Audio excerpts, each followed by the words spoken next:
Hello and welcome to the final day of the 2016 Europe Winter Championships live from the Gfinity Arena in London.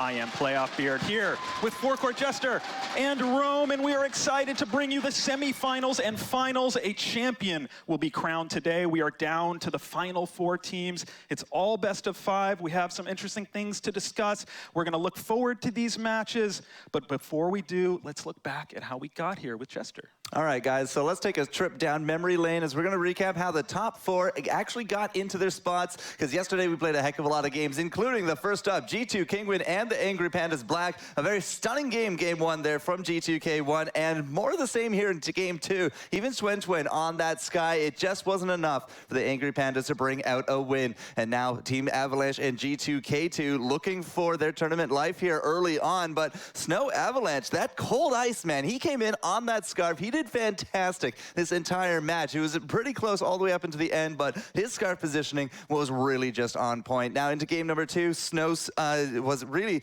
just doing well until they found out that Taisuke-san has a Hyper Farm Ringo, and that Taisuke-san just absolutely murdered them. It was rather fantastic. Game number three was the close game of the blind pick, and once more Ringo coming out with 200 farm in 13 minutes. It was absolutely astounding. The Snow buff comp just not working, and Avalanche had to pack their bags and head on home.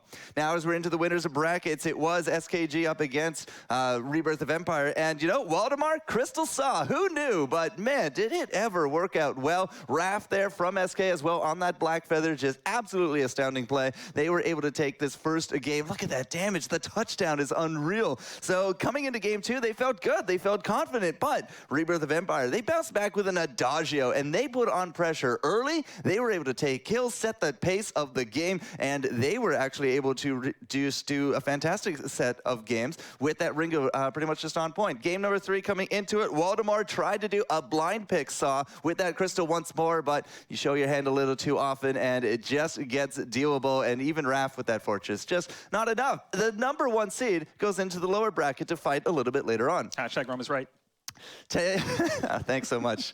All right, so Team Secret and Snow Tsunami, they're going to go head-to-head here for the other of the winners, but the counterpick Finn, first off from Snow, Cavalifar took a Kestrel, and then Glaive just tore Team Secret apart. Snow Tsunami with a very strong game number one, but into game number two, Cavalifar getting himself a little bit more comfort pick on that Ringo. On that Kestrel. This was a much better Kestrel game from them. They had to carry Arden. They go into game three, but this is where the mirror match happened. The quintessential EU comps going head-to-head, but it was Snow Tsunami that actually took the win. So moving on into SK Gaming and G2, this is the fight of their life. Somebody's going to go home on this one. Raph again on the Black Feather, just doing fantastic stuff into this grudge match from the EU qualifiers number two. Perfect game number one from SK Prometheus. They got to be feeling good up against G2 Kingwood, but game two, it's Waldemar's Crystal Saw not working. And well, I'm not entirely too sure that was it, because Jetpacks showed us a weapon pedal. Unfortunately, the combo just didn't really put points on the board for SK Gaming, and that brings us to the blind pick game number three. And this is where Redix blind picking that Vox instead of the Scarf that perhaps a lot of people were expecting. He didn't work. He absolutely did work. Dark Potato on that Kroll as well. They synergized and they sent SK Prometheus home to not be here into the semifinals. Team Secret then now takes on G2K2, a very mechanically sound team, and Taisuke-san's hyper farming Ringo is definitely something that you got to be looking out for. His damage, his mechanics, and his farm, just absolutely fantastic stuff. The laning Finn from Team Secret just not really bringing forward those results, so we go back to more comfort. Game number two, it's actually now Cavalifar on that Ringo. He gets those shutdowns on Taisuke-san. It just wasn't the same amount of impact, and once more a game number three, and this was the blind pick push comp from Team Secret, their most popularized strategy. They brought it forward. They took almost a perfect game, but they also sent G2 Kingwin to home packing, and that means that the number two seed is still in it to win it here on Championship Sunday. Hey, thank you so much, Forecourt. What a day it was yesterday. So many blind picks, so many close games that could have gone either way. And now we are where we are on day 3. Let's take a look at day 3 and the matches that we have in store. All right, we're going to play the semifinals and the finals today. Look at the left side of your screen first. This is the thing we care about first. It is the number 2 seed, the Autumn Champions, Team Secret against Rebirth of Empire, this incredible young team. In a way, this is a rematch of the Autumn Live Championship, but that was before Mr. K. Cool came on the scene, this Rebirth of Empire team that has finished 2nd and 3rd so many times, looking to get over the top. Maybe they have the team together now to do it. On the other side, G2 Kingwin, what a statement day for the G2 eSports organization yesterday. Almost got 2 teams through. You saw the kiting there coming out of Dazuki-san. And Snow Tsunami, the pride of Russia, the 4 seed. They've looked so dominant all tournament long, knocking higher seeds out. And we'll have to see if they can pull through. Now, these are best of 5s. And the important thing to understand here in the semifinals is that to get here, we had a winner's bracket and we had an elimination bracket. And those teams that made it all the way through the winner's bracket, they get an advantage for not having to take advantage of that double elimination format, all right? So they're gonna start up 1-0 in the best of 5. So when we get into these games, you're going to see that the score is already 1-0 for the team coming out of the winner's bracket. You didn't miss a thing. It's just the bonus that they get. Both of the lower seeds, as it turns out, are the ones who will get that advantage. It's Rebirth of Empire, and it is Snow Tsunami who will start up 1-0 in their series. I do want to welcome in Shingy. Hello. This is, of course, of Angry Pandas and commentator of so many things I can't even keep track. So excited to have your insight here today. And let's take a look together now at the most popular picks and bans that we've had so far in this tournament. EU meta on display. Well, I think it's no surprise to be seeing Cruel at that top of the list with 100% pick ban rate. That's absolutely no surprise to me. You know, EU's always tended to have that more kind of drawn-out games, the more passive play. And I think Cruel just fits that play style perfectly. If they are able to withstand that kind of early aggression in the early phase, you know, they will do fantastically.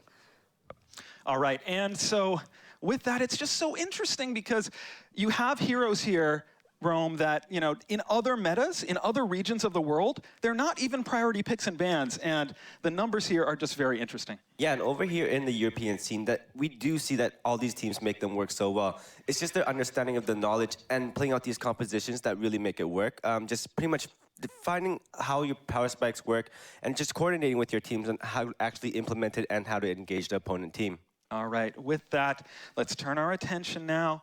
Team Secret, the number 2 seed, the Autumn Champions, against the number 6 seed, Rebirth of Empire. So many young, incredible players looking to make their mark here in the semifinals.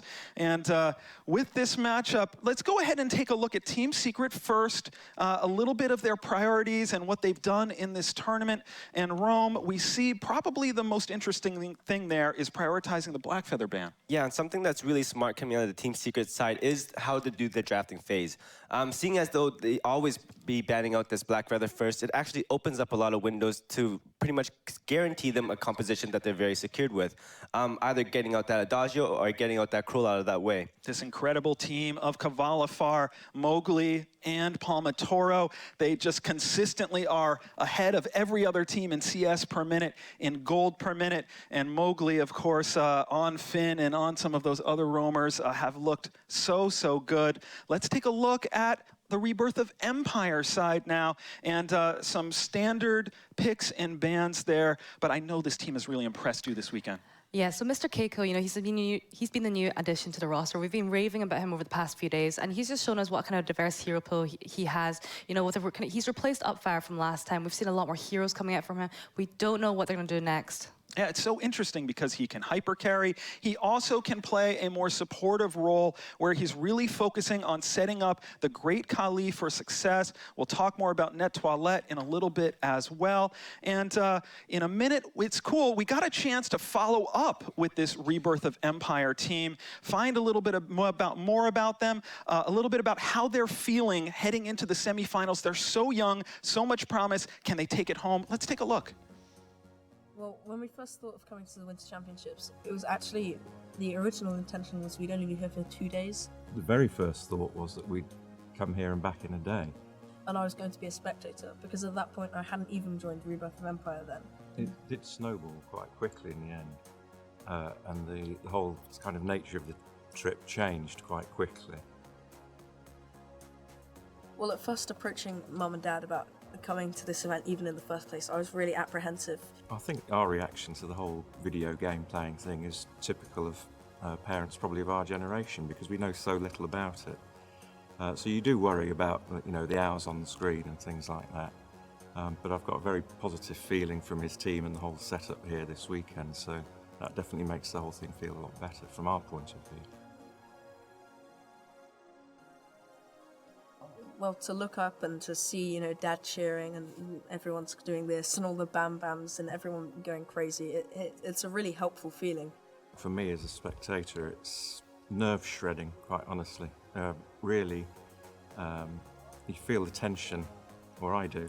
Well, I do watch him play football on Sundays as well, and I find this a lot more nerve-wracking.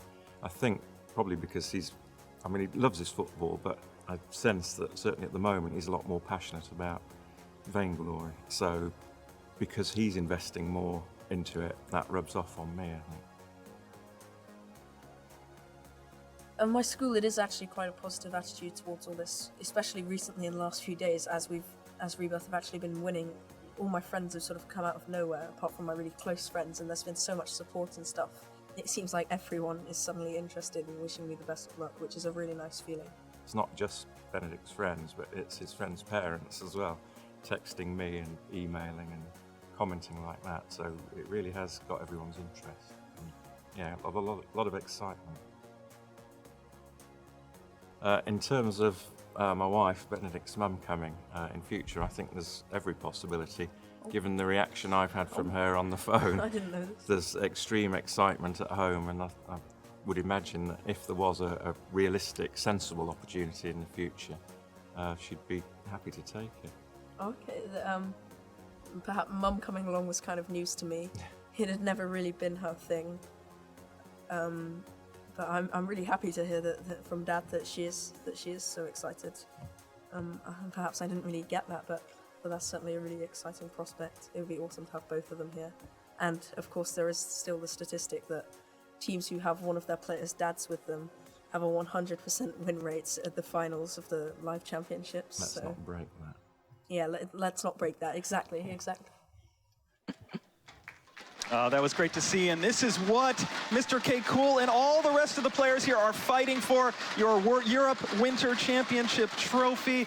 So cool to see that video. You know, for those who don't know Mr. K. Cool, 13 years old. A similar story played out with the incredible play of Dienzio over during the North America Winter Championships with Halcyon Hammer's velocity, and all of these young players with such intensely good mechanical skill, and he's so composed, so intelligent, bringing so much to that team. And you know, we do have to be grateful. You saw a lot from a parent there in that video. A lot of these young kids, we've had such good support from their parents, whether in the early stages, whether it was called Meek's parents or Gabe Vissel's parents, these ones that took this big leap, let their kids go over to Korea for VIPL, and it's all really snowballed from there. So thank you to the extended Vainglory community for all of the support, and it's exciting to see these things come together and come together so fast. With that, you know, let's get back to it. Team Secret, you know, I'm sure they watched that story and it's heartwarming, but they will not have any trouble trying to stomp this kid out today in their quest to retain their championship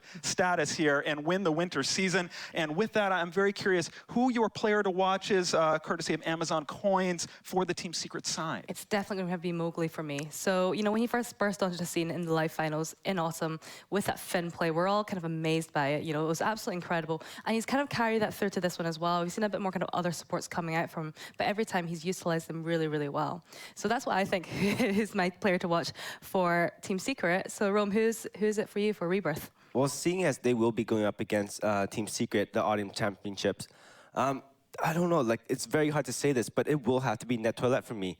Due to the fact that they are going up against a powerhouse team, Net Toilette will have to be out there in that front, making sure that he is providing that vision and that supportive role for his teammates. All right, and with that, so both roamers will play a pivotal role today. I don't think Mowgli is going to let anyone else onto that Finn. Yeah. You know, hitting those hooks is not as easy as it appears. I think he proved that yesterday, but they are certainly going to play a pivotal role. We are only moments away from the draft of match 1 in this semifinal. And again, it is Rebirth of Empire that will start up 1-0. You haven't missed anything. Even though this is technically match 2, it is only because Rebirth of Empire, they came through the winner's bracket, so they get the advantage of not having to use the double elimination part of the format in the group stage. We are ready for the draft in this pivotal first match that you're watching, that we're all watching, but it is technically the second match in this series, and because of that, it is Rebirth of Empire, the lower seed, that is on the clock for the first pick and the first ban. And Rome, they're taking away Scarf and setting up that situation where they're going to potentially get that Adagio or that Kroll. Usually it's been Mr. K Cool on that Adagio that's worked so well. Yeah, and I have a feeling here, just by leaving this opening and making sure that they're able to grab one or the other, they actually gain an advantage situation in this drafting phase. But Team Secret does know how to counter this, and we do see them having that chance to actually leave one of those two open. I love the mind games. Onto one of them. The mind games already playing out. They say, all right, you want to do that? We're going to leave one of them open for ourselves. So we haven't seen this in the entire tournament. Likely this means one squad will end up with Kroll, one squad will end up with Adagio, and we go from there. You saw those priority picks and bans earlier, so you understand why this is important, and it will be Rebirth of Empire deciding that Kroll is more critical than Adagio. That's interesting when Mr. K Cool's had all that success on Adagio. Yeah, I'm finding it really interesting because I was actually expecting a Blackfeather pick. You know, I know Mr. Keiko's been practicing that Blackfeather a lot, and I think by taking that Kroll, they're taking Palmatora away from that and kind of forcing them into a different composition, maybe one that's not as comfortable. Yeah, so that's interesting. So lots and lots of mind games at work. Prioritizing, trying to take away the comfort picks of the opponent as opposed to taking the hero that might work best for you early.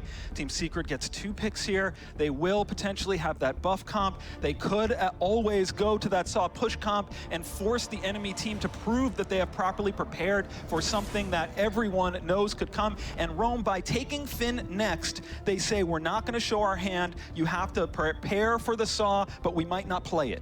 Yeah, but the thing about here is Rebirth of Empire has done an excellent job in trying to counter a bunch of different compositions this weekend. We saw, especially in one game where they had that Taka, they had that Rome Blackfeather, and they did excellently well. Something I do want to highlight about the Rebirth of Empire team is I've always been very impressed by the way they're doing their drafting phase in terms of how they execute it and how flawlessly they can run a bunch of different things. Now, while you're saying that, they do pick Saw, so they're saying you can't run the Saw push comp. We're going to deny it, but of course, the result of that is now Rebirth of Empire is going to have to prove they can play it. It could even be a Saw port. Xingyu, what's happening here? I have no idea. You know, we could be seeing a support Blackfeather, we could be seeing a support Saw. You know, it wouldn't surprise me if Krill's being a support. I have absolutely no idea what's going on here. This is the most interesting draft that we've seen this weekend. Kestrel rounds out the comp. This is just a hint of what's to come later today with the first match. To take us through all of this, it's our wonderful casters, Tasty Bacon and Humanist.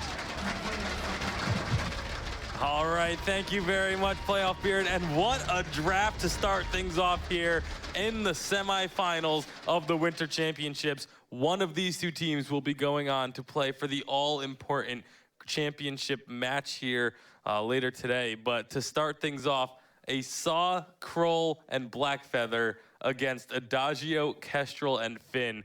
What a crazy draft phase that was. I mean, the game started essentially as soon as the draft began. Like, these guys were already getting at each other. Even in the chat, they were having fun poking. But right now, I mean, I'm so excited to see how this is all going to play out. In fact, honored to be casting this matchup right now.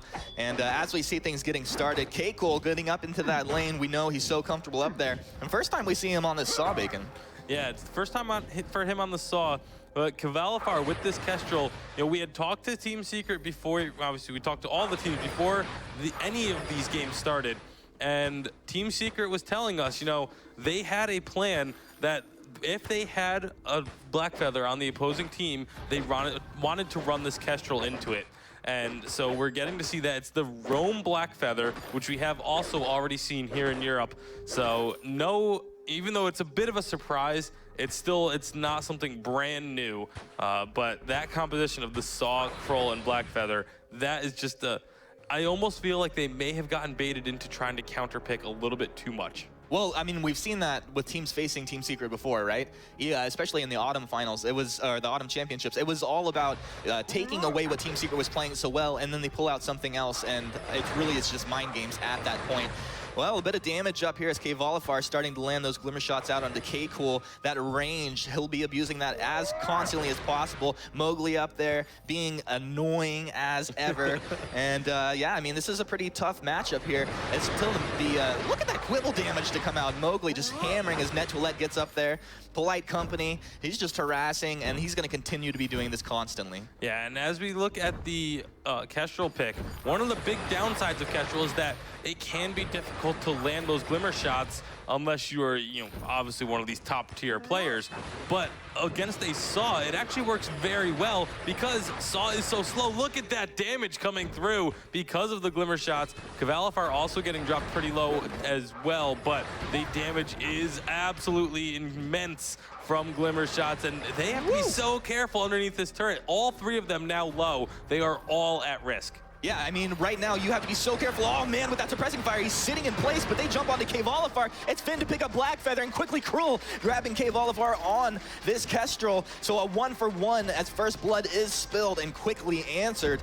But you are right, Bacon. A lot of action up in this lane. And as these heroes drop very low with these glimmer shots, K-Vol, he just has to sit there, let that recharge back up, and he can just continue to drop that damage from range. Yeah, and it was a little bit unfortunate there for Team Secret. Palmatoro was trying to get a rotate around towards the backside of that turret, see if he could pick off some free damage from someone that was trying to, play defensively away from K-Volifar. But now K-Volifar back in this lane, he's going to have that range advantage and is going to get the snipe with the glimmer shot onto Mr. K-Cool. A great job there, using that active camo to get close enough before he could react. Yeah, that was actually wonderfully played. Like he said, active camo into the shot and then boots activated. Great Kali out of the bushes. He'll slap K-Vol, but looks like that's going to be all that's happening there as they do quickly back off. And yeah, as we talked about this Blackfeather, it's been played a couple times in roam position here in the EU Championship, and it's been used to pretty good success. What is it about Blackfeather that allows him to go into this position? It's really the fact that when you start building tanky items on Blackfeather, obviously he has the two invulnerability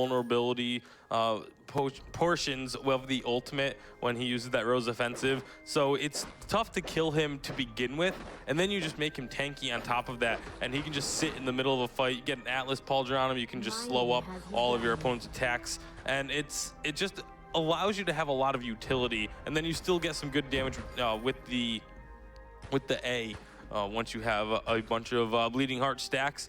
But right now, it's going to be tough against this Kestrel. This is what we're talking about. They like the Kestrel into this pick because of the fact that if you try and go hard engage on Kestrel, just pops the active camo, and all of a sudden you're stunned as you get in close. But right now, there's another skirmish. And again, those glimmer shots forcing Rebirth of Empire to have to retreat. Yeah, that damage just really stacking up, and oh, K-Cool, one more shot, he would have gone down there. K-Volifar just showing no mercy early on. And you would think it's Saw that'd be putting the pressure on a turret early on. You'd like to be thinking that would be the case, but it's in fact Team Secret. Man, K-Cool sitting there trying to get a teleport out. He's gonna have to be careful with the range coming out of K-Volifar here. Yeah, the active camo makes it so difficult to know just where the Kestrel is going to be. Thankfully for Rebirth of Empire, it is the weapon power Kestrel, so that active camo isn't going to have the increased time or the increased duration of being invisible that you get from the crystal build, but it's going to be a lot of damage being put out.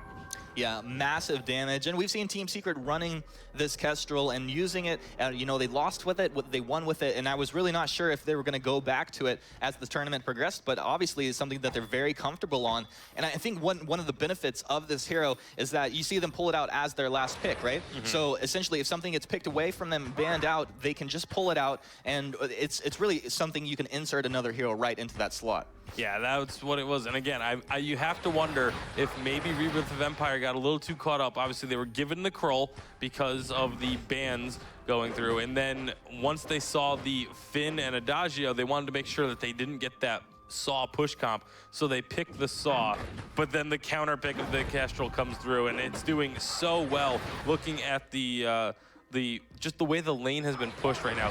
The farm is actually relatively even, but the pressure is on for Rebirth as now Netwilla is gonna go down and the fight continues. Yeah, Volivar doing massive damage. You see the target come out onto him. One shot, one kill, gonna come through, but not picking up the kill there, but his team quickly will. Finn, Mowgli securing that kill onto Cruel, and Mr. K-Cool forced back under that turret. Rebirth of Empire really not happy with the way this early game turning out for them. Yeah, not at all, and especially you look at the gold difference. It's about a 1K gold lead in favor of Team Secret, and that is about to increase even further as the gold mine gets picked up, a decent payout of 184 gold per player. And Team Secret, they're playing this so well. They're using this Kestrel to near perfection. Obviously, the Kestrel's big weakness is hard engage. They do have the ability to get that kind of hard engage with a Black Feather and a Kroll if they can get the jump on her. But you have to get the jump on her, and that's so tough to do. Yeah, no, I think you say that incredibly well. It's very important. It puts a lot of pressure onto Mowgli, but if he can do it, and we know that he's capable of one of the best in the world at this Finn, then it's pretty easy to follow up on. Yeah, absolutely. You see him just constantly putting a pressure onto this lane. They want to make sure that Mr. K-Cool doesn't get comfortable on this saw. It is going to be the Crystal Power Saw, by the way, in case you hadn't noticed that. The Aftershock being the first item. It's going to be all about that roadie run. Those shanks coming out do so much damage with this build.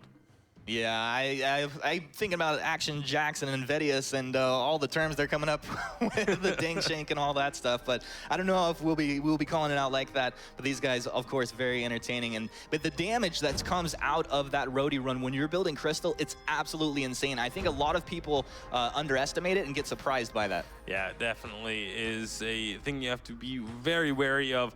But you also have to be so wary of these Kestrel Glimmer shots, and then, of course, the one-shot, one-kill. But that hook is going to start things off.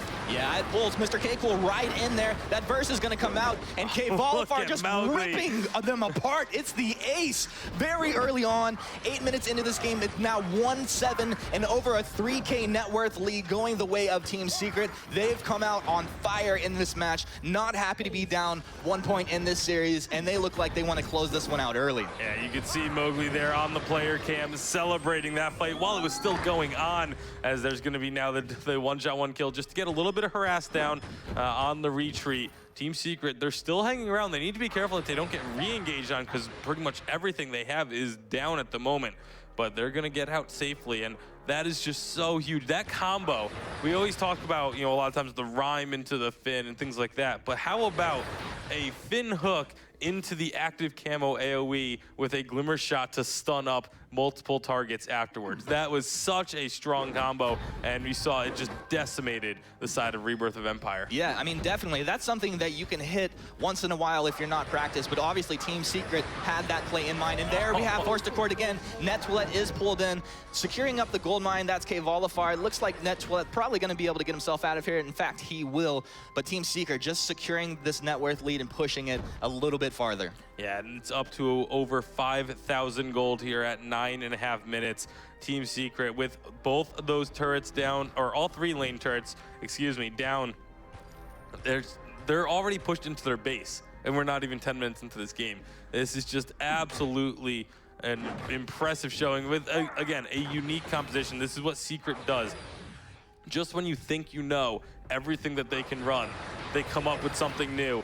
The Finn with the Kestrel is just, it's so powerful when that combo works. And as you mentioned, Secret, they're no strangers to trying to make these combos work. Volivar gonna get stunned up there, but the fight is on.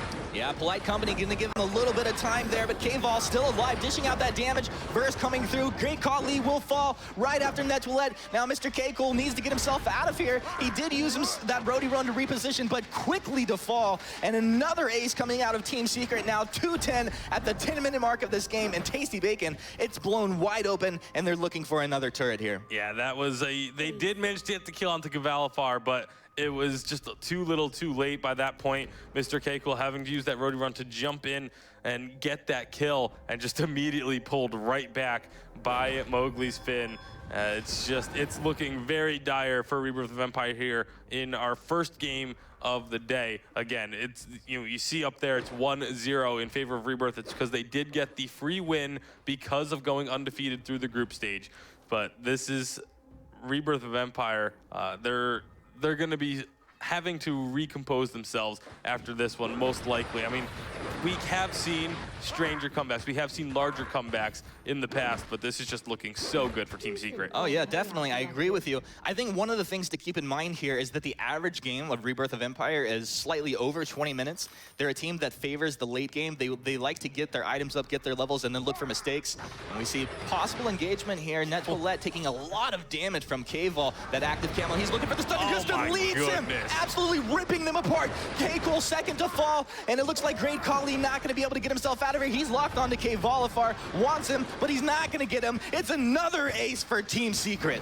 That was a massive, massive active camo into the Glimmer shot. I mean, we were seeing numbers of like 540 damage coming out from those Glimmer shots. Just absolutely insane. And we're seeing, the health is at 1,600, 1,700, 2,000. That's a quarter of their health or more from a single Glimmer shot. Yep. Yeah, I mean, I'm almost speechless when it comes down to the numbers that we're seeing right now. But K-Volifar obviously doing insane damage, and he's backed up by his teammates who are also capable of dishing out a lot of damage. Once Mowgli pulls these guys in, I mean, Quibble is nothing to shake a stick at. This is large damage when it lands on top of you. Palmatoro's there to follow up with a verse every time, and when you're facing up a Krull, you saw what Great Kali wanted to do, right? He wanted to get on top of K-Volifar. But the moment he comes in, that's when the verse comes out. Oh, we'll hold that as their big fight around the minion mine. Nettoilette first to fall here. Great Kali, he didn't even stand a chance. K-Volifar just ripping these guys apart, decimating the lineup of Rebirth of Empire. And these guys will activate Warhorn to move forward quickly into the base. And we'll see how much they can get out of this bacon, but it really feels like Rebirth really not standing a chance at this point. Look at how quick that turret goes down. They're only going to get one, though, because we're still so early that the death timers are incredibly low. Some looks of frustration there on Rebirth of Empire. Again, hopefully they can, they'll be able to compose themselves going forward, because you don't want to let a single game affect you, especially in a best of 5 when you have a 1-game advantage. So this is just a really, really dominating performance. The one thing I really have to question is there's only a single reflex block on the side of Rebirth, and there's so many things that they would like to reflex block. You have a Fin hook, you have Verse of Judgment, you have active camo, you have the Quibble. There's all of these things provide a stun or some form of hard CC, and they can only dodge one of them, Mr. K-Cool or Nettoilette. That's going to be the one-shot, one-kill, almost getting a kill. Now Great Kali is in the back, but that's you're not going to be able to 1v2 there. And Mowgli just harassing the team out in their own base. A little bit of a taunt there with the recall. But here come the minions. They may look to end this. I mean, they really could if they play this properly. K-Vol dropping those Glimmer shots from range. Mowgli getting that damage out, frontlining for his team.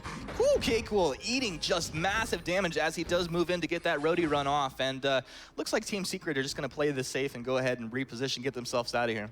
Yeah, Kraken's going to be up in a little under 30 seconds, so very likely going to wait and just go grab that. They know that they really can't be contested there. Even if Rebirth of Empire comes to try and steal away the Kraken, Team Secret can just start a fight. They've been starting fights constantly. See 17 kills in just about 15 minutes. They are really playing aggressively with this composition. They're going to look to get this gold mine before the Kraken spawns, but not quite fast enough. And so there she is, the Kraken coming in, and immediately Team Secret on this as soon as they're able to.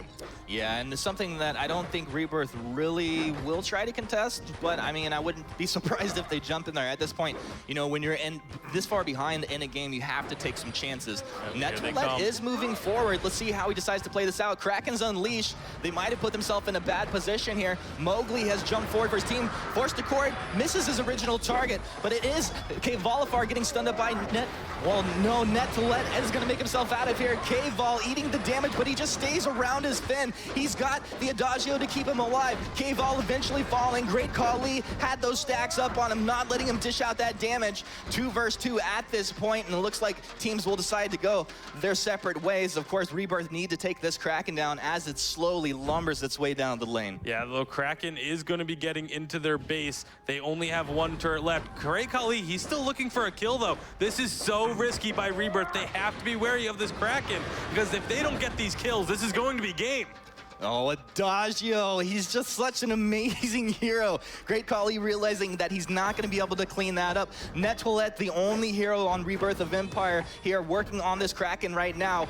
That's the last shot on the turret, now a naked Crystal Vayne, and it looks like Kraken will be taken down before the Vayne is, but at this point, it is really wide open for Team Secret to come in here if they take any sort of fight at all. Here they come. Palmator and Mowgli are here. The force the cord to pull them off the Kraken, and that's going to be the continued push. This is going to be game. They take down the Crystal, and Team Secret, in a very dominating performance, will take our first game of the day, evening up the series as they negate that 1-game advantage that Rebirth of Empire was given for going undefeated through the group stage. And you can see just how pumped up they are, Mowgli especially on the left of your screen there. And Team Secret, just what a composition to come out here in our first semifinal. My goodness, they dissected them, decimated, destroyed them.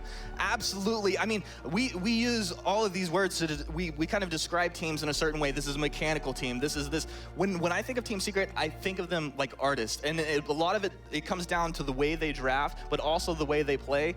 When it came down to this draft, it reminded me so much of the Autumn Championships, and something that I didn't see up to this point in the tournament, where the mind games were so real that you see them having a Saw picked over to Rebirth of Empire so they could take it away from Team Secret, and it just leaves them in such an awkward position. Mowgli having a good time down there, some of the nicest guys in the scene as well, and it's cool to see them go ahead and pick up game 1 and tie the series 1-1. Yeah, and you know, you could see the difference of emotions there on the players' faces after that game. And again, I mentioned it a couple times, you really have to hope for Rebirth of Empire that they don't let that game affect them too much, because that's one of those things that if you get down and you don't have that team behind you to build you back up or to reset your mentality, it can affect you for the entire series.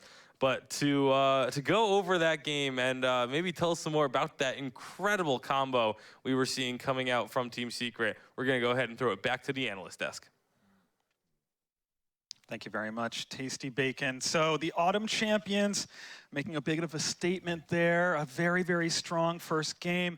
Let's take a look at those items in just a second. And Rome, as we do that, the crits, the combinations, just talk to me about this comp and how perhaps they itemized with it and why it works so well. Well, something that really stood out in this composition here is the fact that Cavalifar picked up that Kestrel fairly late. And due to the fact that, they played out really well, they saw that Crow, they saw that Black Feather, and they knew that as long as the camo was up for Cavalifar, he had a big out in terms of he was going to wait for them to dive on him. And in that exact moment, he would actually just back up a little bit, set up his stun, and then his team would just follow up, making sure that he lived. There was so many instances in these team fights where, this Kestrel, almost down to 0 health, but just right back up using that Polite Company, using that Fountain, and that heal coming out of the Adagio. But not all things have gone really bad for Rebirth of Empire here. I felt that they actually played very well this one. They knew exactly how to coordinate around a team fight. We did see on multiple instances where they used the Warhorn, took the long way around, and just dove straight onto that Kestrel. Although finishing up, I do believe it was due to the fact that did grab Saw, his immobility and his slow engagements actually made a big difference for them here. Yeah, so let's talk about that a little bit more. The draft, okay? It's interesting because they left that last pick open. They showed they could take the Saw, but you and I both kind of felt like they weren't planning on taking the Saw. It was all a mind game there. Yeah, that's such a cerebral drafting phase there. I think they were trying to, they're feinting. They're trying to force them to think that they were picking Saw. I never think they intended to pick the Saw. They really wanted that Kestrel, especially against the Black Feather. And the mind games by forcing Rebirth to pick the Saw was such a clever move, especially with those combination that Team Secret had. Yeah, and then, of course, Rebirth of Empire on a comp they're less comfortable with. Mr. K. Cool really in neither role that he's played so well throughout this tournament. Yeah, so I think he did a good job as a Saw, but ultimately I just think Team Secret, they had the superior draft. That was a Team Secret that I've loved to see. I think they were back on form. The past few days have been like, their performance has been a little bit off. Their play, when they play like this, is so clinical, it's so easy. And I think when they play against Rebirth, it's like home for them. All right, and as the caster said, it is now just 1-1 because Rebirth of Empire were given that one-game advantage for coming through the winner's bracket. So for them, all they have to do is reset now and collect themselves and just do what they need to do in the second match. But another thing that you were pointing out as we were just sitting there watching was not only is it kind of Rebirth of Empire's mental state coming off of this game, but it's also their history with Team Secret that they have to overcome. Yeah, they've had such a long history, and everybody says Rebirth, they always come second to Team Secret. So, we saw in the Awesome Live finals, in the finals, Team Secret won 3-0. They came up against each other a few weeks later in the Vainglory World Series in the finals again, where Team Secret won with like a straight 3-0 win. They came together in every single qualifier, they have won. And then finally, in the Vainglory Master Series finals, like last week, Rebirth were finally able to get their first win against Team Secret. But they're so used to playing with each other. All right, so Rebirth of Empire, they have to try to get over that hump, in these Vainglory major tournaments. And Rome, heading into this second match, we just have a 5-minute break between each match, so the analysts, the coaches can consult with the teams. If you were in either corner here, do you make any adjustments? Or really, I guess it's really the draft. It's the approach to the draft that would be critical, right? Yeah, well, obviously, we did see Team Secret secure themselves a very strong and confident draft last match. But coming to this, Rebirth of Empire, they are at 1-1 right now. And I do believe, they just have to not overthink this drafting phase a little bit too much. I think if they actually lock it down a lot, they can single out the compositions that Team Secret likes to play. Prioritizing getting that Adagio out of that picture is probably the best thing, knowing that Cruel has only a certain amount of compositions that can be built around him. But overall, I was going to wait until it tied up the series a bit before I do call out Rebirth of Empire for the win. Oh, so again, all right. Easy peasy. The hashtag Rome is right, hashtag Rome is wrong. He's starting early. I'm glad you predicted that off of a loss for them. If it had been 2-0 and then you try to come out with this now, yeah, I would have called BS on that. It's not legit. but we'll allow it. We'll allow it under these circumstances. So now for Rebirth of Empire, we singled out Netoilette, but as we go into this next game, is it Grey Khali who really has to step up? Is it Mr. K. Cool who just has to get a hero that he can really shine with? To be honest, I think last time it was just all three of them just weren't playing their best. It just really showed in their teamwork. And I think what they have to do is all three of them do have to step up their game a little bit. Each of them were a little bit positioning themselves a little bit off. We saw them just running through the active camo. You can see the active camo. All three of them are just running through it. It's, it's easy to see. They just have to step up their game. And on the other side, Kvalifar, he's found something in this Kestrel. Yeah, and they actually started playing Kestrel yesterday and executed it very well. They know as long as they're able to spam Kestrel's Glimmer shots, using her as bait, it just comes down to knowing the limitations on Kestrel and exactly how far you can push her before you have to really pull back. Yeah, we're just moments away from the draft in match 2. It's just a 5-minute interval between matches. This is, of course, if you're joining us late, the 2nd seed Team Secret, the Autumn Champions, against the 6th seed, this young team, incredibly talented team in Rebirth of Empire that has finished 2nd, 3rd in so many of these big major tournaments, trying to get over the hump, and they're going to have to try to win a draft here to set themselves up for success. Team Secret takes Ringo off the board. Yeah, and something that I would do on the Rebirth of Empire side is take that Adagio out of the picture, forcing Team Secret to play a Cruel composition. With this in mind, I'll be able to actually approach this drafting phase and actually counter it ahead of time, instead of having them do a lot of very lopsided comps where they do take the advantage in that surprise. All right, Team Secret, they will get that crawl this time. And I think that's very good to see. We haven't seen Palmator play Cruel very much. And I think also we did see in Rebirth's game against SK yesterday, Mr. Kelly Cool does have a very strong Cruel. We saw Great Kelly playing it just there, but I do believe that is a very nice pick there. All right, it's going to be interesting to see what happens. Again, it is now 1-1 because Rebirth of Empire had a bonus win coming out of the winner's bracket, and Rebirth of Empire decides to start this off with Scar from. So yeah, looking at this, they do not want Kvalifar on that Scarf, just because this is the EU composition that has been run like previously in the last 2 days. But think about this, they do have to know that Palmotoro on that Krull will be very engaging, and he's going to be a big threat to them. So by choosing a composition, that they do have to keep in mind that they need to counter them very well. And we're now looking at what Team Secret might have preferred as their entire comp, you know, when you look at what's on Rebirth of Empire's side. So 2 picks again, Rebirth of Empire prioritizing taking things away. Talk to me about this full Team Secret comp now. With the Team Secret comp here, they actually have a very good composition overall. It's very balanced. With the instigating stuns and the CC coming out of the Catherine, watch out for Palmotoro on this Krull, as it will be their front barrier for that Vox to stand that back line. But we haven't seen quite as much Kvalifar on Vox. How does he play on a mage? He is excellent on this mage, actually. We have seen him play Vox before with his CS off the roof. All right, and there is our first Sky in quite some time. Mr. K. Cool going to be able to put his skill on display. Slippery, elusive hero, perfect for Mr. K. Cool's style. It's going to be fun with the call of what is now technically match 3. It's 1-1. It's Tasty Bacon and Humanist.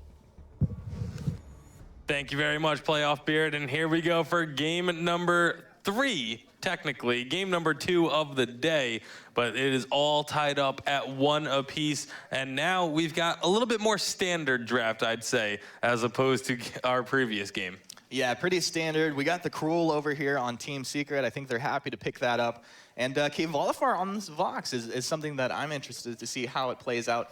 I know that he can get a lot of work done on this hero, but as we were sitting here before the even first match started, I was looking at the chat. They were having a little banter back and forth, and Mr. K. Cool said, "I'm the best Vox in EU," and K-Vol said, "Oh yeah? Well, I think I'm a little bit better." And so now we actually get to see K-Vol on this Vox, and it's going to be quite fun.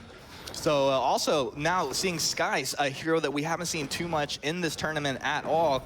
And we had dinner last night with K-Cool. He was saying how much he values this hero, and I'm really excited to see how this plays out. He said that he prefers the Crystal Sky over the Weapon Sky, but right now it looks like he might be building into that weapon-powered Sky.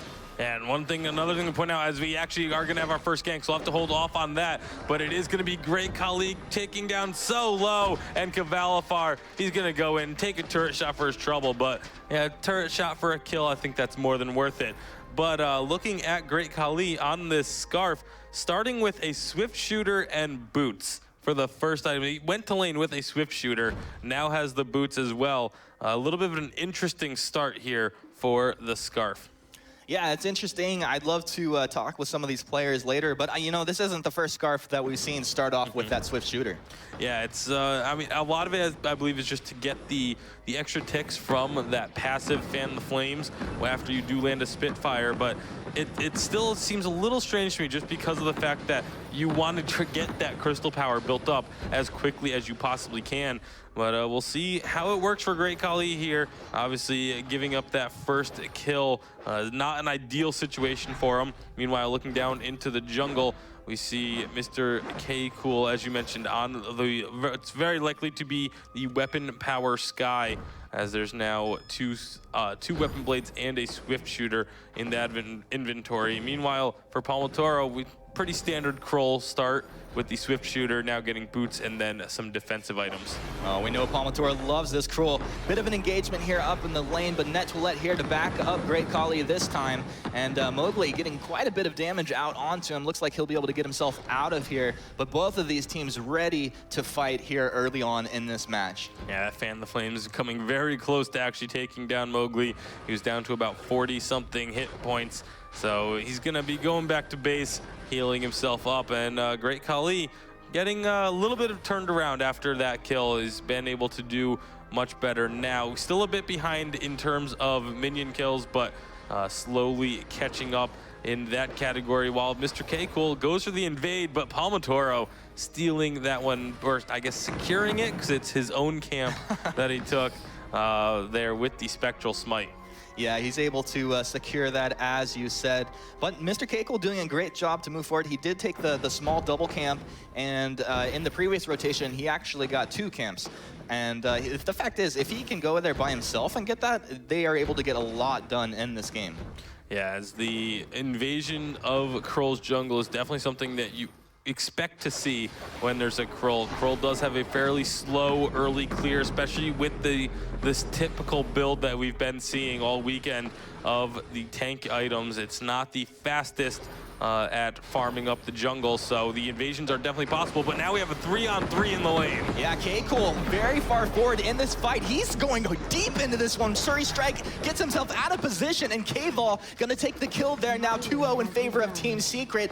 You can see that Mr. K-Cool really wanted to get this kill onto the Vox early in the game, but he's such a squishy hero. If he's not there to be backed up by Nettoilette with a good Vanguard, it's so easy to take that Sky down. Yeah, that Surrey Strike and then the repositioning for the forward barrage just took him a little bit too far. Ended up eating a turret shot, which really helped to secure the kill there for Team Secret. So 2-0 up in the lane is Cavalifar, and building up a small lead in terms of minions as well.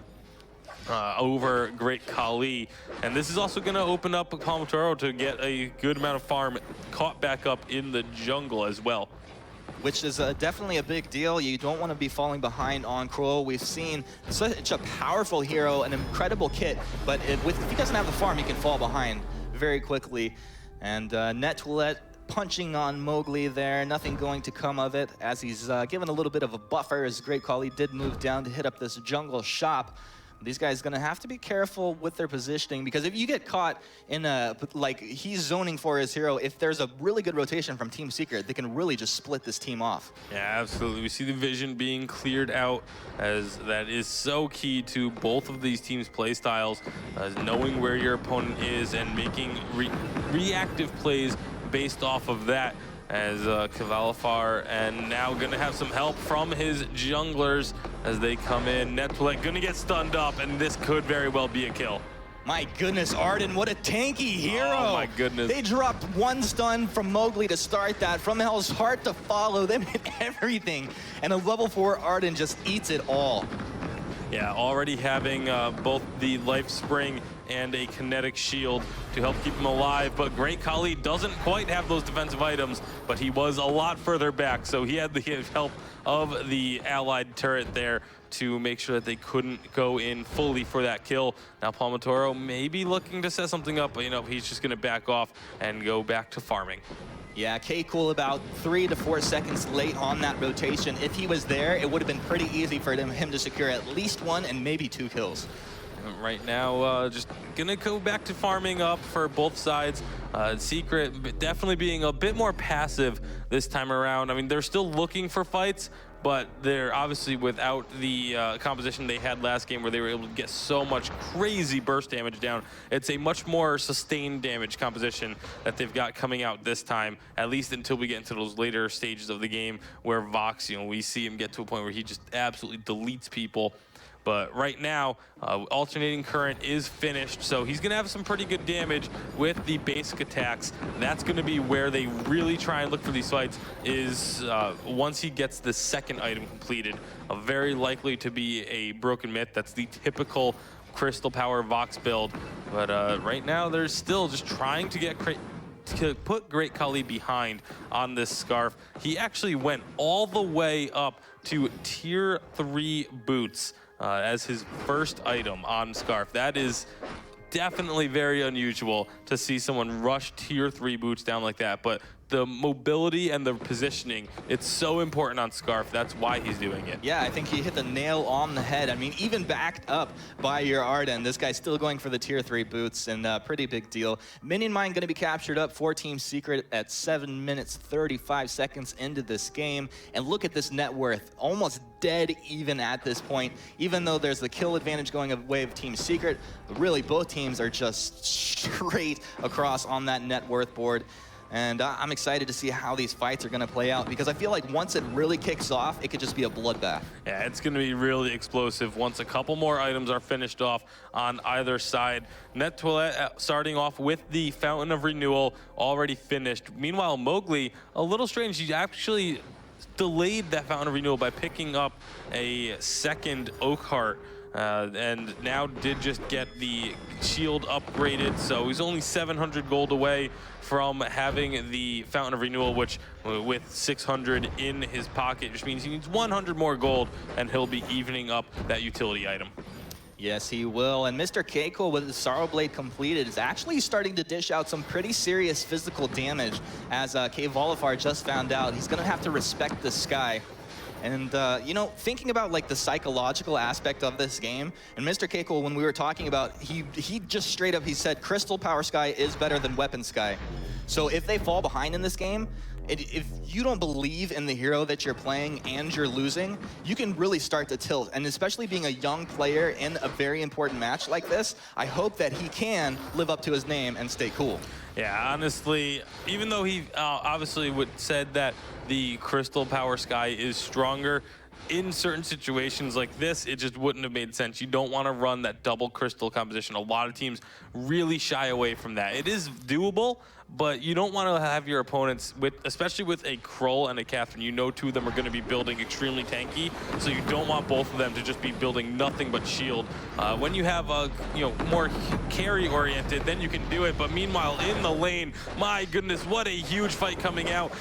From Hell's Heart gets the stun onto Great Khali. He's going to be going down. This is a 2-for-1 thus far, and Net2let is the last remaining survivor on Rebirth. Mowgli, he may look to try and fight this out. He does have a lot more damage, but they are going to get to safety as he doesn't want to go running into Palmatoro's Krull. I mean, K Volifar goes down there, but K Cool and Great Khali go down as well.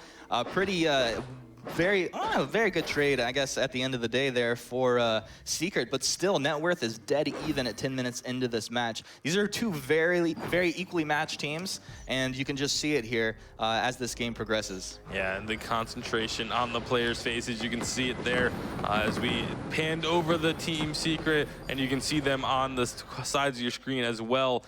Just both teams very focused as each of them are just looking for that one little advantage that they can take to try and open this game up, as we are now over 10 minutes. And speaking of how close they are, look at that gold difference. 100 gold is all that separates them after almost 11 minutes of gameplay.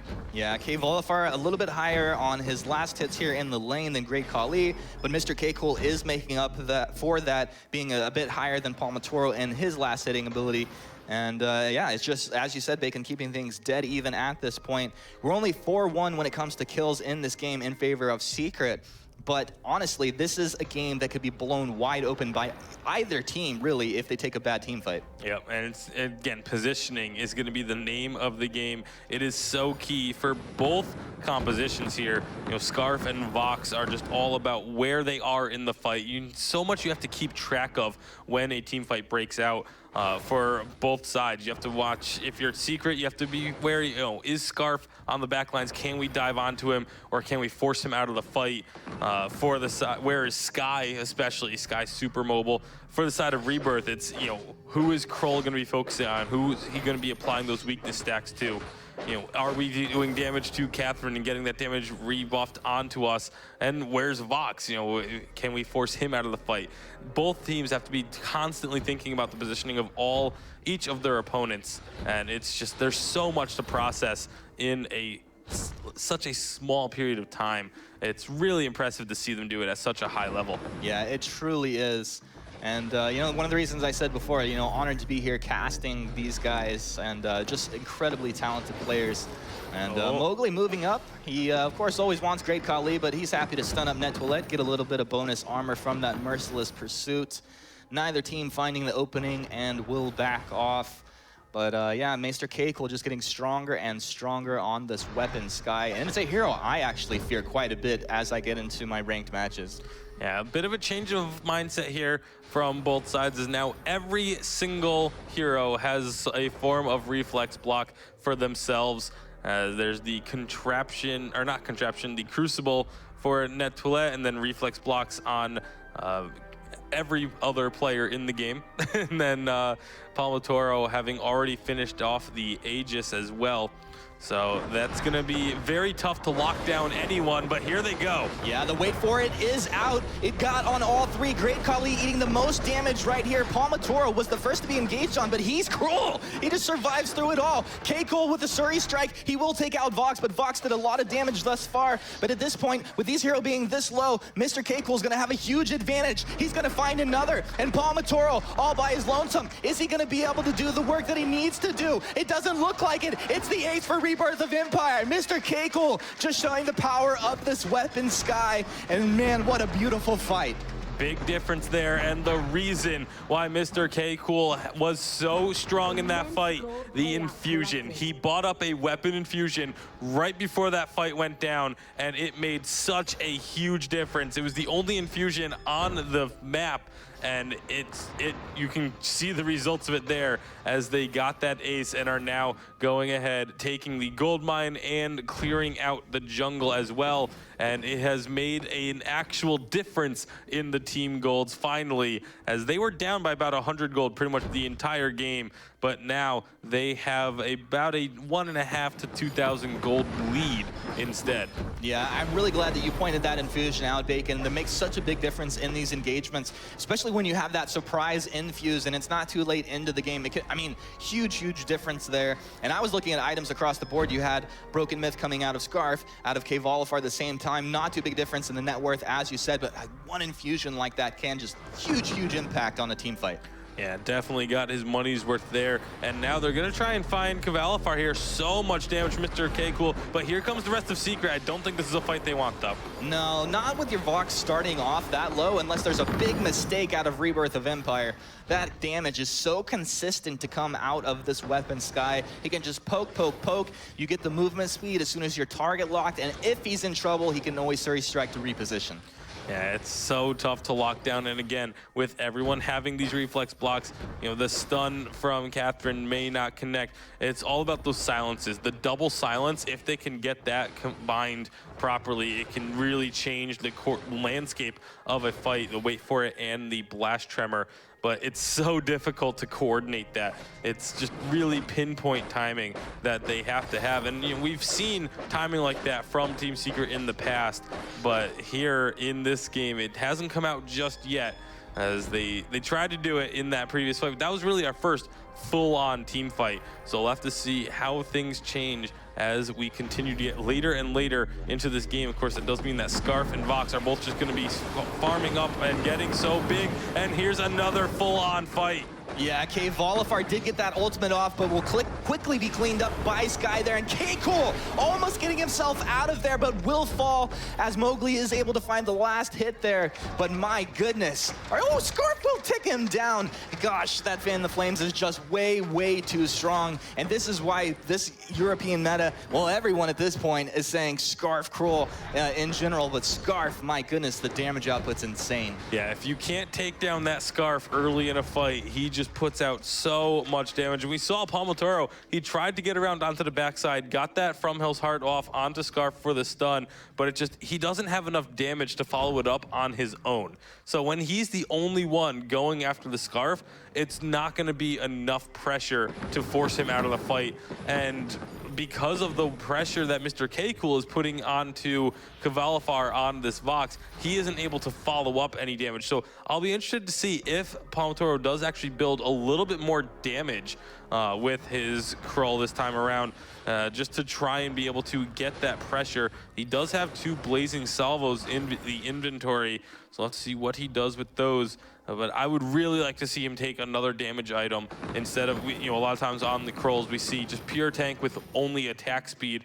I would really like to see him take another damage item so that he can provide all the pressure they need on the Scarf himself. Yeah, I think that makes a lot of sense, and then it buys a little bit more room for K-Volifar to kind of bounce around and not be the single focus in these fights right here. Kraken going to be unleashed at the 17-minute 30-second mark of this game, and with that, Rebirth of Empire starting to look really good. You see mass infusions coming out of Secret. Palmatoro is going to be double infused up. K-Volifar got his own, Mowgli as well. And, you know, K-Cool, he actually picks up the breaking point, which we haven't seen a lot recently with the changes to that. But I think that's, with these long, drawn-out fights, it actually makes a lot of sense. Yeah, it definitely makes a ton of sense, especially for the weapon Sky, who can put out so much damage and get those stacks pretty easily. Again, you mentioned the double infusion, so let's see, does Team Secret go for a fight, or they do go for the Kraken. Looks like they're on the Kraken for now, maybe doing a little bit of poke onto Rebirth. They have Mr. Cool very low, and Kvalifar, he wants this. The Blast Shimmer doesn't really connect, so they go back to the Kraken. Kraken's going to get this first turret for sure, and now there's the possible engage from Rebirth. The Gauntlet doesn't really do a whole lot, and now we could be having the fight as Netflix gets stunned up. Yeah, great call. Lee winding up that ultimate, but a nice stun there will cancel that off. Death from above's gonna come through, landing. Palmatoro eating massive damage. Nets will let Willie fall. Keiko comes in and just immediately evaporated. Now, Team Secret looking on the offensive, and Vox just goes whoop, whoop, whoop, taking them all down. Are you kidding? Beautiful, beautiful fight out of Team Secret. With that, they'll clean up the Kraken, a little bit of gold in their pocket, and immediately going the opposite way down the lane. Yeah, Kraken gets one turret, almost finishes the second one off, but Team Secret, they still haven't taken a single turret yet. They haven't even really done any damage to the first turret, so they still have a lot of work to do to get themselves fully back into this game. It was such a long, drawn-out fight that we just saw there. Kvalifar was able to ult twice during that engagement. He opened up with it, almost took out Mr. K-Cool right off the start, but then he was able to turn around, and you saw how much damage he did to Palmatoro, was able to really negate the Krull, and then by the end of it, wait for it, was back up again, finishes things off with that, and secured the ace for Team Secret. And now the Shatter Glass also in the inventory for Kvalifar. This is just a nearly pure damage build, the only defensive item being that reflex block. But Bacon, look at this net worth right now. I mean, this is dead even nearly. And 20 minutes into the game, it's very impressive to see that these teams are so evenly matched up right now. And my goodness, it's very scary right now for either squad. If you lose later into the game like this, the death timer is just getting longer and longer, especially with Kraken on the map. It can be devastating. Yeah, Kraken will be back up in just a moment. And now that we're at this point where the gold totals are getting so high, approaching 3,500 gold for each team, or 35,000 gold for each team, the infusions become so incredibly important, and it's what we have to keep our eye on, the timer of those, if you have enough gold to pick one up and things of that nature. And right now, they know that Kvalifar only has Crystal Infusion. Palmatoro doesn't have any. This is a great time to fight for Rebirth. Oh, the double silence does come out onto Net and Great Khali, but Kvalifar caught on the side there. He was stunned up. K-Cool's locked onto Kvalifar. They're battling back and forth. He's going to clean up K-Cool, repositions himself. Beautiful Sonic Zooms, rather. And Great Khali just pumping that damage out consistently from behind. He's going to get Mowgli off of this. K-Vol, is he caught out? He wants Great Khali. He gets him. He wants Net Toilette. Is it his? It's his to take. You can't run from the Vox. Kvalifar taking them all down. An ace for Team Secret. Kvalifar is putting out so much damage in these fights. We see there Mr. K-Cool wondering what they can do to take down Kvalifar on this Vox, as Palmatoro was on the backlines, onto the Scarf, getting those weakness stacks, making sure that he's not doing anywhere near as much damage as he wants to be.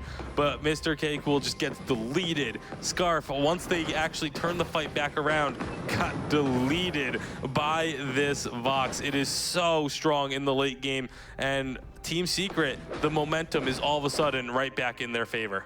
I mean, right back in their favor. And you guys, I mean, especially, well, like, if you guys had seen the chat early before this game, of course, they're just having fun. But Keiko is saying he's the best Vox in Europe. And I think it's really probably Kvalifar having a pretty good time getting the upper hand in these fights, playing that Vox. Infusions coming out, double infusion for Palmatoro. That's the other thing. Palmatoro had no infusion in that last fight. There's now double infusions for every member of Team Secret. This is so dangerous for Rebirth, as they only have single infusions on 2 of their members. The Kraken is getting started up, but they do have the Scarf. Scarf is so good at taking down Kraken. We may be having a fight over the Kraken. There goes Nettoilette in way deep. Yeah, double silence. Actually, Mowgli landing on Akali and Keiko. Death from above is going to miss, and Keiko absolutely eviscerated. Mowgli will take the brunt of the damage there, but it's another ace for Team Secret. And in this point, Bacon, look at these death timers. 45 seconds, the shortest one, and they're going to be able to get so much work done right now. Yeah, they don't even care about the Kraken. They have a big minion wave coming in. It is ace buffed. It's going to be a double wave in just a moment with those death timers. They are are reduced by 10% every single time one of these turrets falls, but this is going to be so close. They should be able to finish off this game, and I love what they're doing here. They're splitting up the damage onto these turrets so that when they go down, they don't get a ton of time to come back up. They are now back up, but it doesn't matter. The crystal has been destroyed, and Team Secret has now taken a 2-1 series advantage, 2-0 in the games today, and we can see them there looking more relieved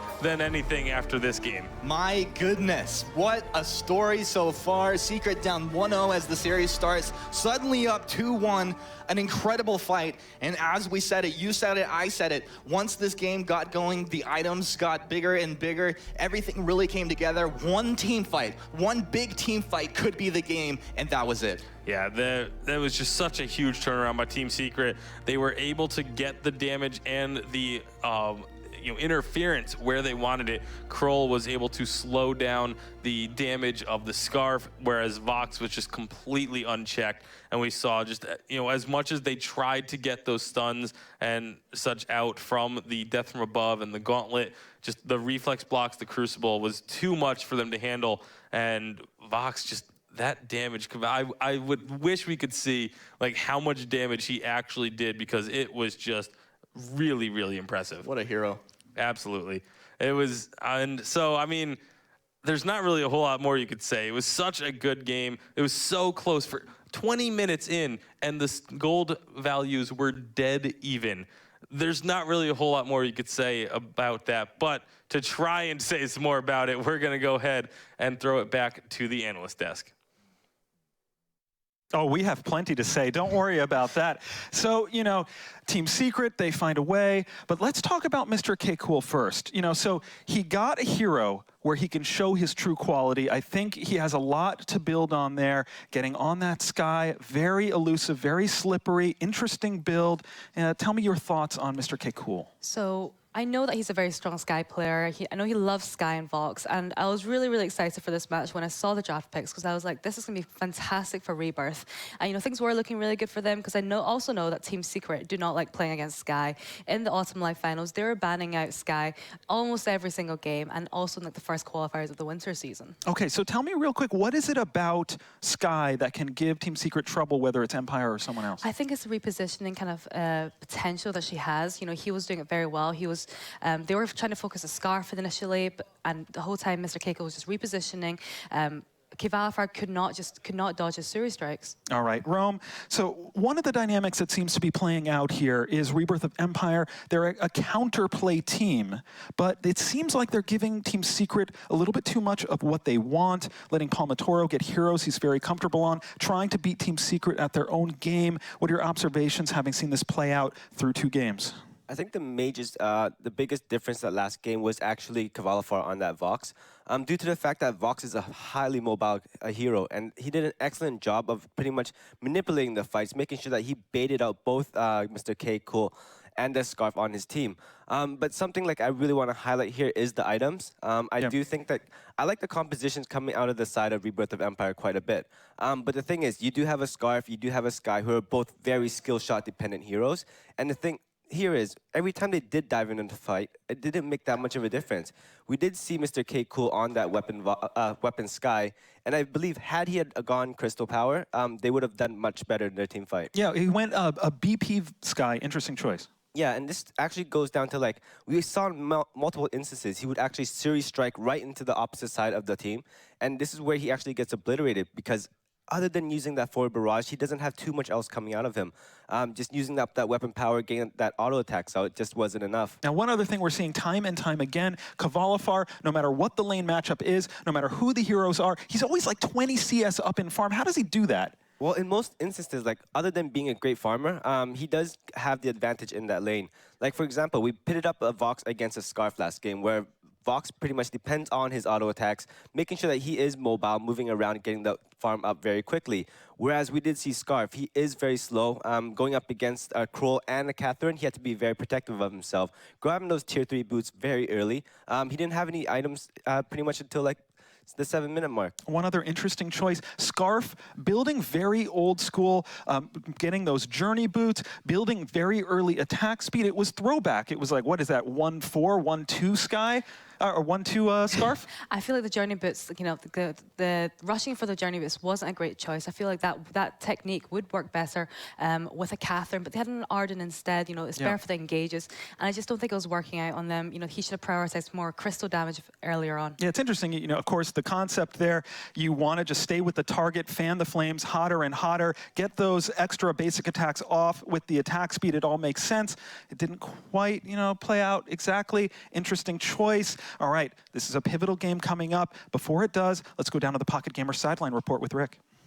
Thanks very much. Well, obviously, very disappointed Rebirth with their loss there. They say they were busy feeding Vox, so disappointing there. They're going to rely on their own unique way of just being able to pick up whatever heroes they can and see what they can do with that. Their own unpredictability, see how that works out for them. Thanks, back to you at the desk.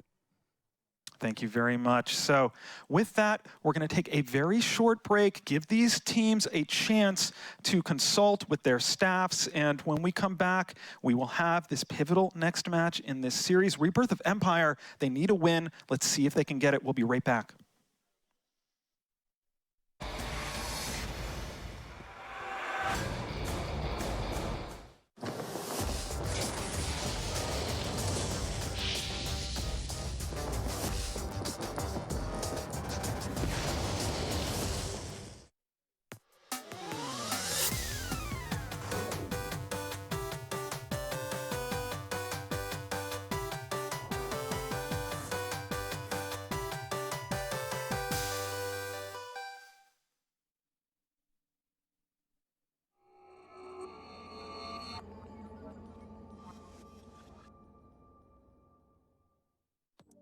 We started very good in first qualifier.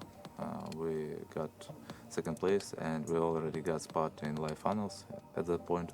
Unfortunately, we lost to Team Secret in finals, but we started to play much better from that time. Ну, я считаю, что посадка не имеет значения для турнира, потому что всегда есть шанс выиграть команду и пробиться даже через сетку лузеров. Есть double elimination, который позволяет даже при проигрыше выйти в лидеры.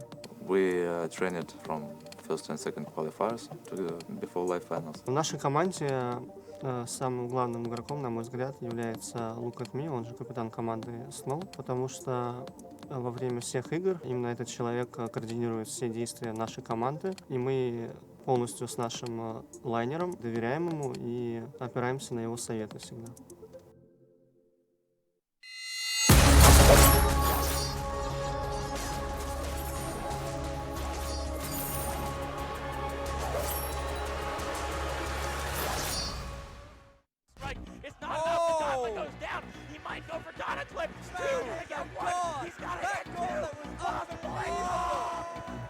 Welcome everyone to the eSports Arena here in Santana for the 2015 Vainglory Autumn Season Live Finals!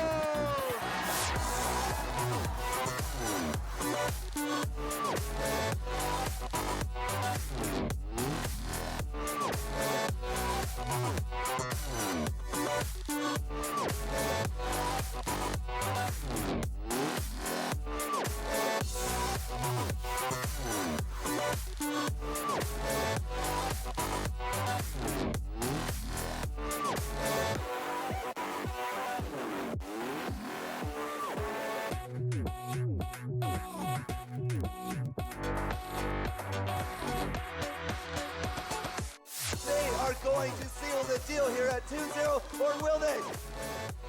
They take down the Kraken, one hit from win.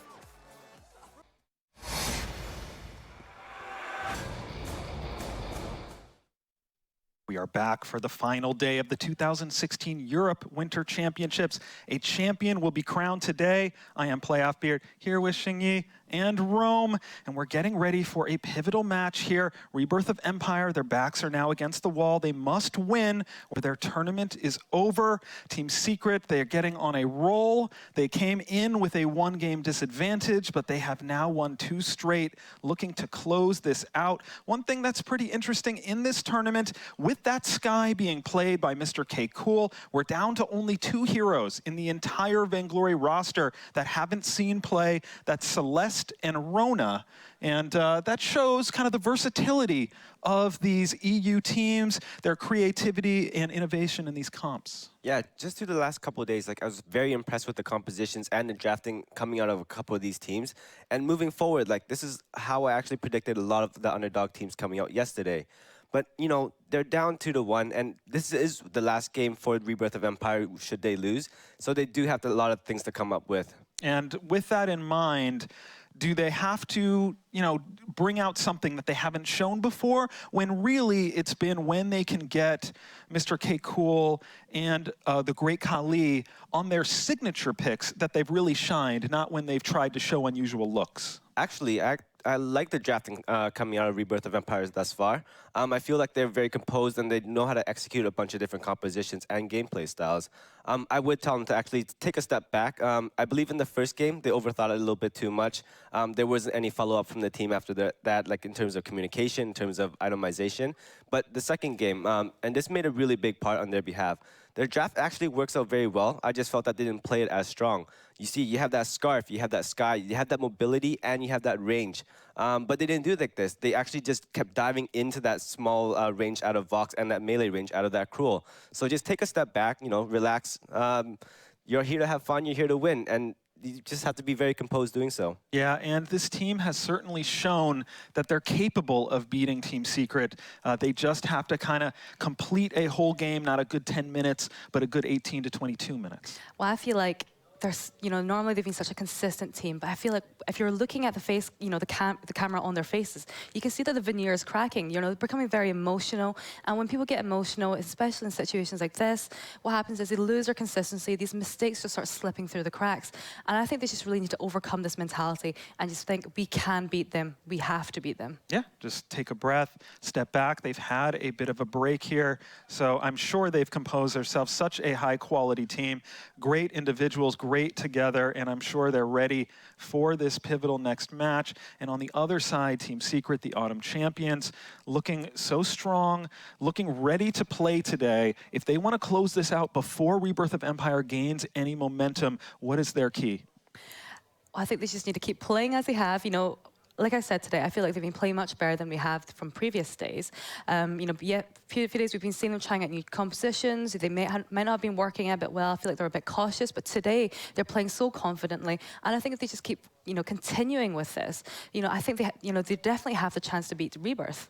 Now, our camera operator today is the one and only Super Sub Shinkaigen, a world champion in his own right. He went to VIPL, he busted out a Kestrel, no one was ready for it, and he just tore through the competition. Kvalifar having a field day on this Kestrel that did get some changes, some improvements in update 115. Talk to me a little bit about what you're seeing from the Kestrel and how potentially those changes in 115 are helping Kvalifar succeed. It all comes down to the drafting, especially Team Secret is very strong in this. And I feel like coming to this match against Rebirth of Empire, they do have that slight advantage in terms of how experienced they are and how well they play together as a group just consistently over and over again. With Kestrel, they know going up against Blackfeather, going up against Cruel, Kestrel is the perfect counter. All right, so we are in Game 4. Technically, Rebirth of Empire started with a 1-game advantage because they came out of the winner's bracket, but it's been Team Secret that has won both of the games played today. They are on a roll. If Team Secret wins, Rebirth of Empire is out and Secret moves on to the finals, the grand finals that will be played later today. This is all best of 5 today, and it is the standard Adagio crawl out, and Rebirth of Empire starting with the Catherine. I actually would have taken out that Ringo first here for Rebirth of Empire. I feel like this composition opens up so much more for them, and it actually denies Team Secret out of that Ringo. Talk to me why that's important, the Ringo. Just due to the fact that Team Secret does rely a lot on that Scarf. They do rely a lot on that Vox. And Ringo is the perfect counter to this. It actually gives you that pace in that early game, making sure that you do have those rotations where you can actually engage that enemy jungle. All right, so understanding that, what does a Ringo Arden bring to the table for Team Secret with the players they have? Well, we've seen Kvalifar on that Ringo quite a few times. He's very successful at bullying them out. And I think by picking the Ringo, they're stopping Rebirth from picking that Vox. You know, Ringo's very strong against Vox. It might not be the wisest choice for them to pick up the Vox. All right, it's a Black Feather. And this is actually falling into the thing that Team Secret has been doing so well against. They do know that a lot of times when their opponents do grab that Black Feather, they rely on that Kestrel to actually maintain that early jungle from them and maintain like all these fights. So we have a triple melee composition coming out of Rebirth of Empire. They're going to have to play this one out very smart here, making sure that Net Toilet is always on point with that ultimate. Any chance we see a pedal? Probably not. Well, but we have seen Mr. K Cool. He has been phenomenal on Black Feather. We've seen a good rhyme out of the Great Khali. How does this set up for you, Rome? So going triple melee here, you do have a lot of bang for your buck, especially into that mid and late game when you have enough sustainability to actually carry out these long team fights. But then again, they do have to think about it. Itemization and how you prioritize your positioning during the team fights, it counts for a lot. You do get outranged, and you do have to make sure that Rhyme gets deep into that enemy backline, or he doesn't do anything at all. All right, now it's our turn to make fun of Kvalifar. You had one job, sir. It was to lock in your hero in the draft, and that has not happened. The pick must be declared by this time, so the pick is known to the referees, and we will just get that draft reset and get into the match. We'll try to get word of who that pick is so we can talk about the full comps, but really any observations on what you've seen now? Well, we've seen the Rhyme. You know, we really should be seeing another ranged hero coming out from Team Secret. But however, the thing is, the only ranged hero I have seen Palmator play has been Adagio, which has been banned out. This doesn't leave many options open for him. And Rome, your thoughts going into this game. What does Rebirth of Empire have to do to succeed in this match? They have to make sure that itemization is very effective in terms of opening that door, making them a path to actually really engage with their opponents. Items like Shiver Steel and Warhorn actually play a pivotal role in this matchup coming up, just due to the fact that they do need it to actually get deep in that backline. And if they fail to do so, be sure to watch Ringo just pretty much kite his way around the map, and he will be moving very freely. Team Secret finishes up with a Finn. Tell me about your thoughts on that. So with this Finn, it does work out very well for them with that polite company, making sure that Ringo does get his movement speed. He does get that ability to really kite back. But I don't know. I think this match will really count a lot on Nettoilette and making sure that she does land those stuns and that CC. All right. Mowgli on Finn. It is always a show. It is always fun to watch, and to take us through this party, it's Tasty Bacon and Humanist. Thank you very much, Playoff Beard. And here we go for game number 3 of the day, game 4 of the series. Team Secret, they could secure themselves a spot in the finals right here, and they decide to bring out Finn Arden to try and secure that spot. I mean, why not do it? They get their Ringo, and we know that they're going to have massive damage output. You're going to have a huge control, and I think the way that, Rebirth almost forced Team Secret into this composition, but it's something that they could have a lot of success with. So I'm just very excited to see how this all plays out here. Yeah, the question we're going to have to answer is, will it be a weapon Arden, a crystal Arden, or sort of that, hybrid utility with 1 or 2 offensive items coming out from Palmatoro? I'm super excited to see this one, though, as we are going to be having a 3-man roam up to this lane. But Mr. K Cool, he knows the play style of Team Secret. They have met each other. Jinny was talking about it. They've played against each other so many times. He knows they like to roam up early there, so he immediately just backs off at the exact time that they come up. Great play there from Mr. K Cool. Yeah, and I mean, it's one thing to be an incredible player, but you have to adapt to your opponents. Kvalifar actually stunned up, but the damage output is not there to follow up, so Kvalifar is going to be quite okay, but hey, 1 point of armor for Nettoilette. Yeah, and the other thing I really like to point out is the Ringo pick. Now, you were talking to me before in between the games saying, you know, they were actually the ones who banned away Ringo in our first 2 games. Maybe it's the type of thing where they're banning it away constantly, so then all of a sudden Rebirth, they kind of forget about it and let it slip through the draft, and that's exactly what we saw here as Team Secret are able to pick that hero for their comp. As Palmatoro and Great Khali, they're gonna meet up here in the jungle, and Great Khali, he definitely gets the better of that trade early on. Yeah, you don't want to just be sitting there letting those telegraphed abilities land on your face. Great Khali, of course, will take advantage of that. You see the damage output from Rhyme is insane. Net Toilette eating quite a bit of damage from K-Vol there, but he's going to be quite okay. Just kind of hanging around, making sure that Mr. K-Cool's not going to have too much pressure applied just to himself. And with that, K-Volafar, accompanied by Mowgli, will head down towards this jungle shop. They can, when we look at this composition, it feels like the better scaling team is Rebirth of Empire. Are Team Secret on a timer here in this match? I'm not sure if they're so much on a timer as they are just, the positioning is going to be even more important than it was in our previous game, where it was pretty much key to the matchup, because being able to get around the, oh my goodness. What just happened? Kvalifar with the Achilles shot slow was more than enough to secure that kill there. A great job by Kvalifar's Ringo. And I would say we've seen why it was banned, but I mean, again, Secret were the ones that were banning that away, as Mowgli taking a bit of damage there, but still wants to go in on this. Yeah, Mowgli doing a good job, and Kvalifar with the rotation. Things not looking good for Rebirth, but Mowgli, can they get him first? Yes, they will. Finn to drop, but it's going to be Great Khali with one more mighty punch from Arden to fall. And now Net Toilette in some strange positioning here.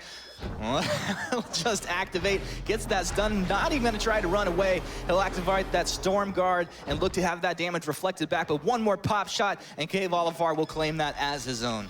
Yeah, that is now 2-0-1 for Kvalifar here in the early goings. Palmatoro is actually gonna drop here to Mr. K-Cool's Black Feather. Now he's gonna try and get Kvalifar, but Kvalifar with the fancy footwork is able to pick that one up. Man, that's like, I'm just like biting my lip and just wondering how this is gonna work. How does Kvalifar get out of this one?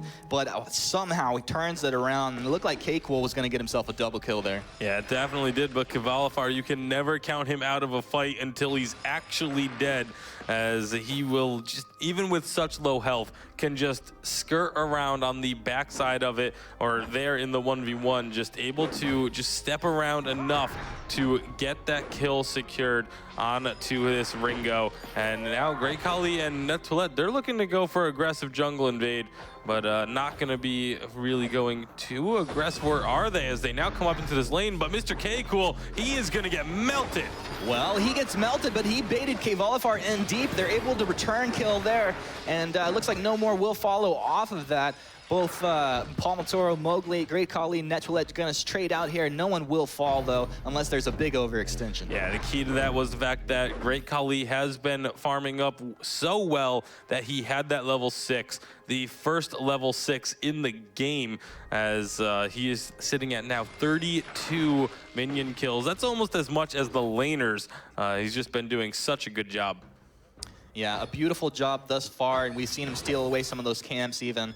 If he continues to do that, it's going to have a very large impact on this game. Absolutely. Looking at the item builds for Palmatoro is the one that I'm mostly keeping my eye on, because I just want to see what he's going to do with this. Does now have a mixture of pretty much everything. There's a little bit of attack speed, some crystal power, and health. I would expect it to be kind of that hybrid, you know, utility and crystal build. That's what we've kind of heard about from the players that were talking about the jungle Arden. And now they're going to be going on Mr. K-Cool getting pulled back in. The gauntlet is absolutely perfect. Yeah, that gauntlet just on point, catching Mr. K-Cool right on the edge, and there's no way you get away from that once you're stunned up.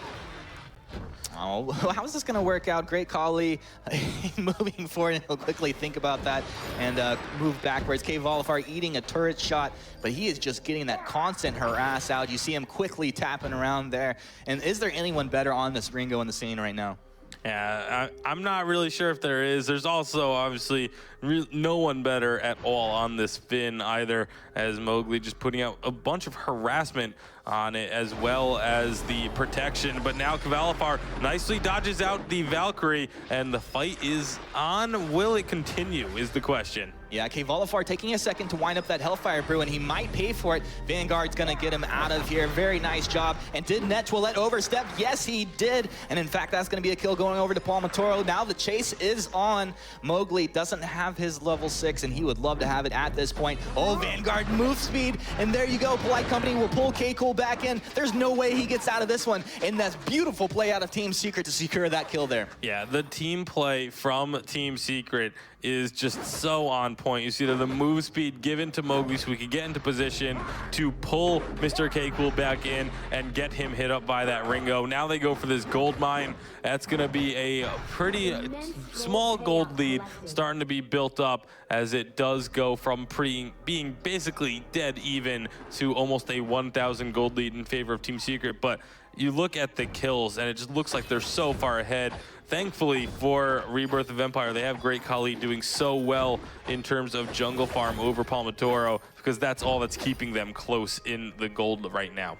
My goodness. I mean, to go back to that last fight, I thought, whoa, hold that. K-Cool hooked in here with that forced accord, and can they get the shots onto him that they need? Net Toilette meat shielding for his ally will get him out of there. But in that last fight, K-Vol engaged on. I can't believe he got out of that one. And he will learn his lesson. Silence does come out, lands on 2, but nothing there to follow it up. And now the damage from Ringo. The gauntlet is out. They're strapped in. The Valkyrie comes down onto Kvalifar. Great Khali. Very beautiful job. Oh my God, that fortified health doing so much work. And they've turned it. It's going to be Mowgli to fall now. And Palmatoro, he wants Great Khali, but he's going to pay for it. That fortified health keeping him up. It's the ace for Rebirth of Empire. And what a quick turnaround. All of a sudden, now the gold is back in favor of Rebirth of Empire, and a great fight. That fortified health, Kvalifar stepped just a little bit too far going for that kill, and the Valkyrie coming down directly onto his head completely changed the landscape of that fight and allowed Rebirth of Empire to come out on top. Well, I mean, last fight, Valkyrie misses. Team Secret win the fight. That time, Valkyrie lands, Rebirth win it. So I think this is a very large tool that we're going to have to pay attention to as these fights do progress and move forward. And Bacon, you called it in the beginning of the game. Positioning is going to be everything. Yeah, absolutely. Not only position, but then the reflex block too. I expect Kvalifar to pick one up very quickly now that he has that Sorrow Blade completed, because if he can reflex block the Valkyrie, then the positioning isn't quite as important. It's still extremely important, but if you can reflex block that one, that's the big thing that's going to stop him in these fights. And if he is able to be unstopped or left unchecked, then it's going to be a mess. But this is a big one here. Yeah, they face-checked the bush, and Kvalifar, man, I thought he was in danger of going down. But he still is with K-Cool locked onto him. K-Cool, is he going to get this kill? That shield from Palmatoro, he's there, but K-Cool cleans it up anyway. He wants Palmatoro as well. He's going for the double kill. Come on, is he going to get it? No, he'll have to be backed off as he makes it under that turret. And now Mowgli left for dead at this point, as Great Khali will be able to clean this up. There's no way you run away from this Rhyme. And he's just stitching out massive damage right now. Yeah, Rhyme is looking really good into this composition at the moment. Finn is just so slow, and again, the positioning. If you can't get out of those pillars of ice, then you are just gonna get destroyed by Great Khali on this Rhyme. Now they go in for the gold mine, just trying to get themselves built up. You mentioned that the scaling it does look better for Rebirth of Empire, so if they have a lead as we go into the mid to late stages of the game. My goodness, there's the aftershock from Arden coming through to just wipe Mr. K-Cool off the map. But I mean, you can't be too upset about that. When you were low health, you just got the gold mine and a fight victory, so it shouldn't weigh too much on him. But now the turret being picked up by Team Secret, they're still very much in this game. You know, we're talking about how good Team Secret is looking in these last couple fights, or how good Rebirth is looking in these last couple fights, but you still can never count out Team Secret at any stage of the game. No, you really can't. I don't think either of these teams,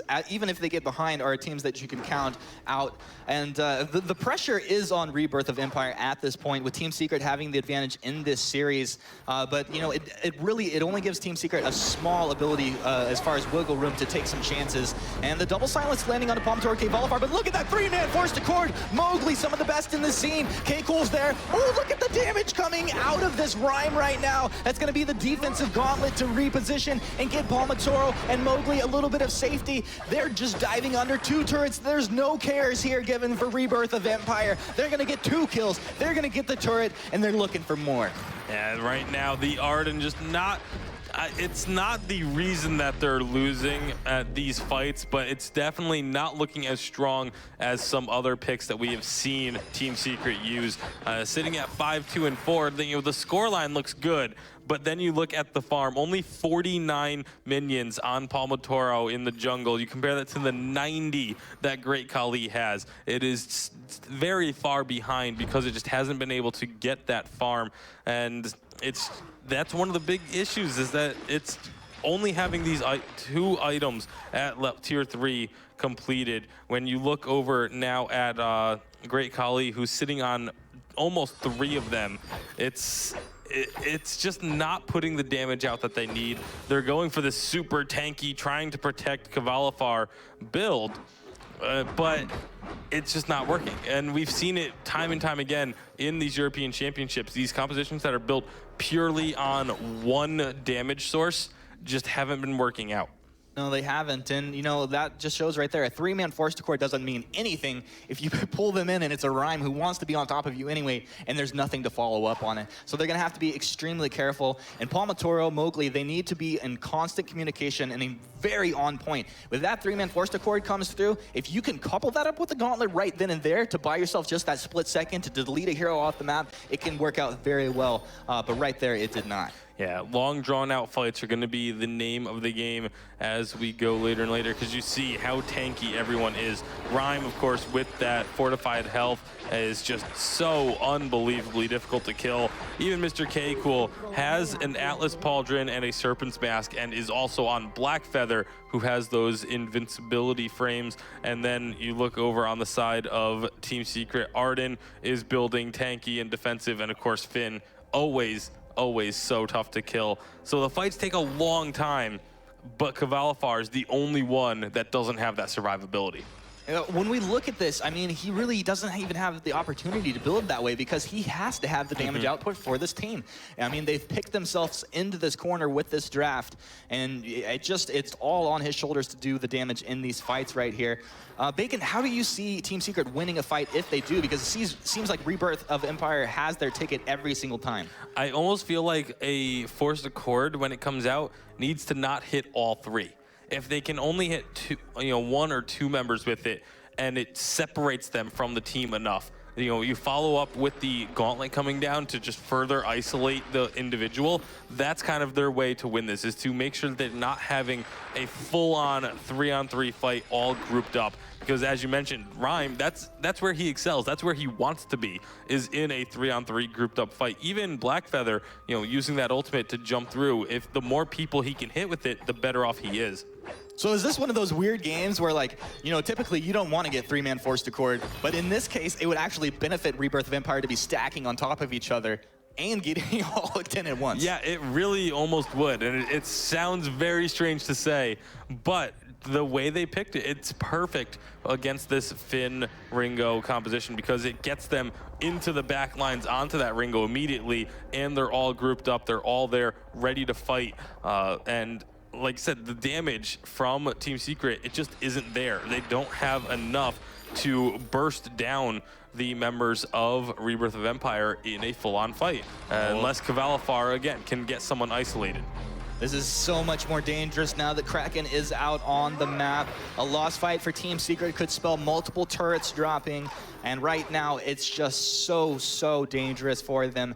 I think especially for Vainglory, you see him, he walks forward by himself looking to get a couple of those shots off, harass damage, but he has to be so careful in doing so. And right now, Rebirth of Empire are going to start up on this Kraken and actually capturing it incredibly quickly. Yeah, and they have double infusions on Great Khali, a single infusion for Mr. K-Cool, and one that's about to wear off for Net2let. They're feeling very confident because they know that the infusions are not quite coming out yet for Team Secret. Palmatoro just popped his level 12 one there. Vainglory is on the later stages of a level 11 infusion. So the infusion game is in favor of Rebirth of Empire at the moment if they were to go for a fight. And with Kraken pushing in, this could be a really good push and a really big gold swing. Man, dangerous scenarios right now for Team Secret. How will it play out? Mr. K-Cool eating a little bit of damage, but right now they're just letting the Kraken do as much work as possible. First turret will quickly drop here. Now looking for more. Net2let lands the stun and force the cord. We're not gonna land. It's the Hellfire Brew to come out from Vainglory, but not too much damage. Just a little bit of harass. Palmatoro punches Great Khali in the face, but he's gonna have to be careful now. Vainglory, he's locked onto by K-Cool. The Gauntlet has zone 2. Mr. Cool, he's in very deep. Can Vainglory get out of this? Yes, he has. He'll be able to heal up now. It's down 3 versus 2 at this point. Great Khali eating some of those turret shots, and Kraken just still working away. It looks like Great Khali is going to be the next to fall. So it's a 2-0 at this point. One of the best fights for Team Secret in quite a while, and they're actually going to get a bit of gold out of this Kraken. However, it was a 2-0 underneath the turret after they lost 2 turrets. So 2 turrets down in favor of Rebirth of the Kingdom. That is still a trade that is in their favor. They got the 600 gold per player from those turrets, not to mention the immense amount of map pressure that is put on by not having any lane turrets available to fall back to for the side of Team Secret. They are looking really strong on Rebirth right now. The game is getting later and later, and again, it's not getting any easier to kill these members of Rebirth of Empire. Mr. K-Cool with the breaking point that he picked up, it was quite a while ago, but it's just able to do so much work. There's finally a forced cord that doesn't hit, as the previous one was crucibled, but that's really the first one we've seen that didn't hit at all. Vainglory blocks the stun, and now the fight is on. They're chasing it down. Yeah, Vainglory with that stutter step, getting a lot of damage onto K-Cool. Can he get him? Yes, he can. Now Net2let will be the next target. It looks like he will be able to drop as well. Secret have taken 2 very quickly as this fight started. Great Khali dishing the damage onto Vainglory. He wants him. He's going to get him, but that's going to be Team Secret to take the ace here. One of the best fights that they've had this game. Strung it together right after that Kraken fight, and they'll be able to get a little bit off of this. Not too much, but Team Secret showing definite signs of life here. Yeah, absolutely, and that is what they need to do. They were able to get Mr. K-Cool almost isolated. It wasn't completely on his own, but the Great Khali was not able to really do anything until after Mr. K-Cool was down. They tried to chase a little bit too hard onto Vainglory there. They had popped all of their movement speed to try and get in and try and get onto Vainglory while they had the opportunity to, and I think they went a little bit too hard onto it. Once he gets out of the fight, they could have just backed off and just said, okay, we'll reset and wait for our boots to be back off cooldown and wait to be able to go in on that again. Because if they do chase too hard, you know, Rhyme doesn't have the most move speed in the game. No, he does not. And so it's tough for him to get into the fight. And if the fight is being kited down the lane like that, those pillars of ice are not hitting, the Valkyrie isn't going to connect, and it just becomes very difficult for the side of Rebirth to do anything. But so they need to just pick their fights a little bit better. This is a big one here. All 3-man forced to court into the Polite Company. Silence is going to land, but Mr. K-Cool, he's jumped very deep into this fight, and he's going to pay for it. Mowgli cleaning that up very quickly. Net2let on the run. The Gauntlet's going to trap 2. It's going to be stunning up Net2let. He's going to drop. Now Great Khali, last man standing. This is the same scenario as last fight. K-Volifar is going to get it this time. That's the ace. That's going to be the Kraken. And suddenly, Team Secret, where did they come from, Bacon? I have no idea. They have just completely turned this game around in the last 2 fights. You can see there, Mr. K-Cool, he doesn't have an idea either, as that is just absolutely insane the way they've been doing. K-Volifar is finally just melting Mr. K-Cool before he can get the damage in. They have double Atlas Pauldron. They weren't able to use a single one of them. I want to hear from Rome at the end of this game, because now I'm just noticing the bone saw onto K-Volifar, and you got to think that's doing a lot of work to start chunking through these high armor heroes. Yeah, absolutely. Every single member of Rebirth has a tier 3 armor item, whether it's an Atlas Pauldron or the metal jacket, and K-Volifar is just able to get the damage in and is able to take down Mr. K-Cool. That's the big threat that they've targeted, and they have identified and are taking him out every single time, and right off the bat, that's where all of their damage is focused on. Oh my God! Three-man forced the cord through the wall. K-Cool even buying more time for Team Secret as he had jumped across the wall himself. They're locked onto K-Volifar, but meanwhile, you have Kraken pushing. They've targeted it onto Palmatoro. The Gauntlet buying just a touch of time there. Mowgli with Great Khali on the backside. It's 1 turret to drop, 1 turret remaining for Rebirth of Empire. Palmatoro knows he's going to go down, but he just wants to buy time, dish as much damage out as possible. Mowgli's buying time as well. Are Team Secret going to do this? Team Secret with a complete turnaround. Oh my goodness. This Kraken probably going to fall, but this is a race to the death right here. And oh my goodness, and oh, naked Crystal Vein out of nowhere. My hands are in the air. I felt like this was completely Rebirth of Empire. The whole fight, the whole game long, and Team Secret have just taken fight after fight after fight. And I gotta say, that forced accord through the wall is one of my favorite things to see in this game. That was absolutely phenomenal, using the vision from the Kraken to get that forced accord, and just what a play from Mowgli, an absolute god on this Finn. And we saw there another great play that's, kind of goes a little bit unnoticed. I really wish we could look back at it right now, is the Gauntlet that was dropped by Palmatoro. It was used in that little gap between the base wall and that one entrance right next to the turret. He dropped it there just to buy time for him and Mowgli to run into the base and help Kraken destroy those turrets. That could end up actually being an extremely key factor, because of the fact that now both those turrets are down and there is nothing defending that crystal. If they get even a partial team fight victory, they can go and end the game because of that small little play that is so crucial. My goodness, these are tense situations right now. We have a very young player on Rebirth of Empire, and you hope the stress is not getting to him at this point. Of course, his dad's saying he is a football player. He's used to playing competitively, and right now, this is all on the line. And he stops the teleport. Netoled caught out. He's gonna be going down, paying for that. What a hook by Mowgli, splitting this team apart. And right now, depending on what this death timer looks like, this could be Team Secret marching down and closing this game out. They're gonna call out for the Gauntlet. That's gonna be blocked. He walks right through it. K-Cool, he's found K-Volifar, but he's eating a lot of damage right now. He's gonna go down. No more Black Feather in this fight. Great Khali, can he take K-Vol out? No, he can't. Team Secret, this is gonna be GG. Coming back from a series that they start down 1-0, taking 3 games in a row. This team is so impressive. Over 50-second death timers, only a Catherine to try and defend a bare Vein Crystal, and it's just not gonna work out, unfortunately. And what a crazy, crazy game. What a crazy turn of events. They catch the Catherine with that forced accord, and because of that, he just wasn't able to be involved in that last game-deciding fight. As you can see, Team Secret there so pumped up after getting that victory. They're gonna find themselves in the finals with a chance to repeat as champions here at the Vainglory Winter Championships. My goodness. I mean, honestly, I could have seen either of these teams going forward to the final. Yeah, absolutely.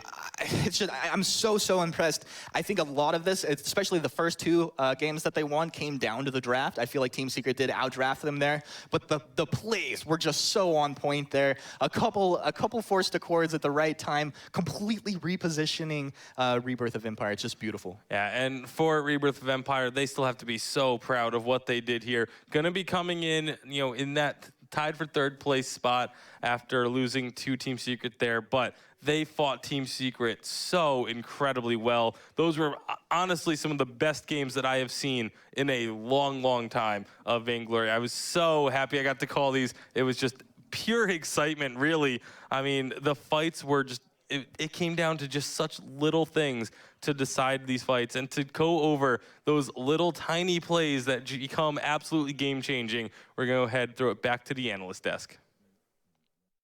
Thank you very much, Tasty Bacon. So it is the Autumn Champions, Team Secret, advancing to the Grand Finals. What a performance there. But for Rebirth of Empire, I really hope that this young team, that they hold their heads high, that they show, that they're proud of their performance here today. It's very important to remember, this is a team, this particular lineup formed for these Winter Championships. They have had very little time together. And the sky is the limit for this team. I cannot wait to see them in spring season. They're only going to be better. So I hope they snowball from this and build on the positivity of this. Speaking of positivity, it was so interesting to watch Mowgli on that cam all match long. Things weren't going Team Secret's way. He did not get down. He was rallying the team. He was showing leadership, and it seemed like that positivity made a difference. Yeah, I think so. So sometimes when you're watching other tournaments and you're looking at the team captains' faces, Mowgli's is so different. He's so happy. He's just like, it's okay. We lost that team fight, but the game's not over for us yet.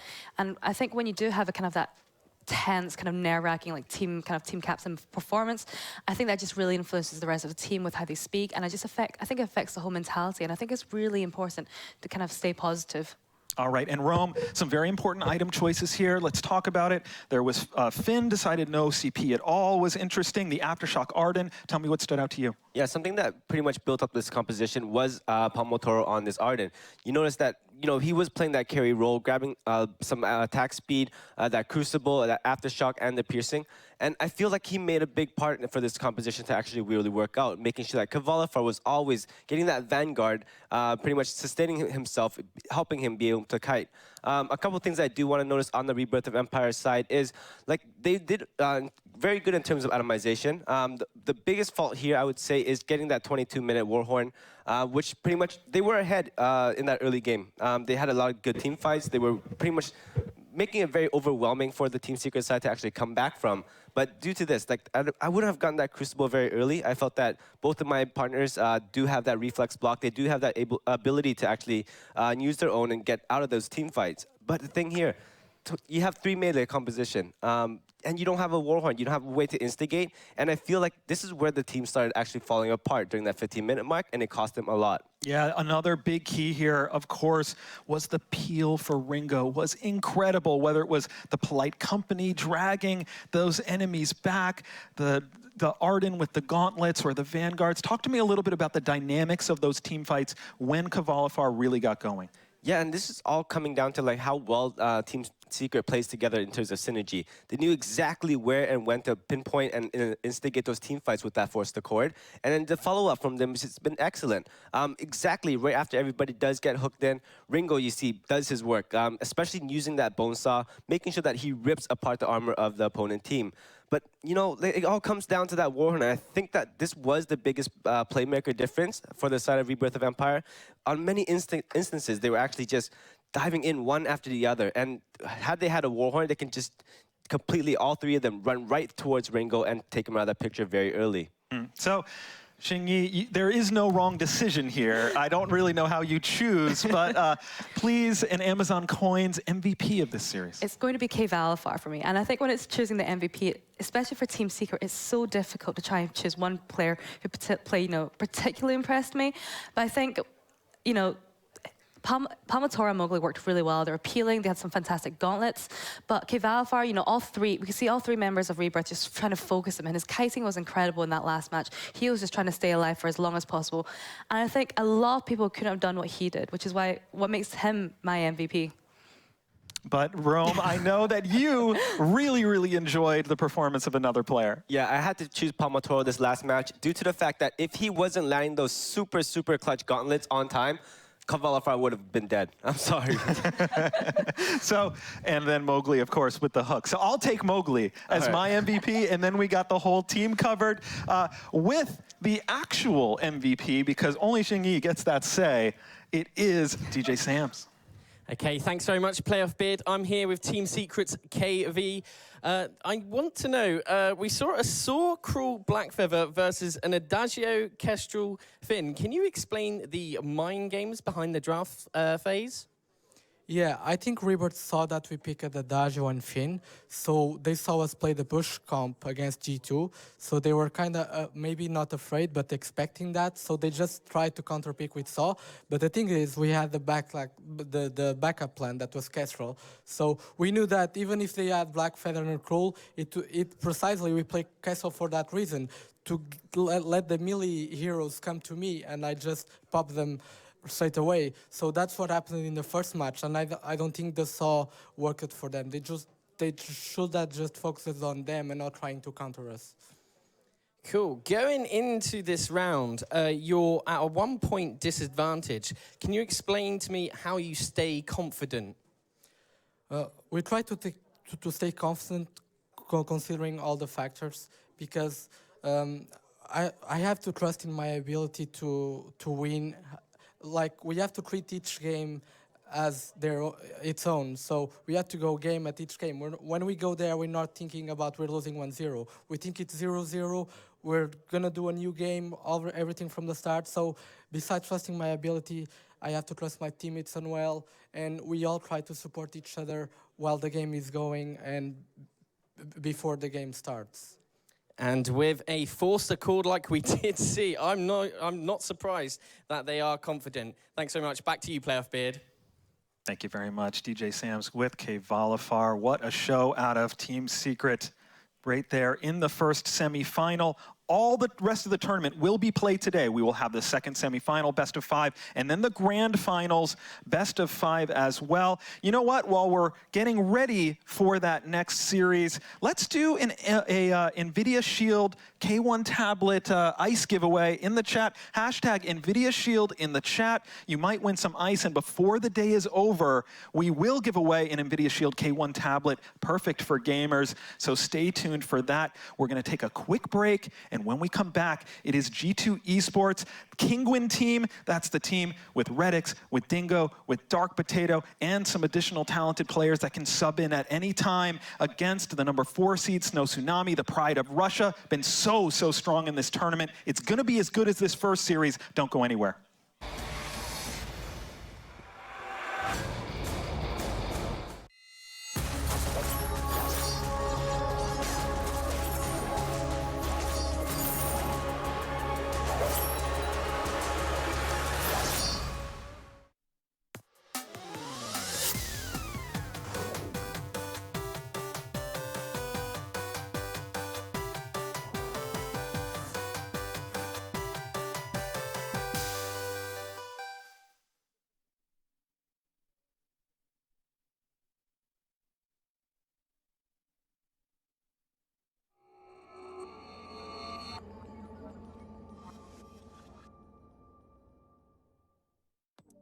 We started very good in first qualifier. We got second place, and we already got spot in live finals at that point. Unfortunately, we lost to Team Secret in finals, but we started to play much better from that time. Ну, я считаю, что посадка не имеет значения для турнира, потому что всегда есть шанс выиграть команду и пробиться даже через сетку лузеров. Есть Double Elimination, который позволяет даже при проигрыше выйти в лидеры. We trained from first and second qualifiers before live finals. В нашей команде самым главным игроком, на мой взгляд, является Лукатми, он же капитан команды Snow, потому что во время всех игр именно этот человек координирует все действия нашей команды, и мы полностью с нашим лайнером доверяем ему и опираемся на его советы всегда.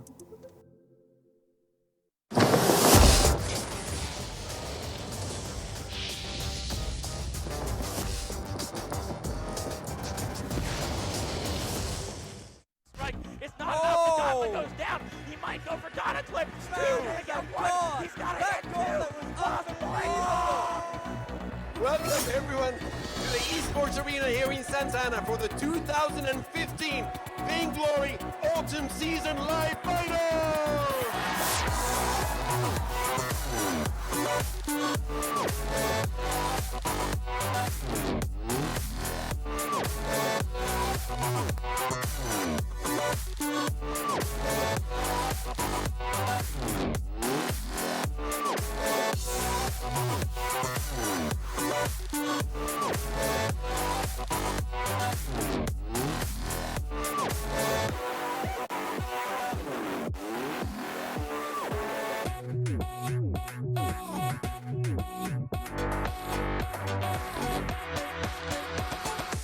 They are going to seal the deal here at 2-0, or will they? They take down the Kraken, one hit from win. Remember that there are no Vayne turrets available. Look to try and...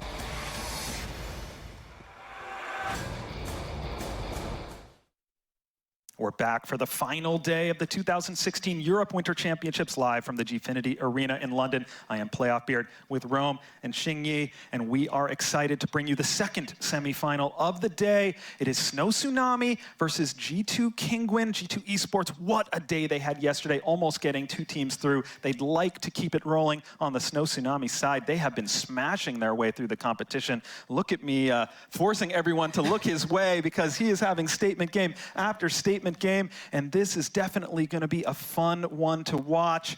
And so let's take a look at each of these teams, just kind of what they have been prioritizing as we get that ready. Rome, initial thoughts on this matchup? This is actually going to be a very good matchup, especially with this resurgence of the G2 Kingwin squad. We saw how dominant they were during the second qualifier this season. And moving forward, like, you know, they took what the original roster that they had and it just grew so much from it. And in that short amount of time that they were together again. But, you know, looking at Snow Tsunami, I do have to give that drafting and the strategy part over in their favor due to the fact that they threw a bunch of different compositions together out of that blue and made it work so well. Yeah, and they've certainly shown that they can knock off higher seeds. Yeah, and to be honest, I will choose them to win, although I did fail utterly that last match. Oh, so finally a hashtag Rome is wrong. I'm so excited. That makes me so happy. It sings, my heart is singing right now. Okay, so let's take a look at G2 Kingwin. And Xingyi, tell me as we get this graphic up on the screen, kind of what stands out for you. For me, for G2, you know, they've been fairly consistent throughout this, you know, throughout the past finals weekends, and I've been really impressed by them. They've got very consistent performances. We've been seeing a lot of Scarf and Cruel from them, however, and I feel like, you know, whilst they're very, very comfortable in these picks, I would like to see them branch out a little bit. Okay, they might be forced to branch out. If the draft of the first series is any indication, they may very well have to do this. This is, of course, going to be Redix, that star laner, along with Dark Potato and Dingo, that pair that are so good in the jungle. Their opponents, let's take a look at them.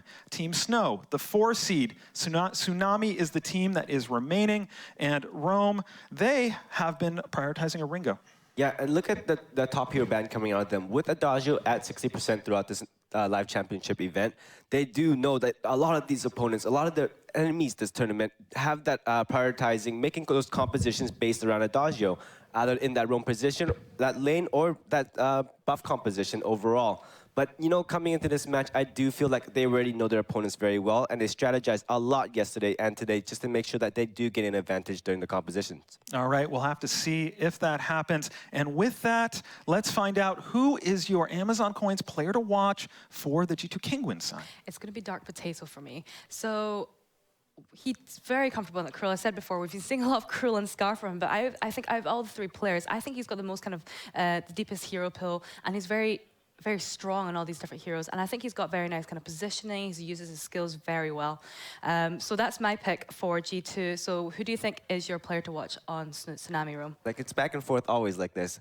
But, you know, I have to choose Look At Me. I'm a big fan of Look At Me due to the fact that other than being a very strong player, a very strategic player, he has that leadership role where he knows exactly how to voice over for his team, making sure that they do make those right plays, and especially the trust that comes out from his team over it all together, and it comes down to like exactly how they execute all these different types of compositions. Yeah, so, and two players, maybe the best two photos of anyone for these Amazon Coins player to watch as well. I like the swagger out of Dark Potato in that shot. A player who has an incredibly deep hero pool. He can go to anything at any time, creates immense flexibility for G2 in that draft, and they'll certainly be looking to take advantage of that here. But Snow Tsunami as well, a very strong drafting team, Rome. How do you see the draft dynamics playing out?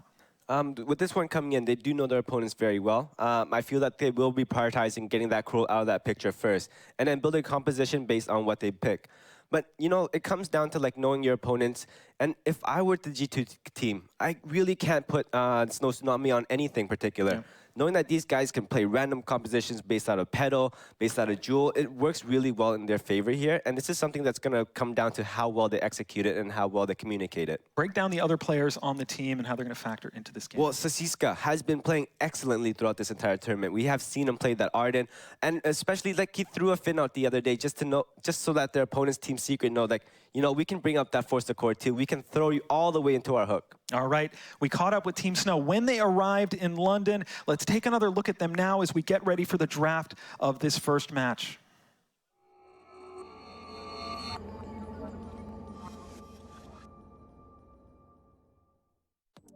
We started very good in first qualifier.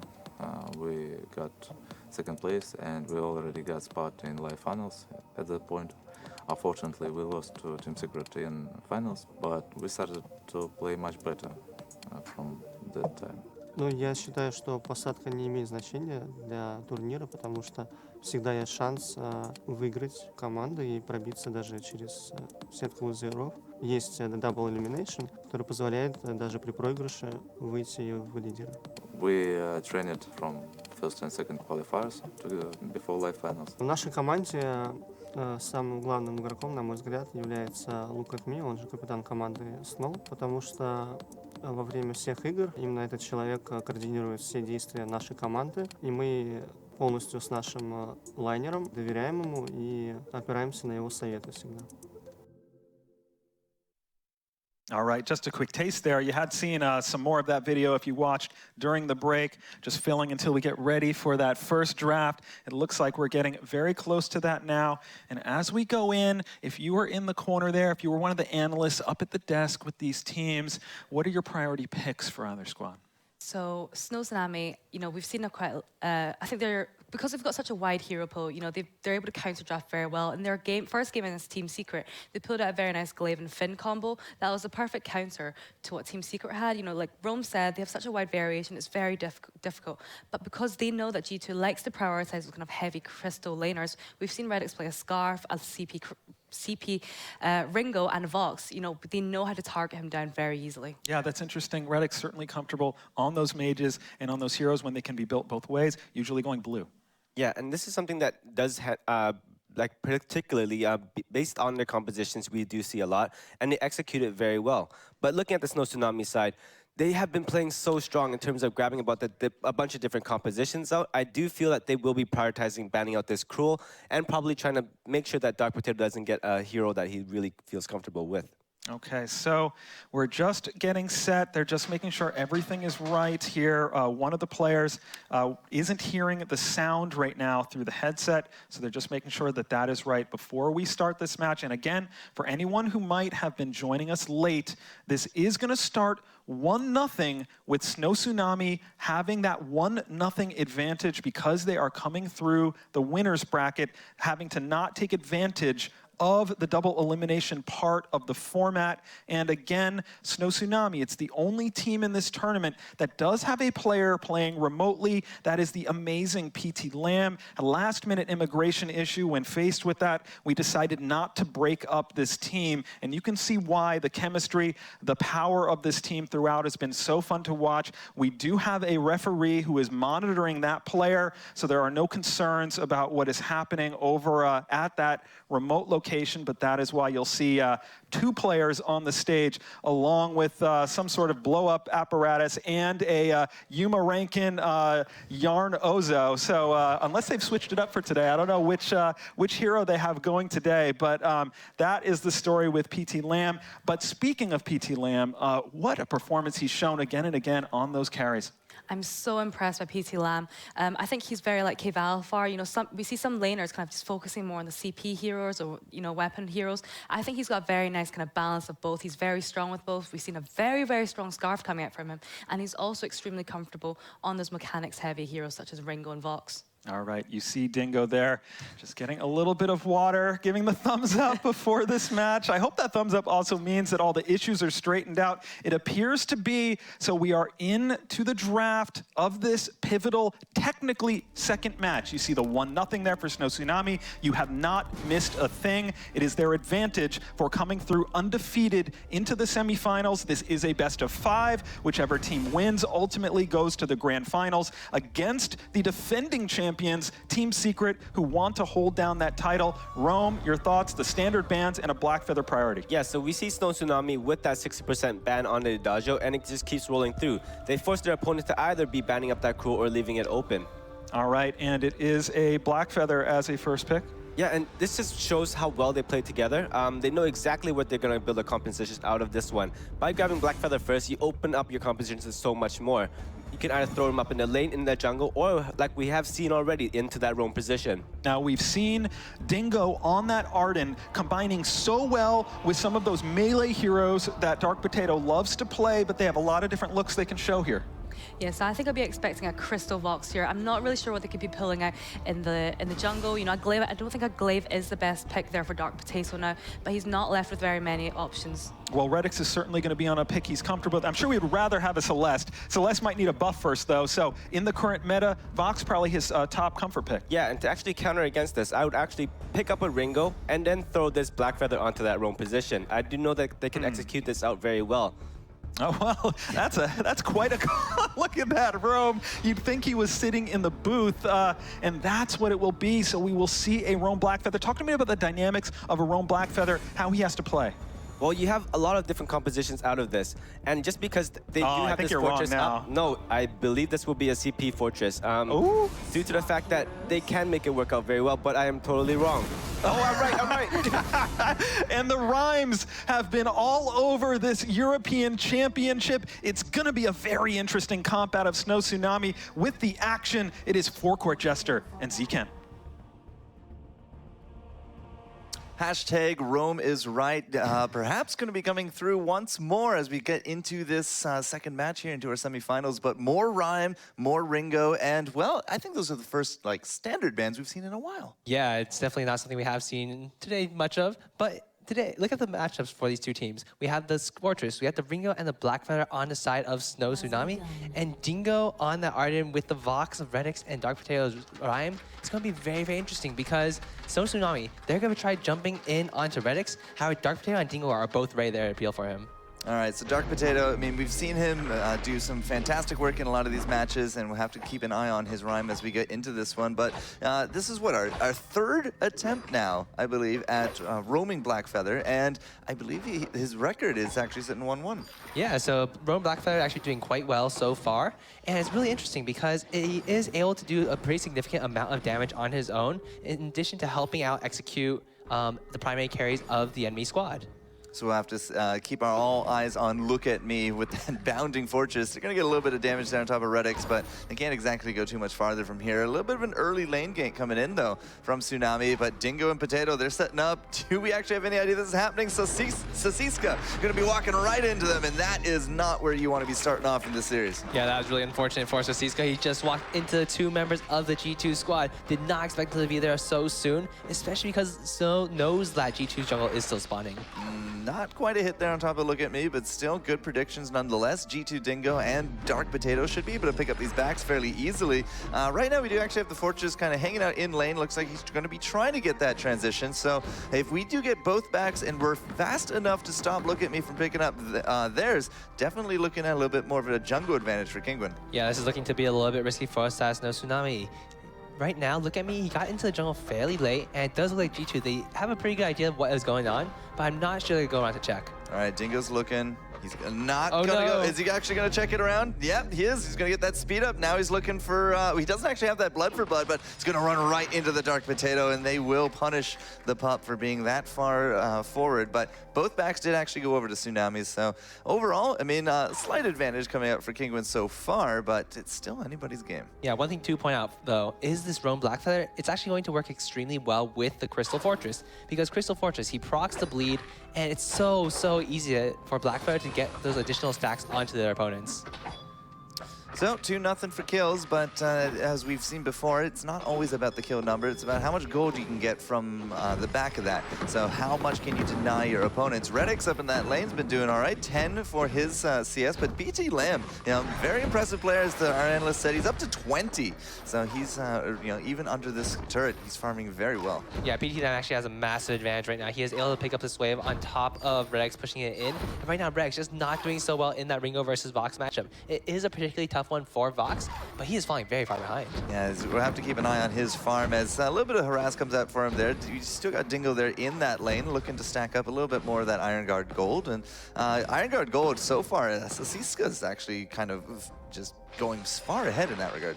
Yeah, he's about 200, 300 up right now. It's a pretty solid amount, but as long as Dingo is able to stick near his carries, as long as he's able to protect Rex and get Rex some farm, it should be okay. But Rex right now, 15 CS to a 34 of PT Lamb. Things are looking a little bit rough. Yeah, PT Lamb looks cool, calm, and collected under the pressure there down at the studio. But at this point, Sasiska, he does go straight into the Stormguard banner. And so we are going to be looking at a little bit more of a damage-oriented, at least early game setup for him. The more he can stack in terms of the gold, the more damage he's going to be able to bring to the table. Oh, Redix. Wow, Redix, he's just going to be dropping so low. Look at me, though. Couldn't actually get that fight, and PT Lamb is the one actually to go down. Dark Potato making sure that they are punishing this engage, and Snow Tsunami just going to be right back under that turret, and this is not exactly a safe spot for them. Look at this Potato looking go right past it.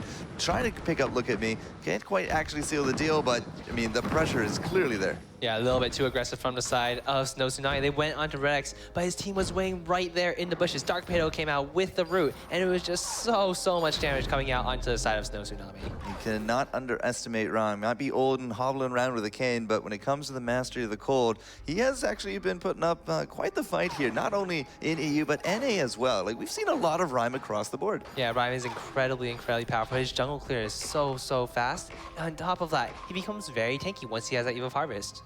And you think it will be an Eve of Harvest first up for the Potato? Almost certainly. It's one of the most powerful items on that Rhyme, and right now he is level 6, so Snow Tsunami definitely have to be watching out for that Valkyrie. The gank that comes in can be absolutely devastating on PT Lamb. Yeah, he is actually the only level 6 in the game right now. 5 minutes in, we do got level 5 on Look at Me, but he's a little bit far off in terms of picking up that 6 as of yet. And at the same time, Potato is looking at his items already with that heavy prism and going forward. Look at Me has actually finished up an Aftershock though. Yeah, how we're looking at the gold, there is a pretty sizable advantage for side of Snow Tsunami, and this is purely coming from the lane advantage of PT Lamb, though there might be another gank coming in. Yeah, 47 to 31, that's probably going to be the majority chunk, and Dingo, he's going to look into that bush. He does find Look at Me. We got a pulse out there from Redix as well, just trying to keep tabs here on Snow Tsunami. But, you know, 600, 700 gold, it's not the end of it so far. We do got that kill advantage, so the momentum, at least a little bit, is here for Kinguin, but can they actually use those level 6s, you know, for a big power spike here? Yeah, this is actually going to be a very interesting match because even though they are level 6, Snow Tsunami, they know that they cannot fight right now because G2 Kinguin has such a large advantage in terms of levels. The level 6 power spike of Rhyme is absolutely huge, and as long as Snow Tsunami is able to avoid him for a little while, then their team comp will be able to burst down Redix in a few minutes. All right, PT Lamb is just over halfway to his level 6. At the same time, Redix about on par. So we're going to get that wait for it and the Hellfire online here fairly shortly, but Look at Me just going off and about into that jungle as well, looking to just increase his own farm. 34 to 34 for our junglers, so they're pretty much on par, but we do have those 2 kills to Dark Potato. Yeah, 2 kills are going to help him out a little bit. It is why he has such a large level advantage. Level 8 already on that Rhyme. He's going to be doing some serious damage with his Spire. And right now, Snow, they're hanging around lane. They're around level 6, level 5. But right now, Dark Potato, he is just farming up a storm. And I think Dingo up in this lane babysitting Redix is actually starting to pay off a little bit. He is still behind when it comes to that farm, but he hasn't gone down in that lane yet. Still looking for the first point on the board here from Snow Tsunami. And PT Lamb, 64 last hits in 7 minutes. He is really keeping up that pace.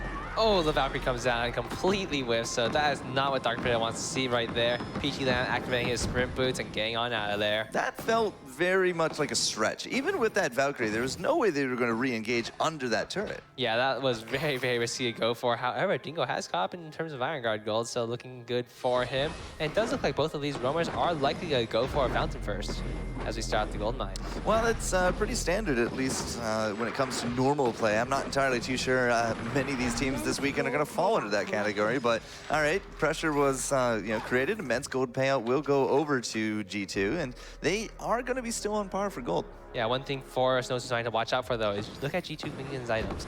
Dingo, he has the Fountain, and Dark Potato, he has his Eve of Harvest. He's going to be so tanky in these fights as long as he is able to land his abilities. Yeah, but on the flip side, PT Lamb picks up that Sorrow Blade here just at the 7-minute mark as well. So all that farm is definitely starting to show off a little bit. Redix is the one falling behind it in that regard. Yeah, I'm a little surprised Dark Potato went for a little bit of shielding over the armor. Sure, Look At Me does a decent amount of damage, but PT Lamb is still going to be the one constantly hitting him. Well, I mean, what do you prioritize? The armor, the shield? Like, you have a lot of threats on the board. Yeah, it's going to be very dangerous either way. So whichever team gets caught out first is going to be the one that falls, especially with the tools of engagement for both of these sides. Now, PT Lamb and Look At Me have also now completed their reflex blocks, so they're actually the only two in the game with those right now. We'll have to see if, Dingo, he has that level 6, that gauntlet. Will that actually be coming into it? Well, Look At Me is the one that got stunned. Silence Valkyrie on top of it. He's going to bound away and still going to live through it. PT Lamb with the Hellfire. No. Unfortunately, he will pay for that one. He's not going to be that Crystal Ringo, so the damage output for that risk-reward definitely not paying off. Look At Me, however, could be a little bit too far forward. Gets the root. Dark Potato for the kill, and a turret on top of it. Kingwin is looking in just superb form. Yeah, that was a fantastic fight coming out from the side of G2 Kingwin. They were able to land a Valkyrie on top of key members of Snow Tsunami, chunking them down so quickly. And Dark Potato, it was so on point with those Winter Spires, landing them over and over and over onto the key members of Snow. So the first big break in the match, 2,000 gold now being awarded to G2 Kingwin from that. There's the Sorrow Blade we've been looking for here for Redix. And at the same time, Potato is starting to get farther and farther ahead. 4-0-1. This guy just is unstoppable in that jungle. Yeah, he is very, very incredible right now. 4-0 on that Rhyme, not something you see too often early on. However, look at Sasiska. He is building up a little bit of damage for himself. He has a strong Rod Baron. He's going to be assisting his teammates a little bit. However, Look At Me is the one that is going to be helping him with that. As long as the Wolves are able to come out and apply the bleed stacks, then the status of Noai actually has very, very high amounts of damage. But it's really up to whether or not Dark Potato can catch out PT Lamb, and if he does, how quickly can he take him down? Well, it feels like between Dark Potato and a Vanguard, I mean, the area of effect damage will be able to deal with these wolves pretty easily, it feels like. Yeah, Dark Potato will easily be able to take them out as long as he lands his abilities on them.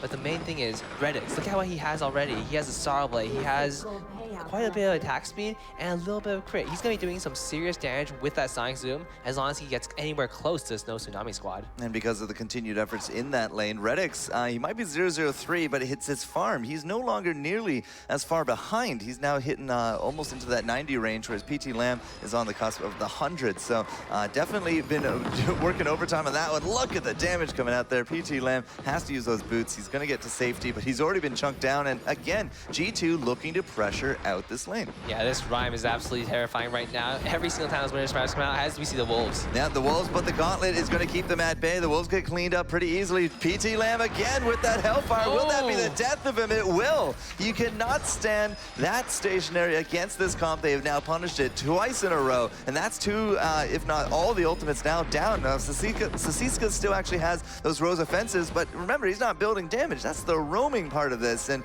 he's not exactly going to be that deadly warrior. we've seen in other matches. Yeah, so Sisca is completely relying on Look At Me's damage and his bleed stacks to be able to do any damage himself. But right there, PT Lamb, that is the second time he was channeling Hellfire Brew in just broad daylight. Dark Potato, every single time he sees that, those are free Winter Spires, free Valkyries, and free roots for him. Yeah, it's been working out 2 for 2 in that combo, and 4-0-2 there for the Potato. They did actually push up again, and remember, Redix, he's caught up in that farm. He has a few kills to his name, only death so far for PT Lamb, and Reflex blocks the side. This is starting to kind of get away from Snow Tsunami.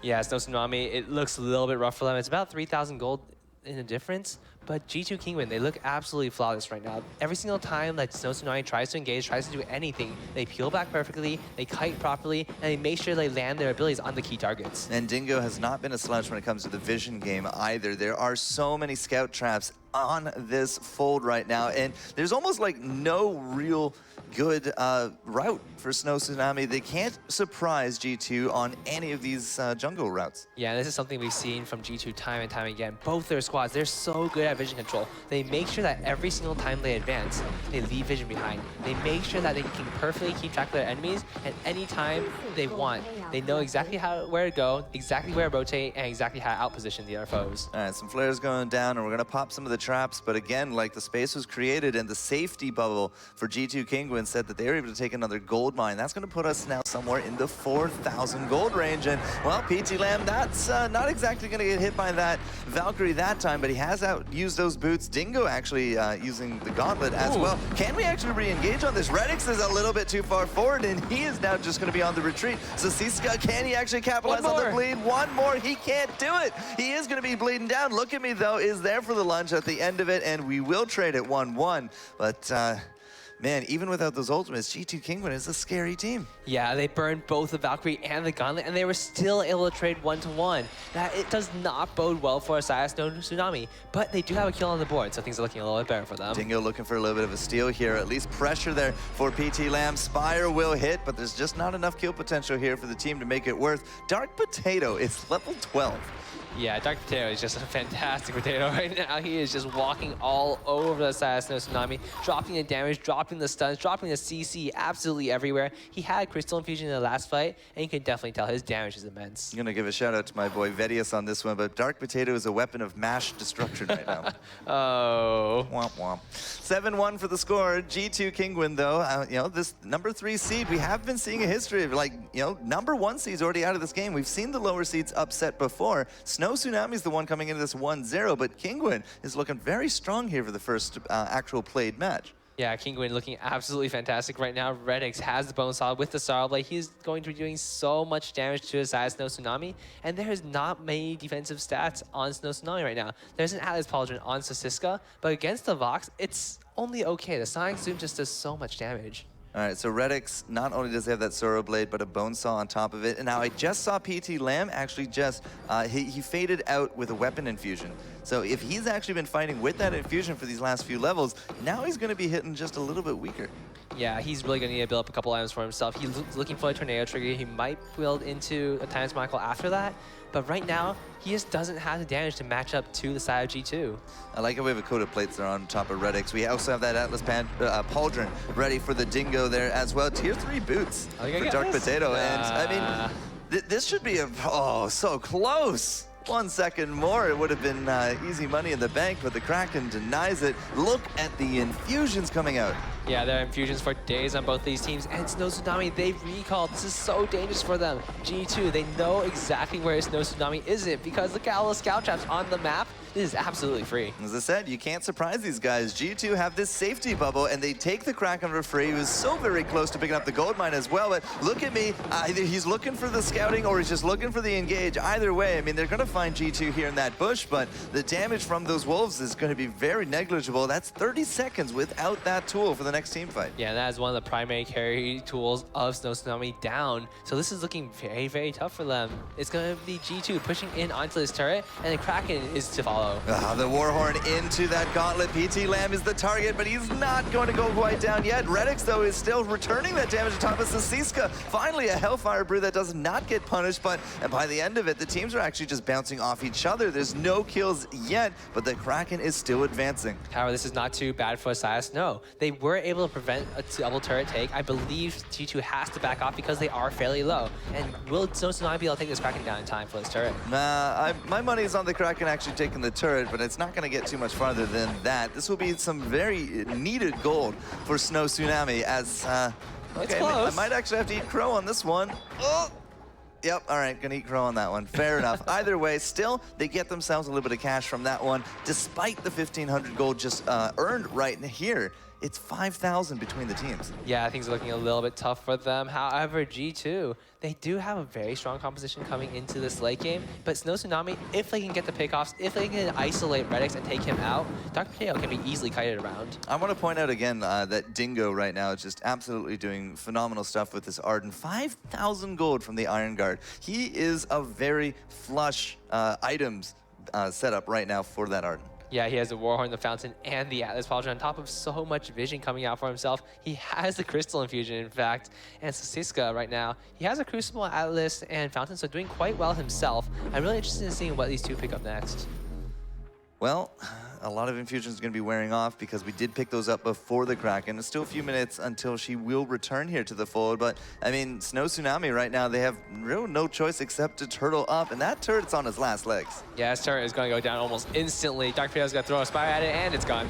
And Dingo's actually going to use this opportunity to get in there. Sasiska was the only one stunned from the Gauntlet. Look at me trying to kite this one out. Now Sasiska, it looks like he's using the Rose Offensive to get out of dodge. Redix was a little bit too far forward, took the damage, but ultimately, again, no kills from either side. Yeah, that was not too bad for Snow Tsunami. Once again, they were able to hold pretty well. They lost their turret, but it was about dead anyway. There's no way they were going to defend that. And right now, Redix is fairly low. This might be a good opportunity for Snow Tsunami to retake the map.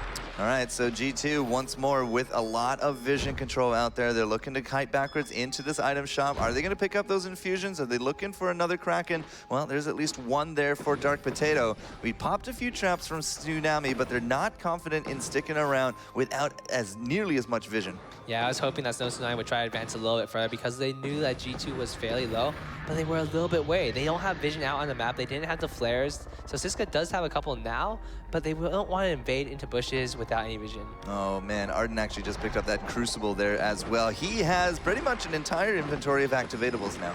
Yeah, he very much does. Right now, Kraken has to start. The Wolves come out. All right, see if the Kraken can be used in 6, but PT Lemon just gets a raise. He's just not going to be part of this fight. Now Redix, Sasiska is trying his best, but it's a roaming Blackfeather. He just doesn't have the punch. By the end of it, he will get the kill, but that's now 2 down, and the third is not soon to follow as Look at Me has nowhere to go as the caged pup will fall, and that will be now an ace going to G2 Kingwin. Yeah, G2 Kingwin fantastically fought right there. They had their ult lieutenants come out just in time. They had the Valkyrie, they had the Gauntlet, and now they're going to take this Kraken.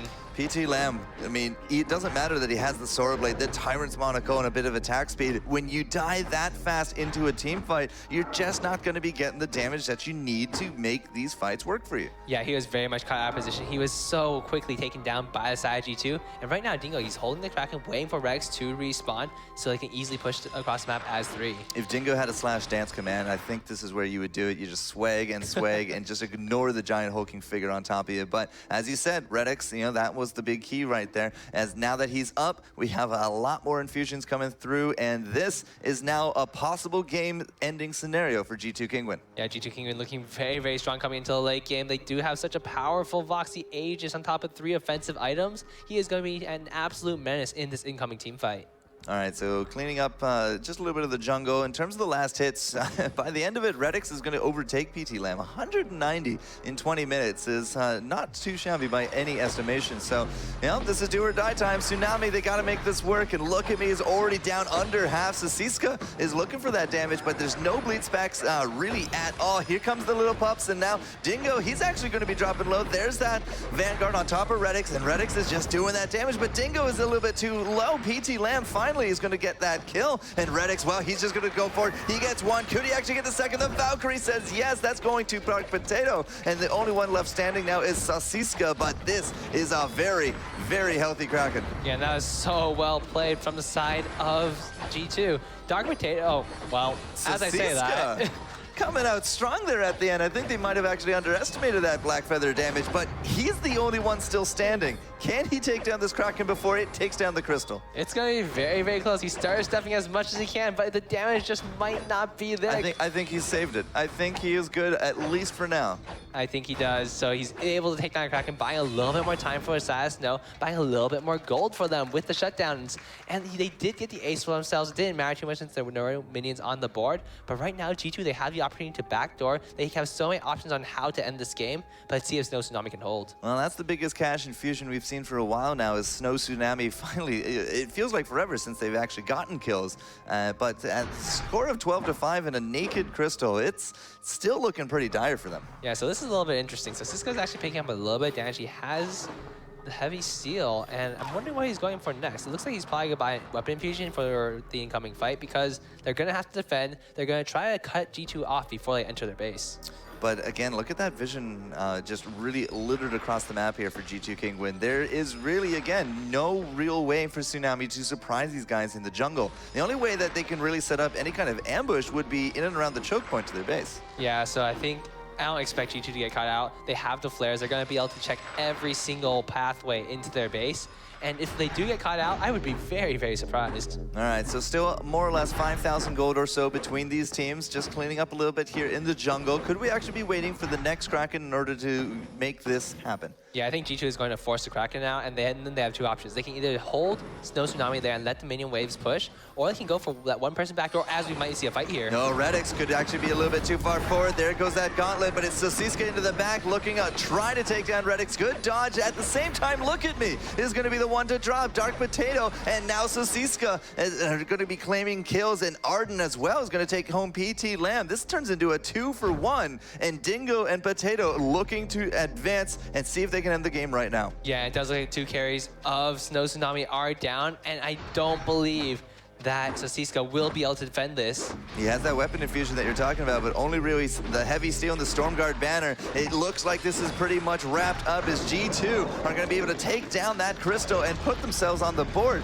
now tying up the series 1-1. Yeah, so G2 coming out very, very strong in this first game of the set. And it does tie the series up, because Snow Tsunami, they were up 1 game starting it out. But look at them, G2 coming out very, very strong. It's really hard to underestimate Dark Potato. You put him on anything in that jungle, it doesn't seem to matter what you ban out. No Kroll, all right, I can still do it with Rhyme. No Rhyme, no Blackfeather, all right, I'll take Kroll. He has been a consistent, just well-placed and well-done player. Yeah, but we cannot discount the abilities of Snow Tsunami. They are very, very flexible. They can easily switch things up on the fly. And I'm really interested in seeing what will they do next. I'll admit, I was looking for a potato pun, but couldn't find it. Womp womp. As we do set up into this next game, though, guys, I mean, we did have the typical bans this round. It's been a while since we've seen the typical bans. Now I'm curious if we're actually going to look for a target ban into game number 3. And as the teams will swap sides as well, I mean, that could actually be a big mind game into it. If you can't ban both, then first pick will get one, but not the other. And who would you actually see prioritized in this? This is going to be interesting, because both these teams, they are fairly flexible, and they do play a very wide variety of heroes. So if they do ban the Adagio and Kroll, we'll probably see more of the same. But if they decide to open it up, I'm very interested in seeing, will G2 go for the Adagio or the Kroll pick first? Well, they've definitely been banning a lot of Adagio, but I'm not entirely too sure that means that they would play it if it did come their way. I would like to see Kroll, of course, on Dark Potato. And of course, you know, this is best of 5. If it goes all the way there, I have high ideas that it would be him playing it. Yeah, and the Dark Potato, his Kroll is just absolutely fantastic. So, I mean, coming into this next game, what do you expect to see? Well, I'm just really hoping that Dark Potato is going to perform again. But, you know, that's enough from us. We're going to go get our expectations, because who knows, maybe hashtag Rome is right will prevail once more.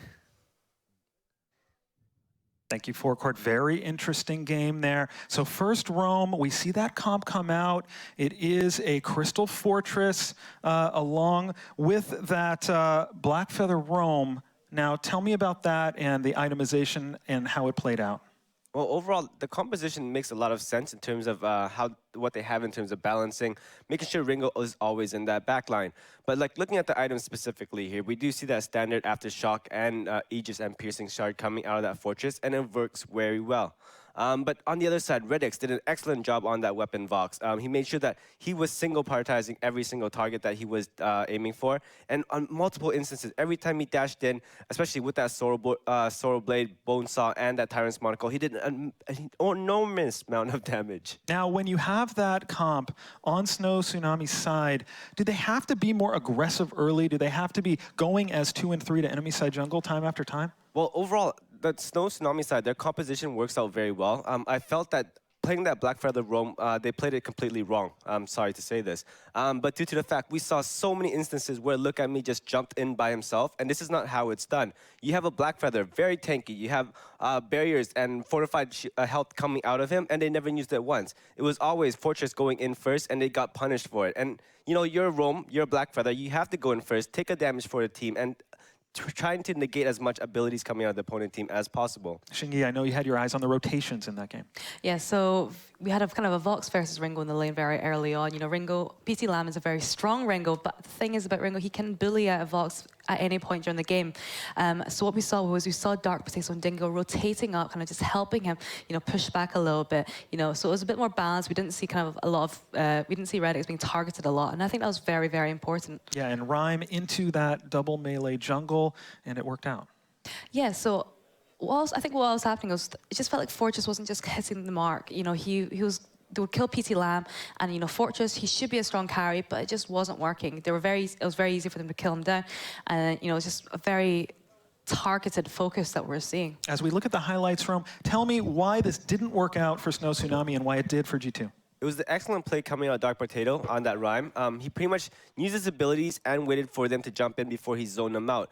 Pretty much making sure that everybody inside that Winter Spire, he made room for that Vox to stand in that backline. And you know, the damage coming out of Vox, it was so much and so detrimental to how the outcome of every team fight was. Yeah, and Vox with that armor too, that was an important buy. And PT Lam had some struggles, as Zekent pointed out, going for the Hellfire Brew. The second that happened, Rhyme was always there to punish him. Yeah, I felt with PT Lam this last match, there was a lot of individual things that he needs to work on, especially just knowing exactly when to time out his abilities and exactly when to jump in. But, you know, it all comes down to how the Roam Blackfeather was played last game. It is a big risk, but had they played it right, had Blackfeather always gone in first, just leading the way for his team, it would have made him so much more easy for everybody else on the Tsunami squad. Yeah, so now it is technically all tied up at 1-1. Snow Tsunami, they get that one-game advantage in the semifinals for coming through the winner's bracket. So it is 1-1 in a best-of-5. There's always 5 minutes between matches so that the players have a chance to consult with their staff. Of course, G2 eSports, a very large, very successful multi-game organization. They have a big support team here, including their analyst up there and talking to the players, working through this on the Snow Tsunami side. You know, all of Russia is in their corner today, and they've been playing so strong. They, you know, I don't think they need to, you know, get too down about this. They're just going to kind of turn the page and do what works for them. Yeah, and also, you know, they were the ones that beat out Team Secret, and before they'd taken a game of Team Secret, they've got very strong drafting, like Rome said. They're very strong mechanically, and they have such a, you know, diverse hero pool. It's very difficult to predict. I think last time they just didn't, something was a little bit off.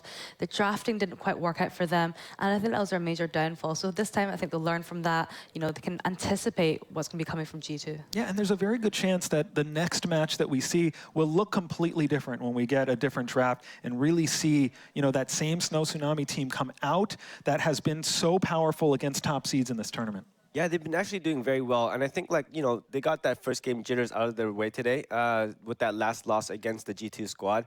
But overall, like, G2, they do have like a couple compositions that they're very comfortable with. But, you know, today, I think with the ban situation coming out of both sides and how they are going to be drafting for this series, we expect to see a lot of Rhyme coming out of Dark Potato, and he's been playing it very well. Yeah, he's so good on those melee heroes. Now kind of adding one more to the repertoire, kind of started with a Glaive, went through that melee roster, and now has found some magic with the Rhyme. And for Redix, you know, Vox is really the go-to for him right now. But with Dark Potato doing so well, who do you take people off of trying to pick things away when you have the standard bans? Well, overall, like, I do want to take away a lot of that Adagio and a lot of that Cruel, mainly due to the fact that both sides have a very dominant Cruel player, and it actually makes up and builds a lot of different compositions for them. All right, so G2 creating a scenario where Adagio will be left open. We'll see if that is the priority pick here. and the draft is having a hard morning here in London.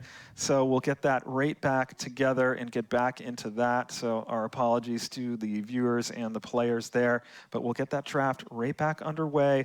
And just so you know, when we had that last pick, you know, when the draft went off during that last pick, the referee immediately gets the team to declare that pick. That gets communicated to everyone, so there is no extra time for anyone. I believe we have the draft ready now. Let's get back into that and find out how this thing is going to go. And here we go. And it is a Ringo coming out of G2 Kinguin. Interesting, they're leaving that Adagio open. Is this intentional because of a comp they have in mind, Rome? And we've seen a couple instances where they have been running a lot of Crystal Ringo due to the fact that they do know their opponents might be particularly running that buff composition, especially with that Adagio pick. Okay, we see Adagio Blackfeather. So Adagio Blackfeather, I know for a fact that Adagio is played a lot by both Snow teams, and it's no surprise to me to be seeing that Adagio picked up. They like to use that the buff comp a lot, and I think in this instance we might be seeing a bit of a support Adagio coming out, one that we've not seen as much. Okay, that will be interesting to watch for. Dark Potato, he says, let's see if it locks in. He says, you want to give me the rhyme, I'll take it all day long, Ro. Then again, yeah, G2 Kinguin did actually a very good job preparation in terms of fighting out the Snow Tsunami team today. They know that after watching yesterday's matches, they have an opponent that's very diverse in terms of how they build other compositions, how they went through that drafting phase. And seeing Dark Potatoes, he's been very confident on this rhyme, and he's expected to make a lot of big plays for them today. Yeah, and that is the thing. When you have people watching that game film, there's a lot you can pick up from the first 2 days of the tournament. They finish it off with Arden, no surprise there, Rome. Yeah, so just standard composition out of them, just like the last match, and we expect them to play it out the same way. Just look for Redx to actually make a big factor in this lane. He's going to be trying to push it as much as he can because he knows Rhyme does need a little bit of time to ramp up. All right, we're waiting for that last pick coming out of Snow Tsunami, rounding out this comp of Adagio Blackfeather, and see what the final scenario is. It is a Finn. Again, Sasiska on this Finn. He played it extremely well yesterday. So they do know that this is a buff composition and they will be bank everything on Blackfeather. All right, this is match 3 of 5. Snow Tsunami started off 1-0 because they came out of the winner's bracket. With the call of match 3, it is Forecourt Jester and Zcam. So it seems that if you do actually ban out Adagio 60+% of the time, you're not inclined to take it. Yeah, I'm guessing they just don't want to play it either way. So even if they are on the blue side, even if they have the opportunity to pick it up, they just don't want to do it. Yeah, but now we're looking at a buff comp there for that Blackfeather. And, you know, if I have to take a guess, it's going to be Look at Me playing that one because he did so much work with it. But this is also a statement saying that it's not just Meowgly, as I was actually looking at his Twitter, that can play this Finn.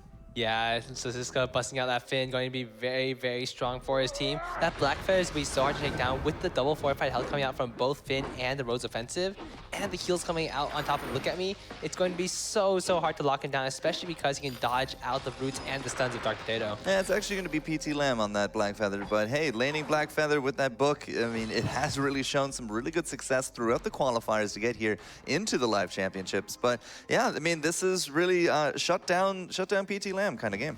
Yeah, so one thing about the Blackfeather versus Ringo matchup is it can go the way to Blackfeather if he is very, very on point with that on point. If he lands every single one of his abilities, if he is able to get the barrier when he needs it to prevent the damage coming out from Redix, the lane will still go in the way of Blackfeather.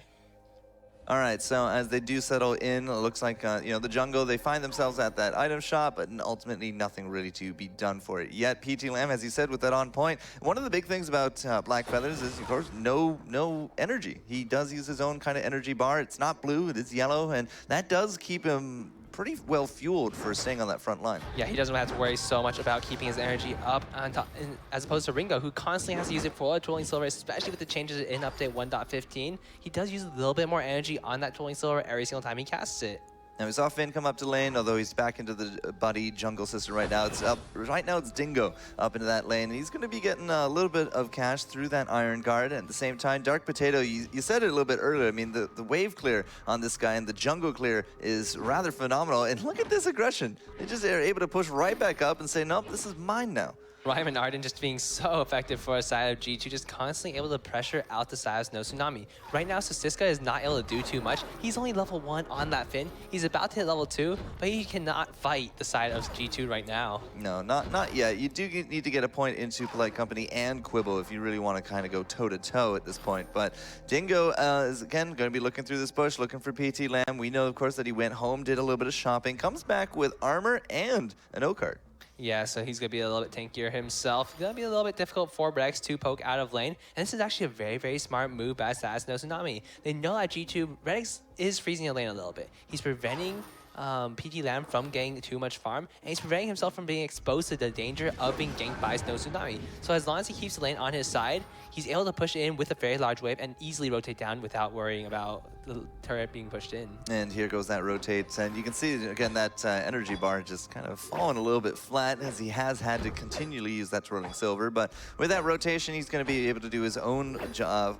Shopping, and we got O-cards basically across the board. It's really only Look At Me that doesn't have this early health bonus. Yeah, however, Dark Potato and Rex run into the side of Snow Tsunami as all the members of the teams engage. Yeah, Dingo comes up there with that Vanguard as well. Few flares going down, trying to maintain vision on everyone. Look At Me, though, again, probably the weakest in terms of the health pool right now, because he does not actually have that O-card. But, you know, again, we're just going to bounce off each other. 0-0 for kills, and the gold pretty even across the board. Yeah, however, Look At Me is being invaded upon by Dark Potato, and right now Dingo is coming up, so this is a little bit dangerous for him. Could this actually be a kill? It's level 5 Dark Potato. He's packing quite the punch. There goes the Quibble, and that last hit, the Winter Spire will seal the deal for the first kill of this game number 2.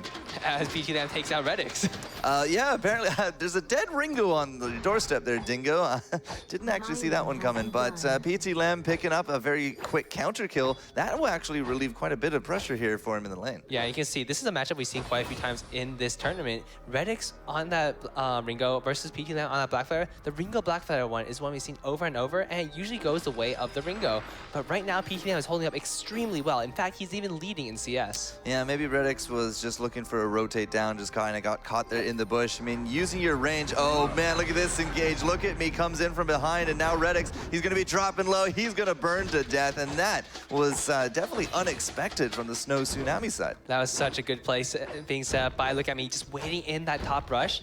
Redix had absolutely no idea he was there. No, absolutely not. And again, you know, just goes back to the previous commentary. When you get a little bit too far forward, you don't have that ranged option or advantage to your name. So yeah, once you get stuck on your face, it's kind of hard to dislodge PT Lamb. Right, and right now, Look At Me, level 5 on that Dajo. He's leveling up the Agent of Wrath as expected. He is going to be buffing up PT Lamb quite a bit. And PT Lamb, he's getting his items. He has quite a bit of gold still. About 400 left as they have another fight.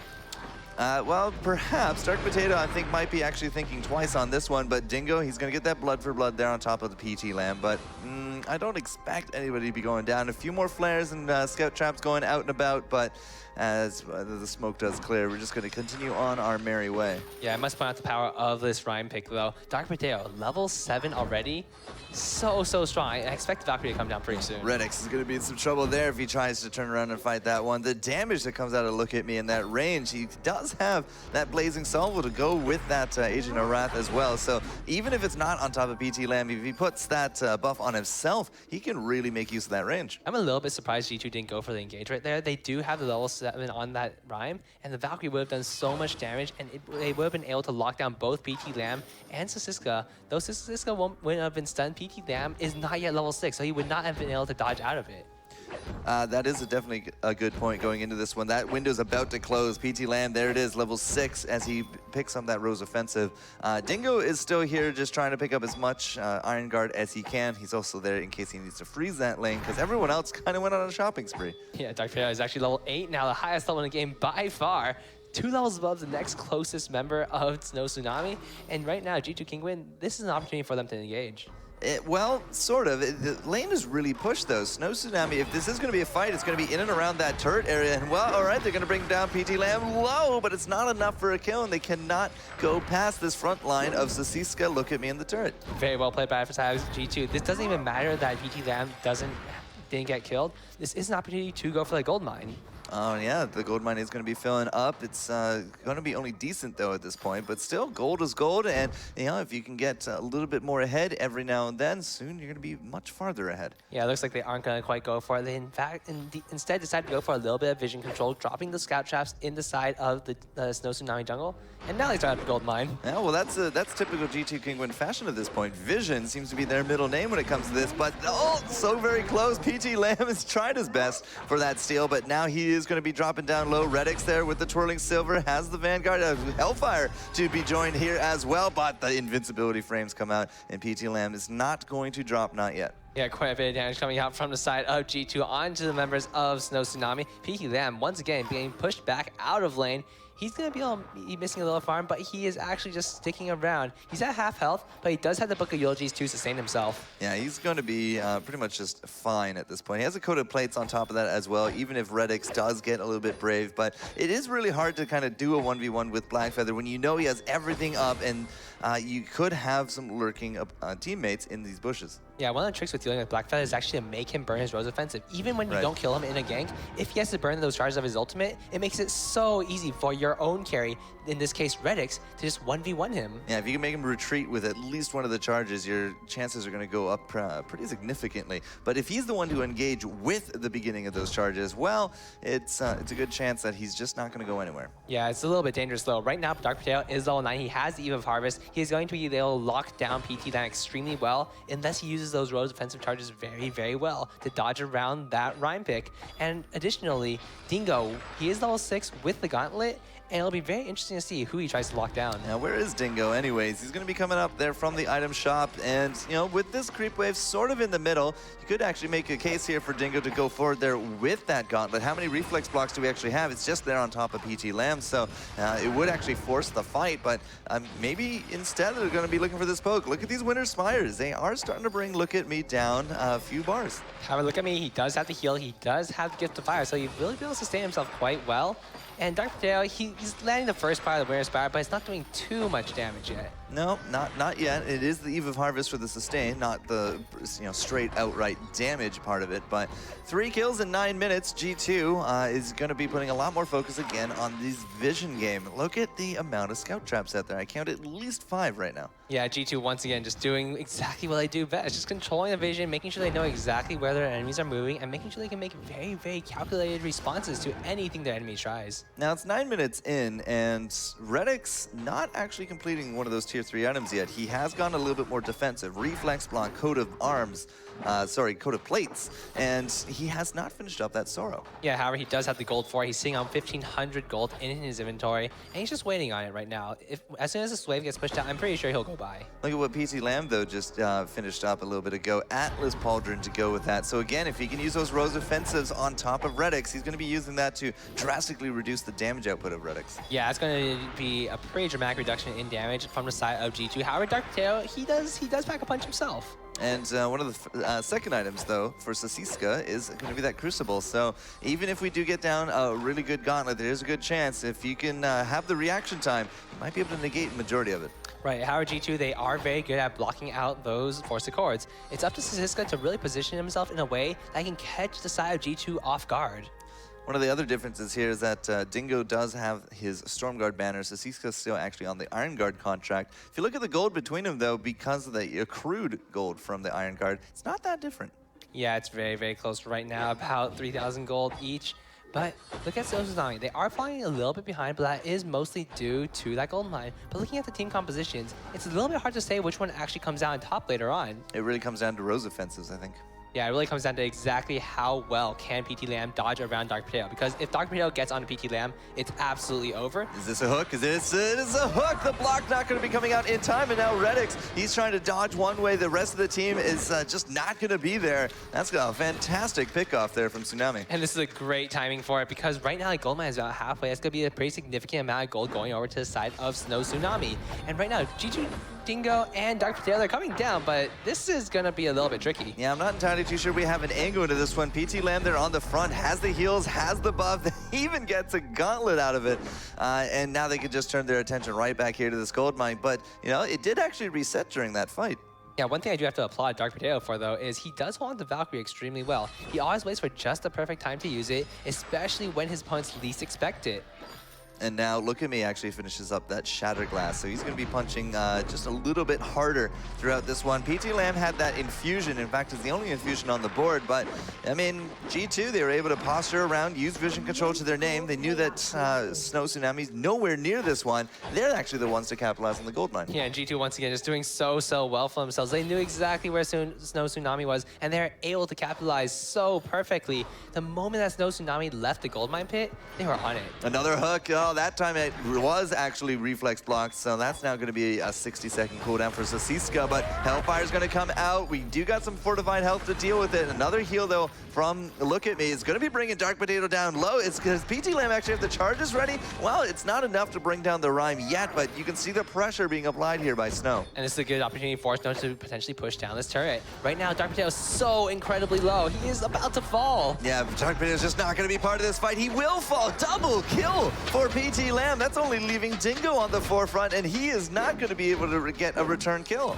Yeah, PT Lamb just I don't even know if he expected to kill Dark Potato right there. Dark Potato was just recalling in that bush, and he just got caught out.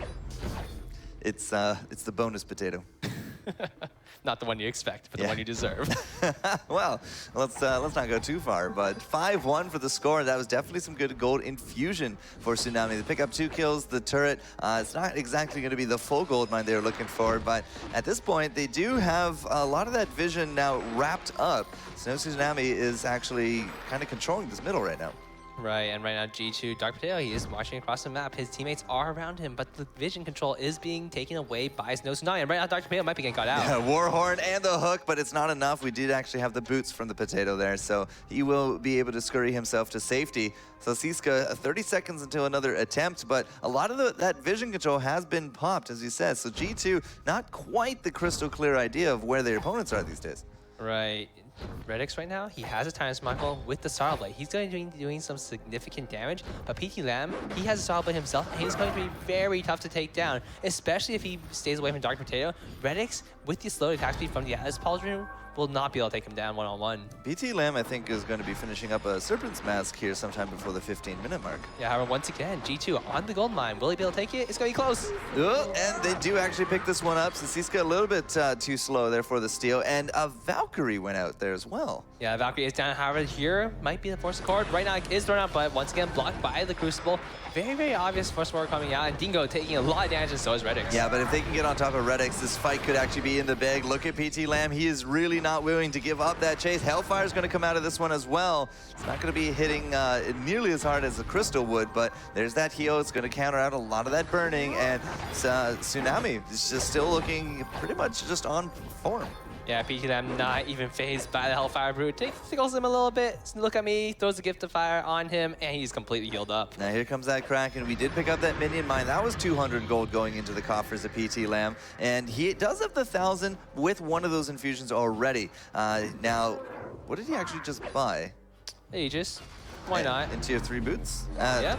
All right, so going a little bit more movement speed. We'll have to see if that works out. That's a anchor right there, as Redix is not going to be long to follow here from that Ardent. Dark Potato is going to be 1-on-3 situation, but PT Lamb, I don't think he's going to give this one up. The damage return for Potato is actually fairly significant, but it's not enough for a kill. The buff comp is aptly named in this regard, and now I think Snow Tsunami might be able to take the Kraken in peace. Yeah, actually, Semifinal looks like they are going for the turret. However, they do have 10 seconds on the members of G2, down to 3 because of the turret being taken, but they still have the opportunity to go for this Kraken. Looks like Dark Potato might be heading over there. I'm not even sure if Snow Tsunami wants to start this up. Look at me, and PT Lamb did have infusions on that fight. Redix and Potato, not so for them. They do have the cash to pick it up, and they're probably going to be holding on to that cash a little bit longer just to make sure that they can pick up the infusions for this Kraken that's going to be pushing down. And I mean, I think it's just very obvious at this point that there will be a Kraken, considering she just got unleashed.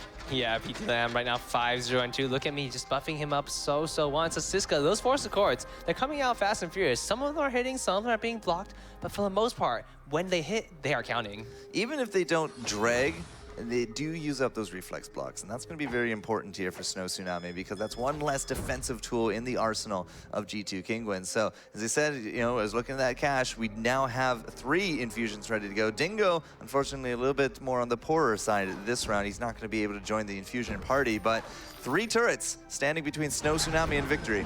Yeah, so this guy is almost starting looking for another force core right here. Will he go for it? Well, Dingo's just kind of sitting around. Redx could be a big target. Sasuke's coming down actually low, but just under half. He's going to get one of those heals. Dingo with that defensive gauntlet, and PT Lamb too far forward. There was no heal available as Adagio had actually healed up Sasuke instead. And the buff comp is going to fall just a little bit on this fight. Yeah, that was just a huge mistake coming out from PT Lamb, a little bit too far in and getting taken down by the members of G2. And Sasuke, he is almost starting going down here. There's almost no... Oh! The Lumbering Giant, it's really hard to kind of outrun your opponents in this regard. Although I don't think that Valkyrie actually hit anyone, but look at me, he's going to choke down regardless. Okay, Sasuke's making the job easy for the double G2 duo. And at the same time, you know, they prioritize taking these kills over defending against the Kraken. Dingo's actually cleaned up, but we still have double turrets back at base. And this is the danger of running that buff composition. When your primary carry does go down, you almost have no chance at winning those fights. Look at me, he does have a solid amount of crystal power, he has the clockwork, but he just doesn't have the damage. And I would actually say he doesn't have the survivability either. I mean, look at me. After a heal and after the reflex, that's it. The only real defensive item he has is the reflex. Right, and right now, look at me. He has Crystal Infusion being picked up. PT now, he's sitting on a double infusion. It didn't work out so well for him, though. So if he does go down, if he is not able to take advantage of those double infusions, things are going to look a little bit rough. I'm still waiting for that Serpent Mask to come through as well. I mean, there's been a lot of cash now kind of just emptied out into the coffers of these infusions. Gotta wonder about it sometimes. But in terms of the state of the game, with the Kraken going down, that does put Kinguin up just a little bit higher in terms of the gold gain, despite the fact that they've really been the ones that have been pressured. Between the Kraken, the kills, and that turret, it has put them up ahead. But still, 2,000 gold this late into a game, it's not the biggest of deals. Dingo, though, he's going to now throw down that gauntlet. PT Lamb trying to get on top of Redx. Redx is trying his best. Good blocks at the end, but the stun is going to be enough to bring down that Ringo. And now Dingo is going to be running for his life. We have split from the Rhyme, so the Potato will live through this, but this is feels like really good timing. I think there's going to be a Kraken around the corner here. Well, if they can't take down Dingo, then that's going to be a bit of a weaker position. PT Lamb makes it look easy, though, by the end of it, and that's a 2-0 to Snow Tsunami. A very, very solid attempt at an escape by Dingo, making it over the wall with the blood for blood, but not quite being able to escape the members of Snow Tsunami. And right now, Snow Tsunami, they are marching in. Redx is up in 10 seconds, but this first turret was almost certainly going to fall. Okay, so that's actually going to be a reflex block there from the Potato. Now remember, there was a Kraken previously. The decision to get the kills did leave that turret down there extremely vulnerable, and it is out of there. It's now just one turret and win, and there is a Kraken on board. Yeah, this is very risky right now.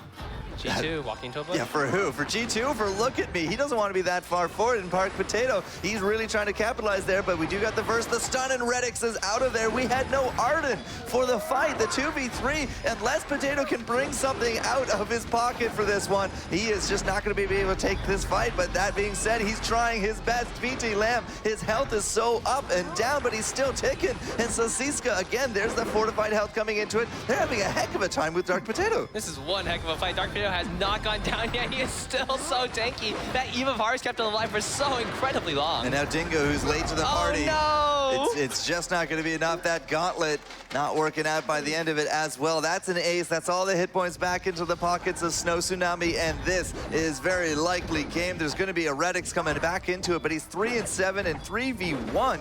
I don't think it'll matter. Yeah, there's no way he can take them down in time. PT Lamb just does so much damage, and Redx right now just does not have enough. And this is why we've been seeing so much Blackfeather here this weekend. This is why Team Secret brought us that Kestrel counter strat, because when you have to deal with this Blackfeather, you got to control him, and we just didn't seem to have the control. However, one thing to mention is that Adagio pick very much helped that Blackfeather get out of control. The buff comp worked out so well. Finn was able to just constantly throw the fortified health down, pull into his enemies, and it allowed PT Lamb to run amok in these fights. I think that last fight just illustrated beautifully not only the power of a Rhyme, who went 1v3 for quite a bit, but as well as that buff comp just kind of coming into power there. The health just got, it was a very much elastic band, I felt like, for PT Lamb. Up and down and just heals and shields and fortified health and everything, but it's ridiculously hard to kill him when they really don't want him to go down. Yeah, and as you said, that black player, he's throwing out his own barrier. He has heals from the Adagio. He has the 4 or 5 health. He did not have Surface Mask very early, but in the late game, he was absolutely devastating. Yeah, he didn't get it at all. He had the Barb Needle. Yeah, he had the Barb Needle. I mean, a little bit of life still goes a long way, but he did prioritize movement speed as well as, you know, those Rose offensives that you called it. I mean, if he could actually duck, dodge, and dip around all of this stuff, he'll be fine. And I think overall he did a great job of that. 9-1-3 by the end of it. Yeah, however, we did see the power of Dark Potato. Dark Potato was able to constantly stay alive in those late game fights, and he was just so tanky. You saw the 2v3. It took him, what, a good 10-15 seconds to go down. It was definitely one of the longest fights I've ever seen in a 1v3 where nobody died until the end. But, you know, you called it at the end. That 2v3 scenario, that's the direct result of, you know, a little bit of over-aggression. They didn't have that Arden, and they lost the fight and they lost the game. So well, maybe perhaps a little bit more caution in the future for G2. Right. They were doing very well at the end. They were able to take one of the fights. They were able to take down one of the turrets, but the Kraken just baited them out a little bit too much. They wanted to take it. They wanted to make sure they could secure a game for themselves going into this best of 5, and they just weren't able to close it out. There's also a bigger difference towards the mid and end of that game in terms of the vision. The vision, what we normally see with G2 is scout traps everywhere, 5 flares always. It didn't really seem to hold in that one, and you know, they got surprised a few times. Right, and however, you know, we've talked enough. Let's throw it back to our analyst back at the desk. Thank you very much, Zcat. Nice to get a throw from you. Rome, G2, they had a really rough draft there, and it had a big impact on that match. Yeah, and it pretty much came down to the execution and how well PT Lamb played that Black Feather. Pretty much, you know, you have that rhyme up in front of you, always making sure, try to zoning out everybody onto that Ringo. But, you know, Black Feather, Rose offensive, every time he just dug very deep into that backline of the G2 squad. After getting buffed and healed from Adagio, it made a big difference from them. And like, you know, you have follow-up plays coming out of that Finn. Excellent reflex blocks coming out of the G2 squad though. Like on multiple instances, they could have gotten much more snowbally in that early game, but they made that big difference in terms of timing out those abilities and making sure that they avoid them. Yeah, I've got to agree with you, Rome, there. The reflex blocks were on point for all members of G2 there. But despite that, they weren't strong enough to win. But I think, you know, after every single game, we are seeing all the support members from G2 coming out. We're seeing everyone going there. Like, you know, the energy is tangible there. And I think it's going to really help them for the next game after that kind of disappointing loss for them. Yeah, and that's interesting because that can be a double-sided coin.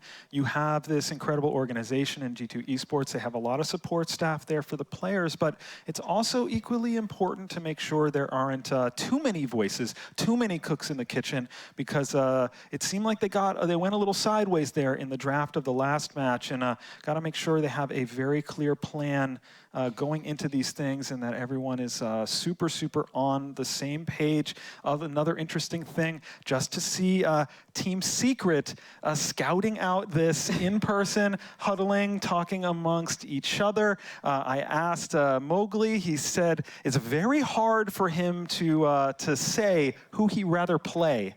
You know, coming off of this, watching these matches, there are pros and cons to both sides, and they're just going to try to absorb as much information as they can.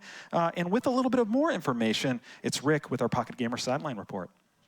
Thanks very much. Well, it was a hard-fought battle, but G2, they're just failing to win out. Unfortunately, they think they lost it there on the draft rounds, and they're going to, you know, try and combat that next time. And they're not giving anything away to me just in case, but they say they're going to get out there and they're going to win. So we'll see how that goes. Thanks very much. Back to you at the desk. All right, thank you. And of course, now because Snow Tsunami, they started with that 1-game advantage. Now G2 is in a very tough spot. And we always ask this question, whether they, you know, show something new. Is it up your book of sleeves? With you there. But yeah, so do they show something new now, or do they go with what's tried and true with this team? Maybe even throw back to some of the things that you know, are the signature picks for people like Dark Potato. I want to see Snow stick to what it knows best. You know, we saw PT Lamb there on that Black Feather, and I think he was just playing so much more better. You know, he's such a strong mechanical player, and I think in the just that game there as a Blackfeather, he was constantly diving Redix. He was doing everything. He was just going as far as he could, and he had excellent support. And I want to see them stick to that buff comp with the Adagio because they work so well with it. All right, we'll keep an eye out for that. And Rome, keys to victory here in this pivotal game. Well, pretty much it all came down to how well they played. A couple things I do want to highlight out is the itemization coming out of Dark Potato last one. He did an excellent job on Rhyme grabbing that Eve and a bunch of sustainability. We saw on multiple instances he was living very long during team fights in a 1v3 scenario. All right, we're getting ready here for match 4 of 5. We're into the draft. This is an elimination game now for G2 Kinguin. What a day they had yesterday, but it could all come to a screeching halt here if they cannot stop the Russian juggernaut in Snow Tsunami. It is a 2-1 because Tsunami took that one-game advantage into this. We saw the standard Adagio Curl bans and an Arden first pick, a lot of options moving forward for Tsunami, Rome. Yeah, and this is exactly what you just said. Grabbing that Arden first, it falls right into the strengths of Snow Tsunami, making sure that they had the next 2 picks to counteract against the G2 Kinguin. All right, and both the Ringo and Ringo's counter Blackfeather coming off the board. Yeah, so what's really strong here for G2 Kinguin is you do see them grabbing up that Ringo first, making sure that they do have that early game dominance. Follow that up with that Blackfeather. Most likely will be running as a carry, I believe, this game, due to the fact that Dark Potato is very strong on these melee heroes. What Snow Tsunami is going to try and do here is grab a jungle carry. That's going to be very aggressive, making sure that they can counter against this. And is there any chance at all that that is a jungle scarf or most likely the lane? We have actually seen them run a couple of jungle scarves paired with the Arden before, but it all comes down to how well they play this out because Scarf is very vulnerable. He does need a little bit of time to ramp up and make sure he has to land all those skill shots. So Tsunami, waiting for that last pick, what would you like to see? I think we could see a Rhyme coming out from them this time. They've got the PC Lam's very comfortable in that Scarf. He's going to be poking down at Redix a lot. And it'll be, Scarf is already very powerful against that Blackfeather, so I'm expecting a Rhyme. It's a glaive. That's an interesting decision. So this is a very smart composition coming out of Snow Tsunami. They do know that both Ringo and Blackfeather will be trying to dive very deep into that backline. You have that Vanguard coming out of them that makes it really easy for Scarf to reposition himself. But then you have Glaive there, always being that front man, always taking up as much damage as he can, using that afterburn for that peel. All right, we're going to wait for the final pick out of G2 Kinguin. It is a Finn. Almost no Finns in the North America Winter Championship. It's a priority pick here in Europe. Watch for those lane ganks. Glaive is going to be all over the G2 Kinguin laner. It's going to be fun to watch. And with the call, it's Forecourt Jester and Zken. We were really hoping to see, a little bit more of a Fortress into that one, or, Catherine. But hey, Finn, I mean, it's EU. That's, as he said, it's that priority pick. It's always fun to watch, though. Oh yeah, those hooks coming out left and right are just absolutely fantastic. Those force of course, I'm really interested in seeing, will Snow be able to block these? Yeah, and, we were talking about the draft. Like, it felt like G2 maybe actually revealed their hand a little bit too early. I mean, they got that into that Ringo and now into that Blackfeather. And in terms of the Blackfeather, who's going to be playing it? Well, it is going to be Dark Potato. Yeah, however, one thing they did leave open was it could have been a Blackfeather roam. So if they opted for that option, it would have thrown Snow for a loop. And they could have, switched up their draft a little bit if they chose to. Yeah, but I think the score now for Blackfeather roams is 1-2. Only one win from our first day. Yeah, and right now PT Lamb playing extremely aggressively against Redix. Redix right now getting pushed back a little bit, but not too badly. And one thing he has to watch out for is if Snow Tsunami is able to get the lane pushing to their side, those Glaive ganks are going to be absolutely terrifying. Now, the other thing to think of here is that Ringo is going to be Crystal this round. We've seen quite a bit of weapon over the last 2 days, but day number 1 was almost purely Crystal Ringos. Yeah, Crystal Ringo is incredibly good against those long-range mages, and especially since Dark Potato is on that Blackfeather. If the Hellfire Brew comes out onto PT Lamb and then Dark Potato jumps in, they can very easily take him down. Well, we're going to have to look for some priority reflex blocks sometime in the near future. G2 looking for, well, perhaps a little bit of pressure. Not entirely too sure I'd call this in invade, but they're definitely trying to keep Snow Tsunami on their side of the map. Yeah, they want to make sure that Look At Me does not have the opportunity to pressure Redix in that lane, because the moment Redix gets ganked, he's going to have a very, very tough time in this matchup. No, Dingo face checks, finds Look At Me. That's the afterburn out. A little bit more damage actually going the way and Look At Me, because Dingo on that Finn, it's really hard to burst down Finns. Yeah, so right now, Dingo's actually going for the recall so that he can go defend his back camps. And this is incredibly smart coming out from the side of G2. They know that Snow wants to immediately go for their double backs, but they're immediately countering. Yeah, and if they can actually get there in time and pick up all 4, you're going to be looking at a little bit more of a cash infusion here for G2. And, well, I think that the timing's not going to be too terrible here. Yeah, right now, look at me. He starts it up, and this is really dangerous for him. Ooh, he gets it. He did get one. I don't think he's going to get this other. He does put down a scout trap, though. And he runs out of there with some boots. And he'll be just fine. Well, 3-1 for the split. PT Lamb, though, in lane is, well, it's kind of funny to see him actually on the back foot here. But Redix, I mean, these Ringos in lane have been absolutely terrors. Oh, and Redix gets ganked. And look at me, yeah. You force him out of the jungle. We're just going to come up and find Redix. Caught left holding the bag right there as G2 Kinguin will suffer the first blood. And that's the exact thing we needed him to watch out for. The moment he pushes up in lane is such a good opportunity for Look At Me to go for those ganks. Those afterburns are just absolutely devastating on Ringo, who does not have a reflex block. And this Ringo, since he's not weapon, looks like he's actually struggling a little bit in lane. Redix is at 9 farm compared to the 24 of PT Lamb. Yeah, this is a little bit reminiscent of the first game where PT Lamb just got such a dominating lead against Redix. He was up 30 CS to 10, I believe, around the 5-minute mark. All right, so we're gonna have to get some really good cash infusion here. Farming under this turret, it's not too hard, it seems, for him. Be able to pick up 1 and the rest, and that's gonna be putting him up to 21, so definitely a much stronger number. Yeah, he'll be just fine. He's pretty close to that quite a bit. And PT Lamb is gonna pick up a little bit more farm for himself. However, he might be missing a couple of these. All right, Potatoes now level 4, about a quarter of the way into that. Has gone a little bit more defensive in his early items, Oak Heart and Light Shield. Yeah, that's not a bad choice, not a bad pickup right there. He has to watch out for the damage of the Scarf of PT Lamb. But look at me right now. He's going for potentially an early tension bow, and that's going to be doing quite a bit of damage if he goes for those ganks. Now, we haven't seen a ton of Glaive here on this side of the pond, but I do believe that in our last Glaive game, he was also a tension bow. Yeah, it's a very, very good pickup for Glaive just because he needs to have that early burst, because he is just so effective in those early game engagements. And right now, Dark Potato, he's level 5, he doesn't have his Rose Offensive, and he will not have the damage to fight against Look At Me early on. Yeah, not yet at any rate. So Siska there, level 3. The entire G2 crew is going to be now coming up to this lane. Dingo has been, I'm not entirely too sure, babysitting, but he's definitely been getting a lot of that farm from his Iron Guard contract, currently leading over Siska, who's been favoring more of the buddy-buddy system. So there are a couple, oh, here goes the gank. Yeah, that afterburn trying to put Redix into that bad situation. Look at me, might be able to actually finish this one off, and he will. PT Lamb, though, he's not looking so hot himself. Level 5, Dark Potato, he's able to solidify the 1-for-1. And now with that Quibble coming into it, we just want some polite company, and I don't think it's a kill, but they will bounce at 1-1. Yeah, however, this does potentially put Rex a little bit behind. He's sitting at 29 CS, but Dark Potato is at 29 himself. So Look At Me right now is the one on the back foot in the jungle.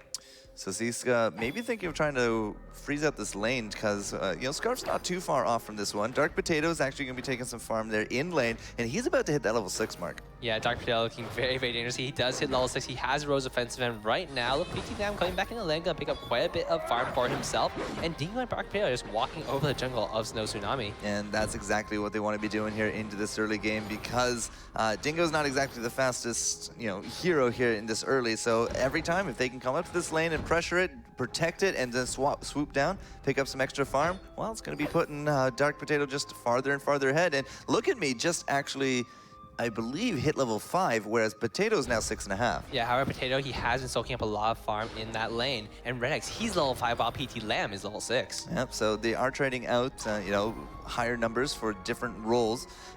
Do we have the tension? We do. 5-minute tension bow now here for Look At Me. Oops. This could be a pretty good power spike for him if he can find an angle into this back line. Yeah, it's going to be very, very difficult, though, because the side of G2 is all there, and they know it. There's a flare on top of their heads. They're going to back up a little bit. And right now, the main thing to watch out for is how well can PT Lamb stay alive in these fights, because they have Dark Potato, they have Rex. They're both going to try exploding that PT Lamb on the Scarf, and it's really up to Look At Me and Sasiska to help heal. Vanguards, Fountains, Crucibles, all going to be very important things coming out of Sasiska this round. And Dark Potato, no fear. He's, okay, some fear. He's not going to go into that back nearly as far as I thought he would, but he will still continue to take away 2 camps at a time here from Snow Tsunami. And G2 Kingdom, once again, they are getting those scout traps all over the map. They have a couple in their jungle so they can keep track of if Snow Tsunami goes for those invades. But the main thing to look at is Snow Tsunami, they don't have the vision on their side, so it's going to be very difficult to keep track of the movements of G2. And Glaive actually picks up the minion miner. 6 minutes minute mark or so. Dingo's now just going to be in position here to get it for the Dark Potato. It should be about 150, 100, and maybe a little bit more than that. 147. All right, caster math. Caster math, indeed. Look at me sitting at 31 CS2. Dark Potato's 45. So an absolutely overwhelming lead coming out of the jungle. However, in lane, things are a little bit more even.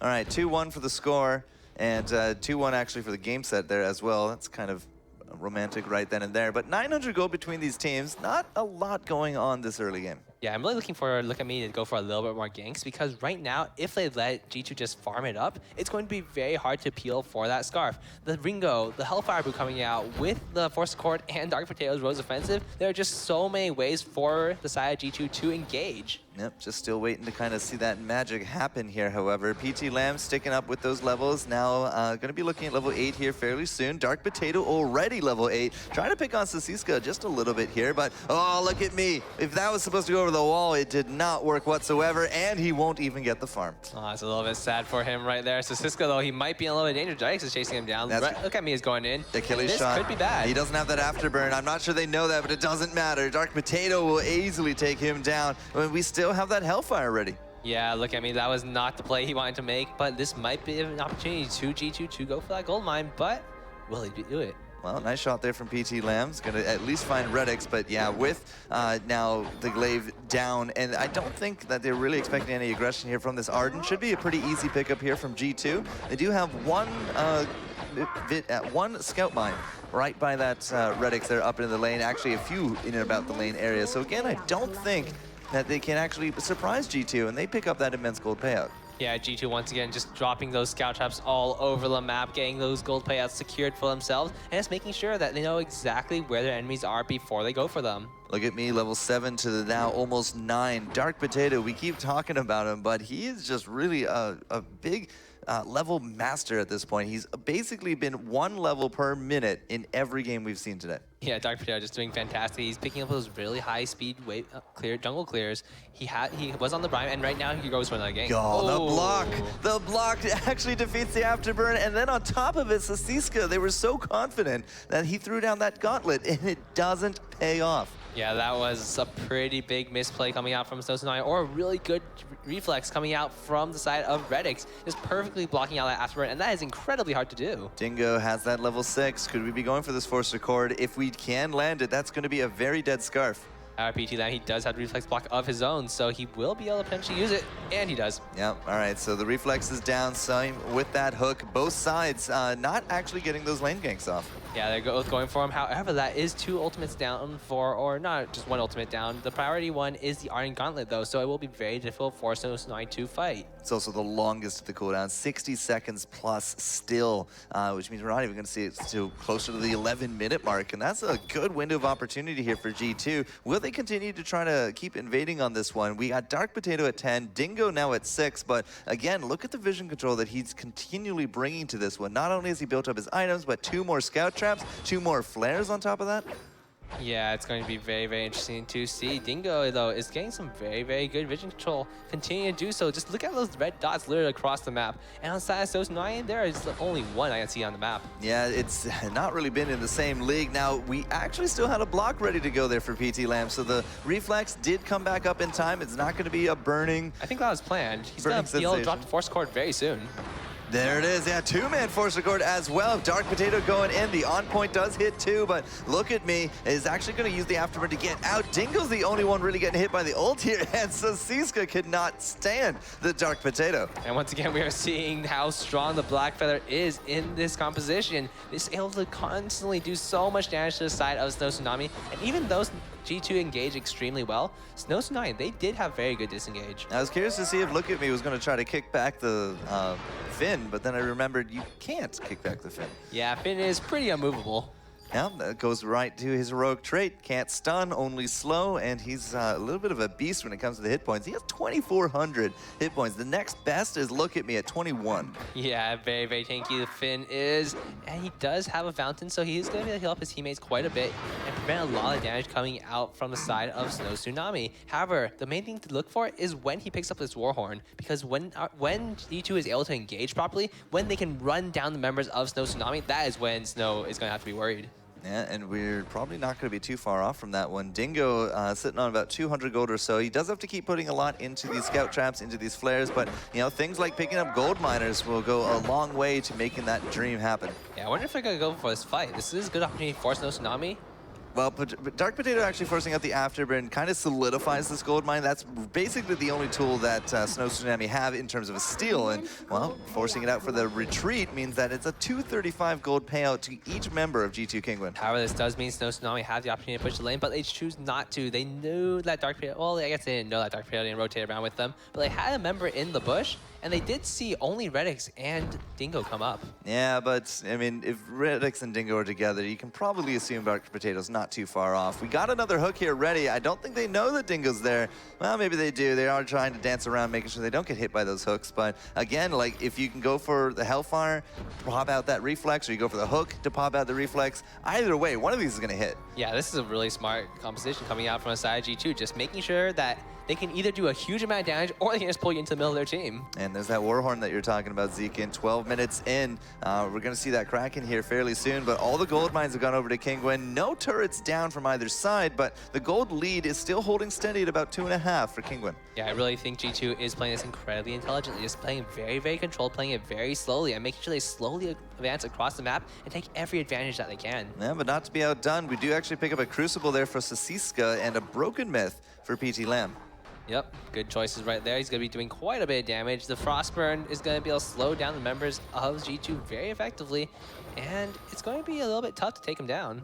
All right, look at me. He's going to be dancing around, perhaps again looking for an opportunity for an afterburn. The big option is Redix. If he can get him into a little bit more of a terrible situation, that's going to be looking for it. But we already threw down that anchor. That does lead us into the Hellfire now, burning away there on top of PT Lamb. And if we go for this fight, I can only see Dark Potato just rushing him down.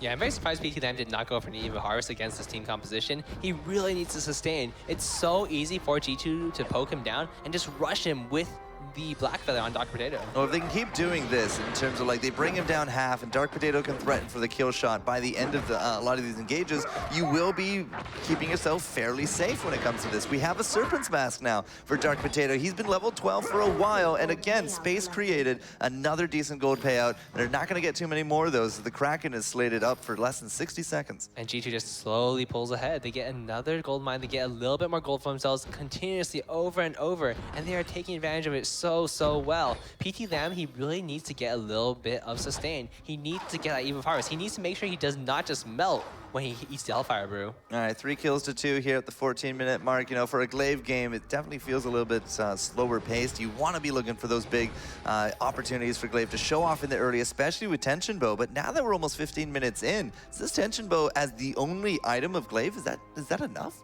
He still does a lot of damage with the Bloodsong and the Afterburn. However, they're really reliant on killing for PT Lamb. And as long as PT Lamb stays alive, it's actually not too bad for Snow Tsunami because those Spitfires, they will hurt quite a bit. Yeah, especially if you can land them. PT Lamb just checking out some of these bushes. We still have so many scout traps out and about, and Snow Tsunami, they're being tracked. There's really nowhere for them to go that G2 won't know about. Yep, and G2 right now, though Dingo might be getting caught out. Yeah, Dingo perhaps a bit too far forward. Here goes that Dragon's Breath and the Gauntlet. That is going to be a dead River Troll. And that is finally now looking good here. Redix is going to drop as well. Snow Tsunami with this collapse. They are going to find now Dark Potato, but I don't think he has it in him. No, he won't. PT Lamb and crew with that surprise Dingo. And Dingo right there is getting caught out in such a bad position. He was caught out shopping, and that is not where you want to be, Dingo. And right there, Snow Tsunami, they capitalized perfectly. They were able to get the Gauntlet down. They were able to trap in Dingo. Well, it doesn't really matter since Dingo walked right through it, but Redix immediately fell afterwards. Yeah, the big thing is that they did actually transfer a lot of that energy on top of Redix when they thought maybe it was just going to be the focus on top of that Finn, but still with a turret and now a Kraken and an ace. That might be the straw that breaks this camel's back because it's been a stalemate for a bit now. Yeah, you saw the power of the Dragon's Breath in that last engagement. They were able to just make Scarf so tanky. He was able to stay alive for so long, and he was doing so much damage to every single member of G2. Another bigger thing to look at would have been the infusions. Those infusions have been taking a while. PT Lamb and Look at Me, even Sosiska into that fight, they were hitting very hard, and we didn't really have the same kind of punch there from G2. Yeah, this is a little bit dangerous from the side of Tsunami. Dingo might be going for an engage with the Force Accord, but look at the Kraken. It's getting melted down fairly quickly, but this turret is almost certainly going to drop. Yeah, this turret is not going to be lasting too much longer, and PT Lamb, he's trying to kind of just outpoke at this point, but, you know, Redix, he's staying fairly far back. PT Lamb is now the target. Potato nearly actually gets that kill. The Force Accord will not hit. The Hellfire, however, will, but that does only land on top of Look at Me. Dark Potato, you can't go too much farther without the support of your team, and, well, they don't get the kills, but they will chase off Snow Tsunami. How far will that Kraken go? It's going to get stopped right here. Yeah, and by some miracle, PT Lamb does not go down. He was jumped on so many times. I think Rex thought they had the kill already, so he used the Hellfire Brew on Look at Me instead. Yep, Crucible. We had the Aegis there, right there, and by the end of it, the Fountain as well on top of it. Who needs an Eve of Harvest when you have so many defensive options like that? I think he still needed it. It was so incredibly close. If Dark Tornado even blew on him just a little bit, just coughed on him, he would have been blown down. Well, too bad he wasn't sick today, because that PT Lamb will actually live through it. 5 kills to 3 as we go back into a little bit more of a stalemate situation. There will not be a Kraken for at least 2 minutes at this point, and gold, believe it or not, is actually still in G2 Kingwin's favor. Yeah, G2, they were able to take down the Kraken, so another 500 gold to each of their members. However, Snow Tsunami, they have a pretty big map advantage. They have 2 turrets still that G2 don't have. Yeah, there's been actually very little turret focus from both sides. I mean, it was really just that last fight in the Kraken that really kind of put the hurt to the turrets, and still, it's only the first 2 of the game. Yeah, and these 2 teams, they're definitely focused on just winning those team fights. When they take the team fight, they are able to push those turrets down. And right now, the Kraken is going to be the sole focus of this match. If one team gets it, if the one team baits the other team into thinking they're doing it, it can be easily turned around. Well, a little bit of more damage there for Look at Me. He has a 6 sins to go with that tension bow, so perhaps he'll be a little bit more deadly here on the field. But could this actually be a hook situation? Sosiska's a little bit too far forward. It doesn't look like we're going to go for that engage. Instead, they're going to be happy with the poke. Yeah, quite a bit of damage coming out to everyone. So Sosiska taking a little bit, but he's easily going to heal back up because of that fountain. And he's just regenerating so quickly. And right now, Snow Tsunami, they actually have a little bit of a map advantage. The lanes are pushing towards G2. Yeah, but there's not really a lot of vision towards this mid area. We got a few flares now going out from both sides, but still, if you look at that mini-map, it's predominantly red when it comes to the vision game. Yeah, the red dots all over the map. As usual, G2 in G2 fashion, just dropping vision absolutely everywhere. Yep, Kraken's not going to be back into this one. How much cash do we have from both sides? Well, Look at Me can easily go pick up double. We can get 1 infusion. There it is for Sosiska. He's kind of out of cash, and a lot more infusions now coming out from pretty much everyone. This is going to be, well, what I think Snow is going to be hoping for a fight, but they're going to be really late to this Kraken. Yeah, it's a little bit of a questionable move from Snow. However, they might be able to steal it. No, they will not. Not even. Look at Me gets right into range for the Afterburn, but it doesn't seem to have actually what it takes. Now the Afterburn will go out. That's the defensive. We have now popped out those reflexes as well from that Forced Accord. However, this is not too bad for Snow Tsunami. It was a little bit of a questionable move to back, especially when they knew Kraken was up. However, they can very easily take it down. They're probably going to lose at least 1 or 2 turrets, but they will be able to take down this Kraken. Scarf just annihilates those minions. It's not even funny, but again, you know, I'm not really confident that Snow Tsunami can actually hold on this one. I'm going to put money on that. They're going to take at least 2 turrets here. There's no gauntlet, and you know, when it comes to that, that's a big tool here for Sosiska on that defense. I think they're going to be able to stop it right here. That's my guess. Oh, never mind. He got pulled in. You can't change your mind after that. Look at Me just gets absolutely demolished. Here comes that Dragon's Breath, but Redix, he's just going to sit right through it all. Doesn't matter. PT Lamb, you're not going anywhere. This is now 2 kills for G2 Kingwin, and the Kraken will still advance. This could actually be a game situation. Yeah, that was very unexpected, honestly. Look at Me getting a little bit caught out of position, getting pulled in by the Force Accord, and just getting taken down so quickly. This was a very big misplay from Snow Tsunami. They had the opportunity to fight for the Kraken, but they chose to back instead. Well, we call this the TSM special back in NA. It's 4 turrets and the win from 1 Kraken. These guys are able to make this look good. G2 have now put another point on the board, and I think that we're going all the way to Game 5. Yeah, it's going to be a very interesting Game 5. The blind pick match will be coming out. I mean, we saw Snow Tsunami. Last time this came out, it was the Ardent, Cruel, and Scarf. Yep. And on the other side, we have seen G2 bust out the Vox before. Yep, that's exactly how they got into these semifinals, if I do recall. They had a Vox instead of a Scarf when it came up to that mirror match, but there's almost no way that you're going to see Dark Potato not on Kroll in this upcoming match. Yeah, he is almost undoubtedly going to be playing that Kroll. He is just so effective on it. And it's going to be very exciting to see. There's going to be another Kroll versus Kroll matchup, a little bit of a wet noodle fight if they match up against each other. However, against the other members of these two squads, it'll be absolutely devastating. I like how it doesn't matter what game it is, it's always the wet noodle fight. Always. Always, yeah. when you can't actually do anything against each other, the wet noodles do prevail. So will be the double Krolls. I'm very interested to see what our analysts are going to be saying. And as they do get ready for this one, I got to ask you, Zeke, before we go in, will it be Mirror? Or will it be the Vox instead of the Scarf? I don't think it's going to be a mirror, but I don't know if it's going to be the Vox. I think they might be going out on something new. Well, Ringo has been played pretty consistently in this matchup. I'm thinking it's going to be a Ringo and a Dajo with the Kroll. Okay, well. That's my guess. Wouldn't that be a double weapon then? Oh, no, I guess you could put the crystal on the Ringo. You could do a lot of things. All right, well, maybe hashtag Zekind is right, but you know what? I want to know what Rome thinks. Zekind is always right, and Rome is so often right. But first, Xingyi, it was so careful for so long. There were like only 5 kills when the Kraken spawned at 15 minutes. Just talk to me a little bit about the approach the teams took in this match. I think G2, they're sitting at 2-1 score. They really realized that everything was on the line for them. They really want to get to the final. They've come back from the losers bracket, and they're just playing so cautiously. The glaive was a really nice pickup from Look At Me, but I just think it wasn't his itemization wasn't the best. It wasn't working out. He went for a tension bow against a Finn who's very tanky, and a Blackfeather who also has that natural fortified health. He just wasn't really getting to that Redix. And really didn't have a huge impact in the early game, which is when he can be such a disruptive force. Yeah, and I think that's all it comes down to the defense. Dingo was laying down very nice vision throughout the game, and I think that was so vital, to the just to the kind of very slow game that we saw. Yeah, absolutely.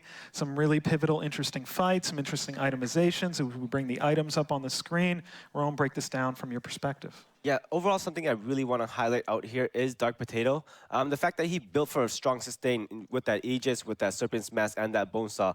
Every time you saw him just drilling it into the opponents, like he dominated this jungle, and it's made such a big difference for them. On the other side, you see Glaive, played by Look At Me. He did opt out for a more protective role, where we saw him rushing for that tension bow very early, although he didn't make too much of a difference for the laning phase of Redix. But, seeing as it is, he played that protective role. He really wanted to make sure that nobody got to Scarf.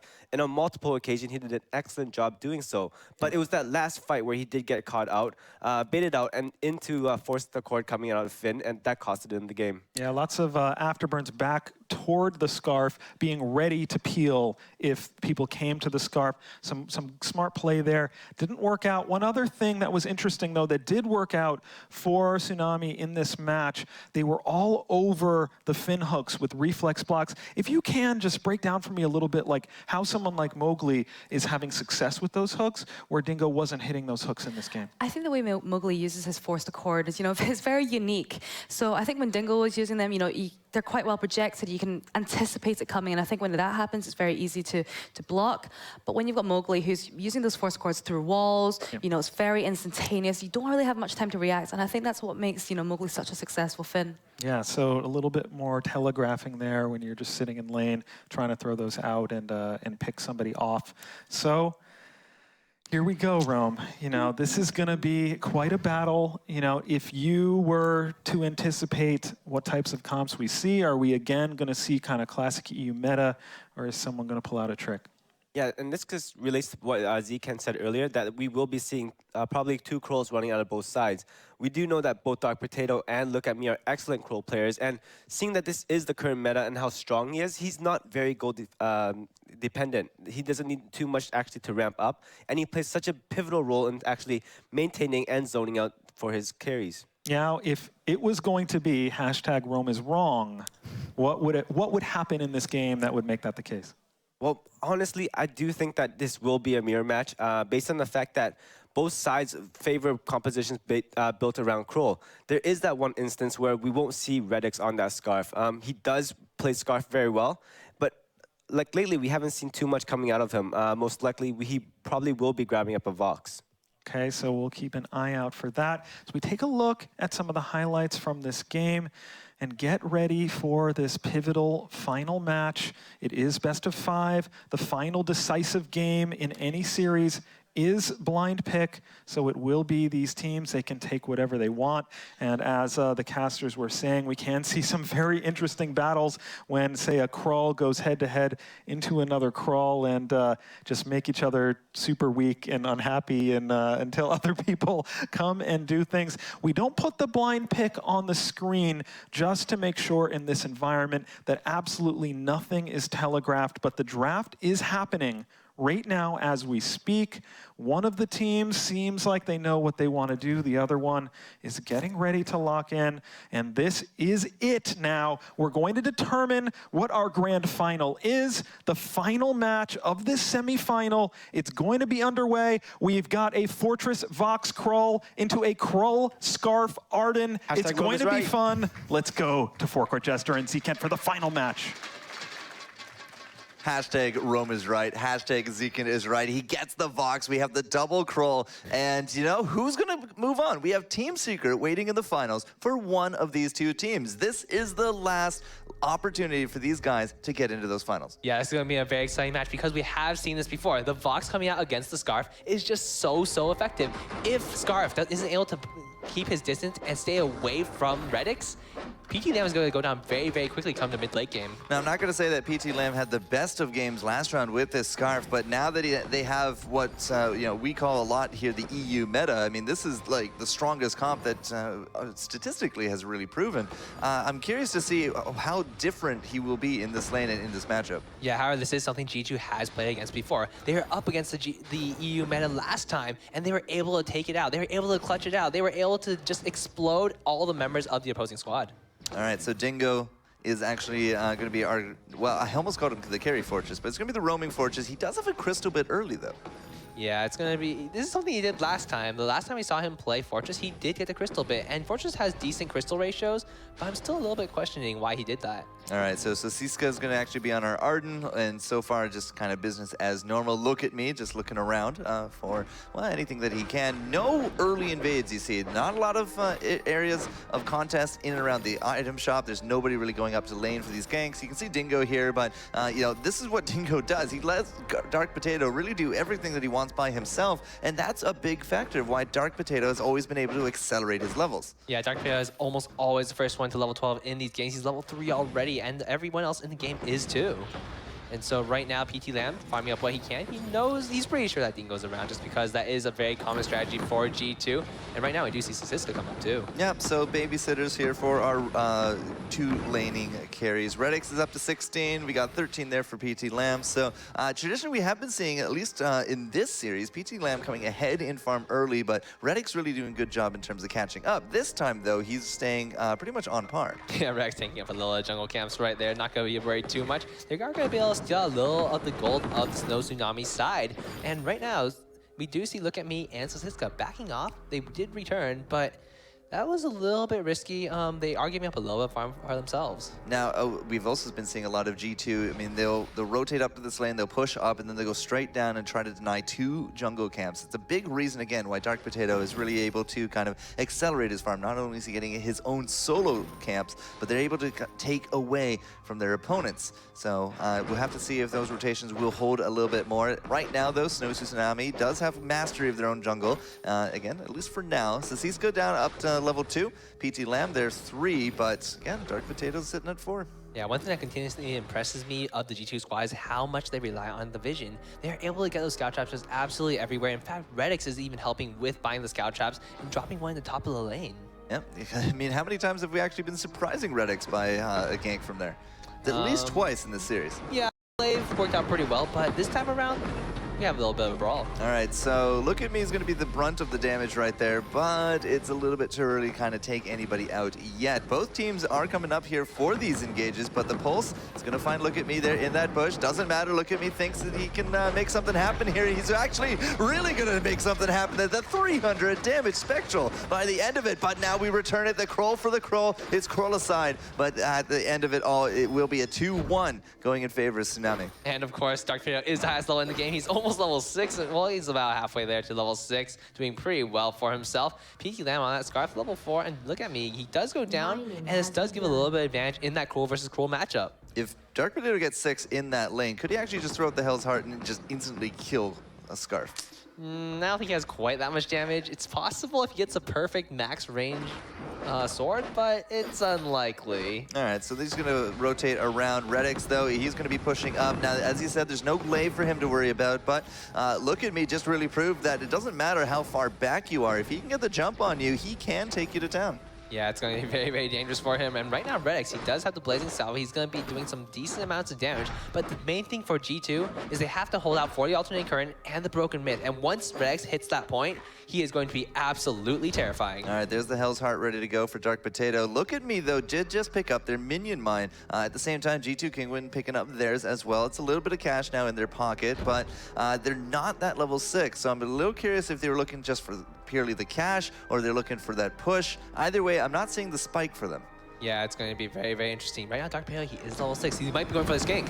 Well, he's definitely going to get into the bush and, well, suffer through one of those traps. A lot more traps early on, I feel like, though, from Snow Tsunami. They're really trying to guard up this jungle. Yeah, they are definitely adjusting up their playstyle to accommodate for G2, what they do always. And right now, look at me taking a lot of damage. This is going to be a very slow fight. Yeah, well, PT Lamb's coming down here as well. Dark Potato, oh, it's just enough. He's able to take down the opposing Kroll. Does he actually have that Hell's Heart? There it is. It will get that stun. Dark Potato will live through this, even with that 3-man rotation from Snow. Are they even going to get a kill? Where's the Blood for Blood? It's not ready. Dingo will live through this, and Redix will clean this up for a 3-0. However, Dark Potato did go down. He actually burned down to the Phantom Flames of Scar, so it's a 3-1 instead. All right, good call, Mr. Zekin. Zekin's always right, but at the same time, look at Redix and Dingo. They're just denying so much farm off the back of that. Yeah, however, there is quite a big minion wave up in the lane, so these jungle laners are going to be able to pick up quite a bit of gold for themselves, and it's going to be very interesting to see. Dark Potato, he is very, very strong. He has a Shiver Steel. If he ever gets on a PT Lamb, PT Lamb's damage will be absolutely shut down. 6-minute Shiver Steel. What an incredible set of farm. Yeah, and this is exactly what happened the last time G2 ran into this composition. They had the Vox, they had the Cruel, and the same thing happens every single time in these Cruel matches. The Cruels go for the enemy carries. The primary carry on the side of Snow Tsunami, the Scarf, and on G2 side, they have the Vox. Vox is so much more mobile, he is able to stay away from Look At Me, while PT Lamb has absolutely no way to get away. Well, I mean, if it worked once for G2 Kingwin to get them here into semis, maybe it can actually get them into the finals. So far, though, gold, it's pretty much on par. It's a slight advantage for Snow Tsunami, but again, like you can see some of these traps. Dingo's going to face check into this one. That trap actually explodes on all three of them, and now Redix, I don't think he's going to get away from Look At Me, but the sword will go out. Maybe wait for it, the silence, it's enough. Crow gets actually demolished, and now Dark Potato is right there on top of PT Lamb, and after that block, it's for sure a kill, and that is a 2-0 right there. Dark Potato can go a bit down to that turret. He does manage to get away, and so well played from the side of G2. Once again, just absolutely dominating these fights, and it's really up to Snow Tsunami. They have to stall this game a little bit, but that's very dangerous because Redix will become a powerhouse. I'm rather more impressed that Dark Potato was able to get that from Hell's Heart out because it was a very crowded area. I would have expected somebody to kind of step in front of that, but hey, a stun into the silence. There's not much a Crow can do past that one. He definitely can't cash in on the stacks, and 6-3 as G2 now take a little bit of a gold lead. Yeah, about 1,000 gold is the lead for the side of G2. However, so Siska picked up a very, very important Warhorn in this matchup. As long as they can kite, as long as Scarf can stay away from Dark Potato, Snow Tsunami has a very, very good chance in these engagements. An early Warhorn at that, that's over even a Fountain. Yeah, I don't think the Fountain is too necessary because PT Lamb, he's going to be lobbing fireballs, lobbing those Spitfires over and over. And Look At Me versus Dark Potato, not too much will actually happen in those fights, but the main thing is, can Look At Me get onto Redix? And with the Warhorn, he will be able to stick a little bit longer. And speaking of Redix, 65 farm to the 73 there, PT Lamb. Definitely not that bigger deficit we've been seeing in the previous matches. Redix is again pretty much staying on par with it this round. He does have that alternating current at about, I think he got that, what, 7-minute mark or so? Yeah, somewhere around there. And right now, the alternating current is going to be a very, very big pickup for that Vox. Redix is going to be doing some sizable damage, but not quite enough yet. He's going to need that broken myth, and once he has that, he'll be devastating. Yeah, a few reflex blocks going back and forth. Broken myth on PT Lamb, even over a Frostburn. Like, some of my item builds that I've been taught are kind of going upside down right now. A little bit. PT Lamb with the broken myth. Goldmine being once again started up by G2, and they have the vision. They always have the vision. They have the scout traps all over the place. Snow Tsunami, though, is actually adapting quite well and dropping vision of their own. Yeah, they've really actually stepped up their vision game on this one. Got to give them credit on that, but it's still not enough to kind of be pulling ahead in these. They're down in kills, they're down in gold, and Redix, more often than not, it's actually getting pushed up because PT Lamb and those Spitfires, the blazing goops, I mean, it's a really easy set of wave pushes that can just happen again and again. Yeah, of Snow Tsunami is being engaged on by G2. They do quite a bit of damage to it. They don't quite take it down, and Dark Tornado is just waiting in the wings. All right, so the difference between our Crows right now is double Blazing Salvo for the Potato over the Swift Shooters, but both of them do have their Shiver Steals. Yeah, Howard's and Atlas Pauldron on Look At Me right now, which is going to be very effective against Redix, but not so good against PT Lamb, so I don't expect Dark Tornado to pick one of those up anytime soon. So it's the Atlas Pauldron and the Shiver Steals, just slowing down everything. Yep, pretty much. Slow down attack speed, slow down movement, and now chasing down people. And there's Dark Potato looking to go all right up to Look At Me. The gauntlet doesn't really look like it was super effective. Hell's Heart comes out and Look At Me once more is just going to melt under this. Redix could be in trouble. He is going to have that reflex block, but it's not enough to keep him going. I think maybe even a turret shot took him down at the end there, but 7-4 as they traded out 1-1. Now who's going to actually get the turret first? Yeah, I don't actually think G2 will be able to take this turret down. Scar's wave here is just far too good, and the wave is pretty significant. So right now, the main thing in that fight was Redix went in a little bit too far. I think if he was still up, they might have been able to pressure down his turret, especially because PT Lamb's energy is quite low. Yeah, definitely going a little bit too far. Right under that turret, right under that Dragon's Breath, and a Scout Mine as well, Scout Trap. Yeah, those Scout Traps doing quite a bit of damage, doing whatever they can, making sure they have the vision is actually helping out Snow Tsunami quite a bit in these engagements. Just having a few extra places to kite back to, add a little bit of damage to his side of G2. And right now, look at me. He has a Shiver Shield, he has Pauldron. He sticks to Redix decently, but in that last fight, it didn't really help him too much since he went down so quickly. Now, something we did just see here is that after the respawn, Snow Tsunami was able to get their backs, but the fronts, their healing camp there as well. Dark Potato was able to pick those up, and this has been pretty consistent in our game series. He gets off these great things and gets the farm, and that puts him in here at level 10. Look at me, he's only there at level 9, but Dingo's actually the one taking the brunt of the damage right now. Can Dark Potato capitalize? Look for it, he can. It will actually go to Redix, and a Hell's Heart goes out as well. PT Lamb, he's actually going to be dropping low, and can the Potato actually go through 2 turrets for a kill on top of Sasiska? No, he's going to back that one up, but 9 kills to 4. Who needs an EU meta comp when you have Dark Potato on a Crow? Yeah, Dark Potato on this Crow is absolutely devastating. 3-1-5, level 11 already. Once again, the highest in the game. However, you have to take a look at Redix. 5-2-3 on this Vox, 100 CS. He is just doing so much work in every single one of these fights. His early game definitely feels a lot stronger this round. The alternating current really doing a lot of work there as well. Now, Dark Potato during that fight, he had an infusion. It's about to wear off. He had it at level 9. And again, we've been seeing these earlier infusions, especially on things like Krolls and Black Feathers. And, well, he's really able to capitalize on it. Yeah, as long as you make it pay off, it is totally worth it. But most of the time, if your opponents notice that you have that infusion, they tend to stay back. But G2, they are constantly forcing the issue. They are constantly forcing Snow Tsunami to engage them or just engaging them themselves. There's a big wave ready to go in that lane there for Redix. He's going to be able to farm that up pretty easily. Taking a note out of the G2 book, there is a Scout Trap up into that bush. When you have the power of Kroll, you got to be really keeping an eye on these bushes. And there goes not only one stun, but the second as well. They will be rewarded with a kill on Redix in that lane, but that was the Gauntlet and the Hell's Heart to do it. Yeah, very, very nice try from Redix to get out of that, but not quite enough. And right now, this is a very good opportunity for Snow Tsunami to take this turret. Yeah, but Dingo and Dark Potato, they're really making this not easy for Snow Tsunami. Look at Sasika. He's going to go in there with that blood for blood, but Dark Potato, he is fighting against Look At Me, and, well, turret is going to go down. That is going to be now sounding the retreat. They need to wait for this Vox, but they're not giving this one up. Dark Potato's not going anywhere, but he's really trying to stick here on top of PT Lamb. The hit points are going down at a snail's pace, but Dingo is eventually going to be the one to drop. up, and Dark Potato will not hold through this one. Yeah, it didn't work out quite as well as Dark Potato was hoping, but he took so long to die. It seems very reminiscent of the last time he played Rhyme. Can Redix actually get the return kill on top of this one? That's going to be a reflex there for Look At Me. Well, actually, that's just the shield from his line, but those shots, it's so very close. Asiska comes in there with that Vanguard, and Redix, he just cannot clinch the deal. Yeah, however, Redix, he is sitting on a Broken Myth. Now he's going to be doing some serious damage. The alternate current, the Broken Myth, that combo is just exactly what Crystal Vox needs to seal a deal. Man, that shield from Look At Me, I thought it was a reflex block. Like, it was just absolutely astounding that he was able to get out of that one.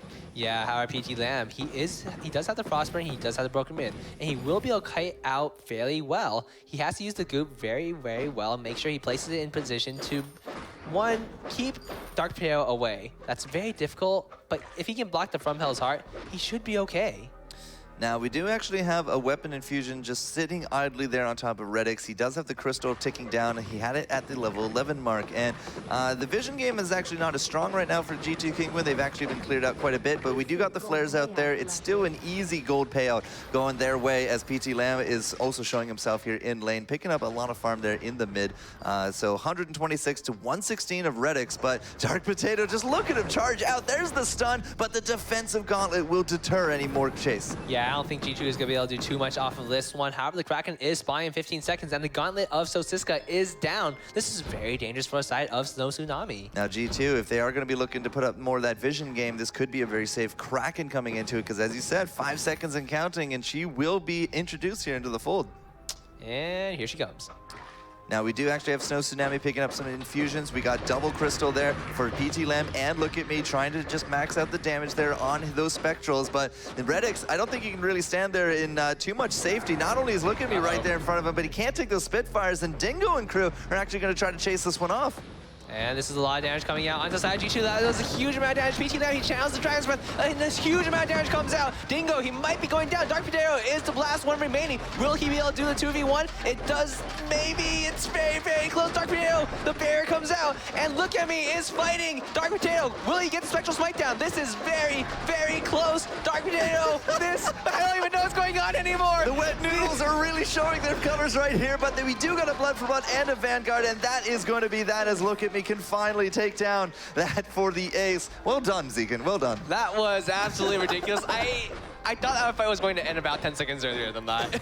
That's why we call them the Wet Noodles. So many Wet Noodles being thrown around, especially onto this Kraken. The Spectral Smite stacks are there, and look at the giant wave in the lane. There are ace buffed minions marching down to the side of G2. And this is a very good opportunity for Snow, because if G2 comes to defend this, they can just stop the Kraken and let the minions push. Well, Redix is going to find himself in a 1v3 situation. This actually might have been a bit of a mistake, as Redix is going to get trapped out by that gauntlet. The Kraken did not reset, and Dingo is not going to be one here to kind of steal it out. So that is now actually 4 kills now to the name of Snow. They pick up the Kraken, and as you said, these ace-buffed minions have really started doing work on these turrets. Yeah, this is looking very, very bad for side G2. They were ahead in so much of this game. The Giant's Breath comes out once again. Dark Potato! Dark Potato! It's going to be a big potato here in a moment, and Look At Me is actually able to help bring that kill. This is almost a harrowing experience for G2 Kinguin, because now they're looking at a loss. Yeah, this is looking very, very bad for side G2. Will Redix and Dingo be able to hold? There are a few minions. The Kraken is not quite here. There are 12 seconds until Dark Potato spawns, and this is looking very grim. If they can't actually hold here, then it will be Snow Tsunami into the finals for their rematch up against Team Secret. But the Kraken, it's very hard to say that this is just not going to go their way. We still don't have Dark Potato. There he is. And here comes the Pups. Dingo's already down half, though. And Dark Potato, he's not even bothering to chase out of this one. The bigger threat right now is this Kraken. Yeah, and right now, Snow Tsunami playing it very safe, making sure they back up. They don't actually get down to the last Vayne Crystal turret. And G2, they live to fight another day. Fingernails at this point, though. 32,000 to the 31. It's really not that different when it comes to the gold accrued by these teams. 11 kills to 12. It's still anybody's game, but one more slip-up from G2 Kinguin could be it. Yeah, and Dingo, he does not want to let the backdoor happen. He has so many scout traps and so many flares. The vision control is still very, very important. They have to know exactly where Snow Tsunami is, because if Snow Tsunami is able to get around the members of G2, the backdoor can be imminent. Now, it's something to be said that Look At Me went from a score of, I think, 0-5 and X, now to 2-5 and 8. He's really pulled through in these late game fights. Yeah, especially against Red X. He has the Aegis, he has the Ice Ball, just completely slowing down the ability of Red X to do damage. And in these engagements, it really comes down to Dark Potato and Dingo versus PT Dam, and Siska plus Look At Me versus Redix. Now we do have actually double Aegis there. Dark Potato picks up one there. Redix has his as well. Has that broken myth that you're looking for, and there are a lot of infusions on deck. Yeah, this is going to be a very interesting fight. The Dull Infusions on Redix still. Dingo, 2 for himself. And the Crystal Infusions on Snow Tsunami. There is another weapon infusion on Siska, so this is going to be a very, very close battle. So many scout traps out and about. G2 really looking to make sure that they can solidify this next team fight, because the Kraken's not far off now. They do get spotted out by that flare, and then, well, the counter flare there as well. Look at me trying to get that heroic perk ready to go, but neither side willing to really advance on the other yet. Yeah, this is actually a good opportunity for G2 to take this minion mine. Right now, Snow Tsunami, they cannot face check into these bushes, and another bit of gold going over to the side of G2, just buying a little bit of time and forcing the minions to push toward the side of Snow. And that's exactly what they're going to want. If they can have that lane pushing up, then it's going to be just a little bit harder to flip that table. But again, you know, so many infusions. The Kraken is now ready to go. More flares going out. They find the Potato. The Potato has to know about this at this point. I mean, if he gets jumped, that could actually be game. Yeah, they're very, very wary. They have to take a 3v3, and the next fight will almost certainly decide the fate of this game. All right, more and more flares, scout traps galore, more infusions. Dingo, they're thinking, yeah, we can do this. They actually stun up the Dingo, but Dark Potato's going right in. So Siska actually could even be the big target. He's trying to stay on top of Redix, but that's going to be Scarf. His ult is now going down. So Siska is dropping. Redix is still alive. He's now down as Look At Me takes that kill, but PT Lim has a Dark Potato on him, and this actually could be the turnaround again, as G2 is going to be trying to push away Look At Me, and they're going to go right under this turret to do it. Look At Me, you have to fight. The barrier once again comes out, and this could take a while. Yeah, it absolutely could. Dingo is still tanking out that turret. He took as many shots as he could to give that lifeline for Dark Potato to make it happen, but the double weakness stacks on both sides means that nobody goes down.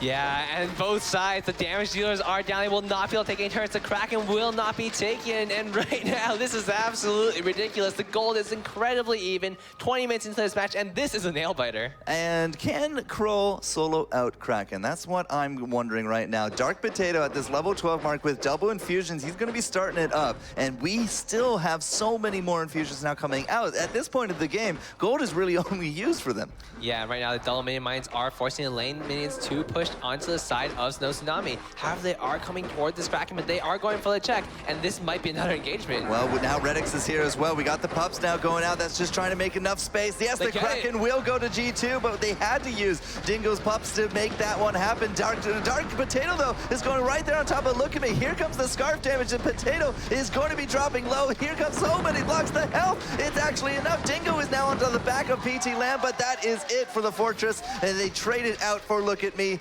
And with this Kraken now pushing down, it's going to be a 2v2. However, the Scarf is still alive. The wave clear coming out from Scarf, the ability to take down that Kraken is absolutely immense. And I do believe one turret will fall at least, but I'm not sure if they can take another. Yeah, it's going to be very close if we actually do get those doubles. But here comes Dark Potato. He's saying, all right, get off my Kraken. He does actually get caught out by the flare. Really nice sense there from Sasika. But at the same time, I think they might actually have this with Kroll and Redix right there. This turret is not going to be lasting long, but I don't think this is a game-ending situation. Yeah, this is such a close game. Another two turrets down for the side of G2, bringing the gold even closer. The Kraken will go down, bringing it to about 1,000 gold lead for the side of G2, but at this point, it barely matters. Now, if we're talking about gold kind of being used more for these infusions by the end game, Dingo then goes around and proves me wrong. He picks up the Atlas Pauldron and has a chronograph. Yeah, an interesting choice. He is able to slow down the stacks coming out from Look At Me, but I'm not sure if that's what he wants. There is so much armor across the board for everyone. We have 4 sets of Atlas Pauldrons. Yeah, I mean, just very, very effective against every single member. So Dark Potato and Redix are very reliant on those basic attacks. The Atlas Pauldrons on the side of Sosiska and Look at Me are just so much more effective, especially because Scarf doesn't really care too much about his attack speed. Now, if you're looking at health across the board, it is definitely Sosiska looking at the highest in terms of the max health. But Dark Potato and Look at Me, 2401 each. They're trying to go around for the back door, but this that last scout trap does kind of give their position away. They do now, of course, have that flare on top of them as well. So will this be the counter from G2? Who will actually rush down who? This is actually a smart move from the side of G2. They're able to take the minion mine or not as they run around in circles. Theoretically, they can take away the minion mine for sure. They could have. Could they actually just run for it at this point? Like they've circumvented the opponents. What is going on here? These two teams, they just don't want to engage. It's so risky. The one team to lose the fight. Oh! Blocked! Redix actually got the reflex off of that one. That's actually going to be the Warhorn there as well as Kingwin is going to make their retreat, but that is a hefty cooldown. 40 seconds without that stun. Are we just picking up the infusions and looking for an engage? Yeah, this is a really good opportunity for side G2. They should take the fight right now. This is the best opportunity they have. Or are these two teams waiting for the Kraken? Well, I'm definitely leaning more towards the latter at this point. A lot of scout traps are being put down and popped. More and more flares. Dark Potato comes into it. Dingo is going to throw down the pack mates. And, well, G2 Redix, you can see him into the back. They're looking to take down BT Lamb. If he can't get off that Dragon's Breath, it's going to be immense. But Redix gets stunned up. The double stun, though, from Potato. They're trying to keep Redix now alive. They are chasing him down. But BT Lamb comes back into this one. He's actually back to full health. And Dingo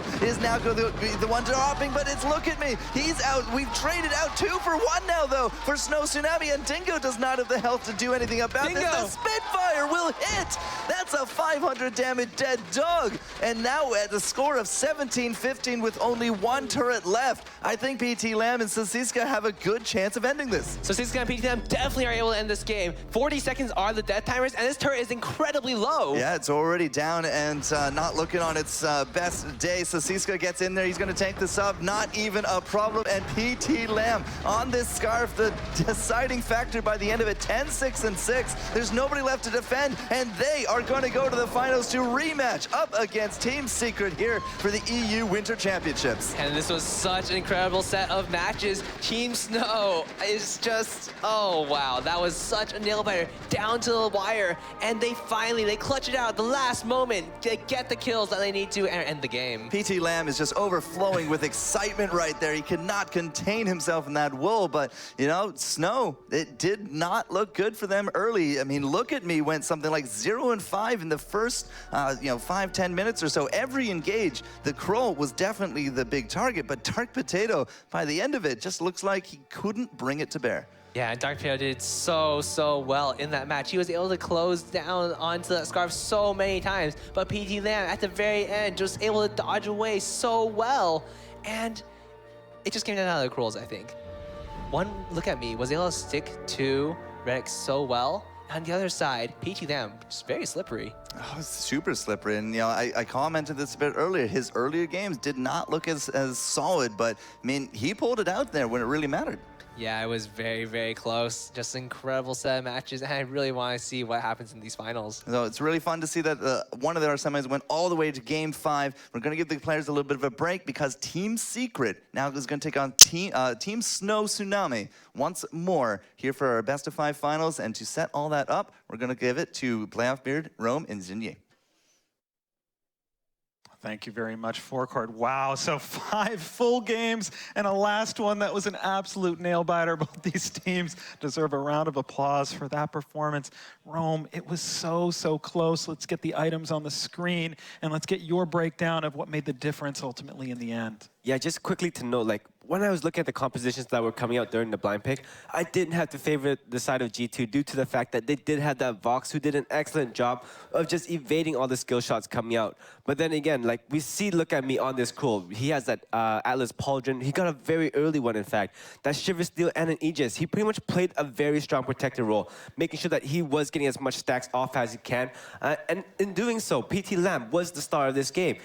Getting that Broken Myth, that Frostburn, and a bunch of tier 3 items to pretty much scale it out really well. Every time he landed a skill shot and used his ultimate, he just mowed down the opponent team. But it was so close on both sides. Especially, you know, the way that they actually engage with Redix on that Vox, that Crystal Vox, every time he had that full stacks of Broken Myth, he just came in and obliterated everybody. It was so close back and forth. I couldn't really tell who was going to win until that last final fight. Yeah, and toward the end there, so Redix, he got a critical reflex block off. It looked like then G2 was going to be able to get an engagement where they had an ultimate that Snow Tsunami didn't. You get into that fight, a critical gauntlet, creating some separation. It just was so close. Yeah, some of the plays were incredible. There's one fight I can pinpoint where it was like a 1v2 situation with Dark Potato against Look At Me and Arden, and you're just kind of like, how is Dark Potato still alive? And he actually looks like he could win. I mean, that kind of level of play is insane. You know, G2 played amazingly today. You know, I was saying after like the second game, I think they're just like, they've really, really changed. We're seeing such a nice improvement from them. And I think, you know, just in the end, Snow Tsunami just outplayed them. Yeah, the crowd is still buzzing. G2, they have a lot to build on in this tournament. Both teams performed exceptionally well. But with that, it is Snow Tsunami who pulls through into the grand finals, which of course is also best of 5. I'd love to know your Amazon coins. MVP for this series. It's going to be PT Lam, and the reason for this is twofold. One for the amazing picture, and one for the reasons that Rome have already said. But you know, he was outstanding with the skill shots. He was farming so well. You know, I think PT Lam is probably, you know, he's exceptional at farming. He's on one of the top charts on Vainglory for consistently being one of the best laners in the game, and this game was really no exception. We didn't see an Ozo in play, but we did see a Yuma rank and Ozo there on top of the PT Lam proxy there, as PT Lam is the only player playing remotely in this tournament. Tremendous performance, I'm sure you'd agree. Yeah, overall, like, especially during that first game when we did see PT Lam on that Black Feather, and it just comes to show like the strength of the Snow Tsunami team, how well they are able to play a bunch of different compositions. And we see like the captain Look At Me playing that pivotal role, always making sure that our strategy really works. If I have to play a defensive carry jungle, I will do it, and I will do it properly. Yeah, I don't know. Look at me. Are his hands shaking as much as mine? He seems like a pretty steely guy. Maybe not. Let's find out with DJ Sams. Thank you very much, Playoff Beard. I am here with Look At Me from Team Snow. Going into the finals, can you tell me if we're going to see any hidden comps? Yeah, of course. We will go for Weapon Celeste. Weapon-powered Celeste. So there you go. Is there anything you would like to say to your fans before we go into the final? Thank you guys for support us. It's really important for us. It wouldn't be possible without your support. Thank you. A very modest Look At Me. He might be looking menacing, but he's a big softy at heart. Back to you, Playoff Beard. All right, I was hoping we would hear him address all of his Russian fans in Russian. There might be another opportunity for that, though. So, Snow Tsunami, the Russian team, it takes down the German team, G2 Kingwin and Rome. Any final thoughts? Snow Tsunami certainly has a lot of momentum, but they are going to go headstrong into this incredible Team Secret team. Yeah, and just looking back at the highlights of the last game, we saw the excellent positioning coming out of the Snow Tsunami team. Look, just Sasiska, especially playing on that Arden role, there were a couple times where they did get caught out, but excellent gauntlets coming out of him, making sure that they weren't getting engaged on. And like we see here, the coordination coming out of that team, especially G2, they did an excellent job throughout all these matches. But, you know, it all came down to the last-minute team fights, where they all are both excellent in terms of coordination, making sure their positioning is correct. All right, and with that in mind, we can start to prepare ourselves mentally as we take a look at some of these highlights of this game. It's just moments away, the grand finals. We will give the teams just a little bit of a break to gather themselves. Obviously, Snow Tsunami, they deserve, 15 minutes to regroup before they're forced to play again after going all 5 games. They might have to do that again. In the grand finals, there is no bonus advantage of any kind. It will start 0-0. And look at these fights. It is the Krulls going back and forth, battling. It was so exciting. So many big plays. And when you looked at it seemed like, Vox, he was going to have the advantage in those situations. He got to those choke points where he could hit the weight for it, but just played so effectively by Snow Tsunami. Yeah, and I also think one of the reasons was that I felt like the Fortress's wolves weren't being utilized as well as they could have been. We were seeing that Snow were able to kind of just kill all the wolves with Horatio effectively, before G2 were able to fully engage. And I think in a 3v3 situation, I don't think Fortress offers as much utility as much as an Arden does. All right, so with that, we are getting close to the grand finals. And with that in mind, let's go ahead and do it. We're gonna do the NVIDIA Shield K1 tablet giveaway, this tremendous device that is designed for gamers. One lucky winner in the chat is going to win. It's randomly selected. Type hashtag NVIDIA Shield in the chat, and maybe it will be you. And when we come back from this break, it is going to be the number 2 seed, the Autumn Champions, looking to defend their crown. That is Team Secret into the Pride of Russia, the 4 seed. Snow Tsunami, you really do not want to go away.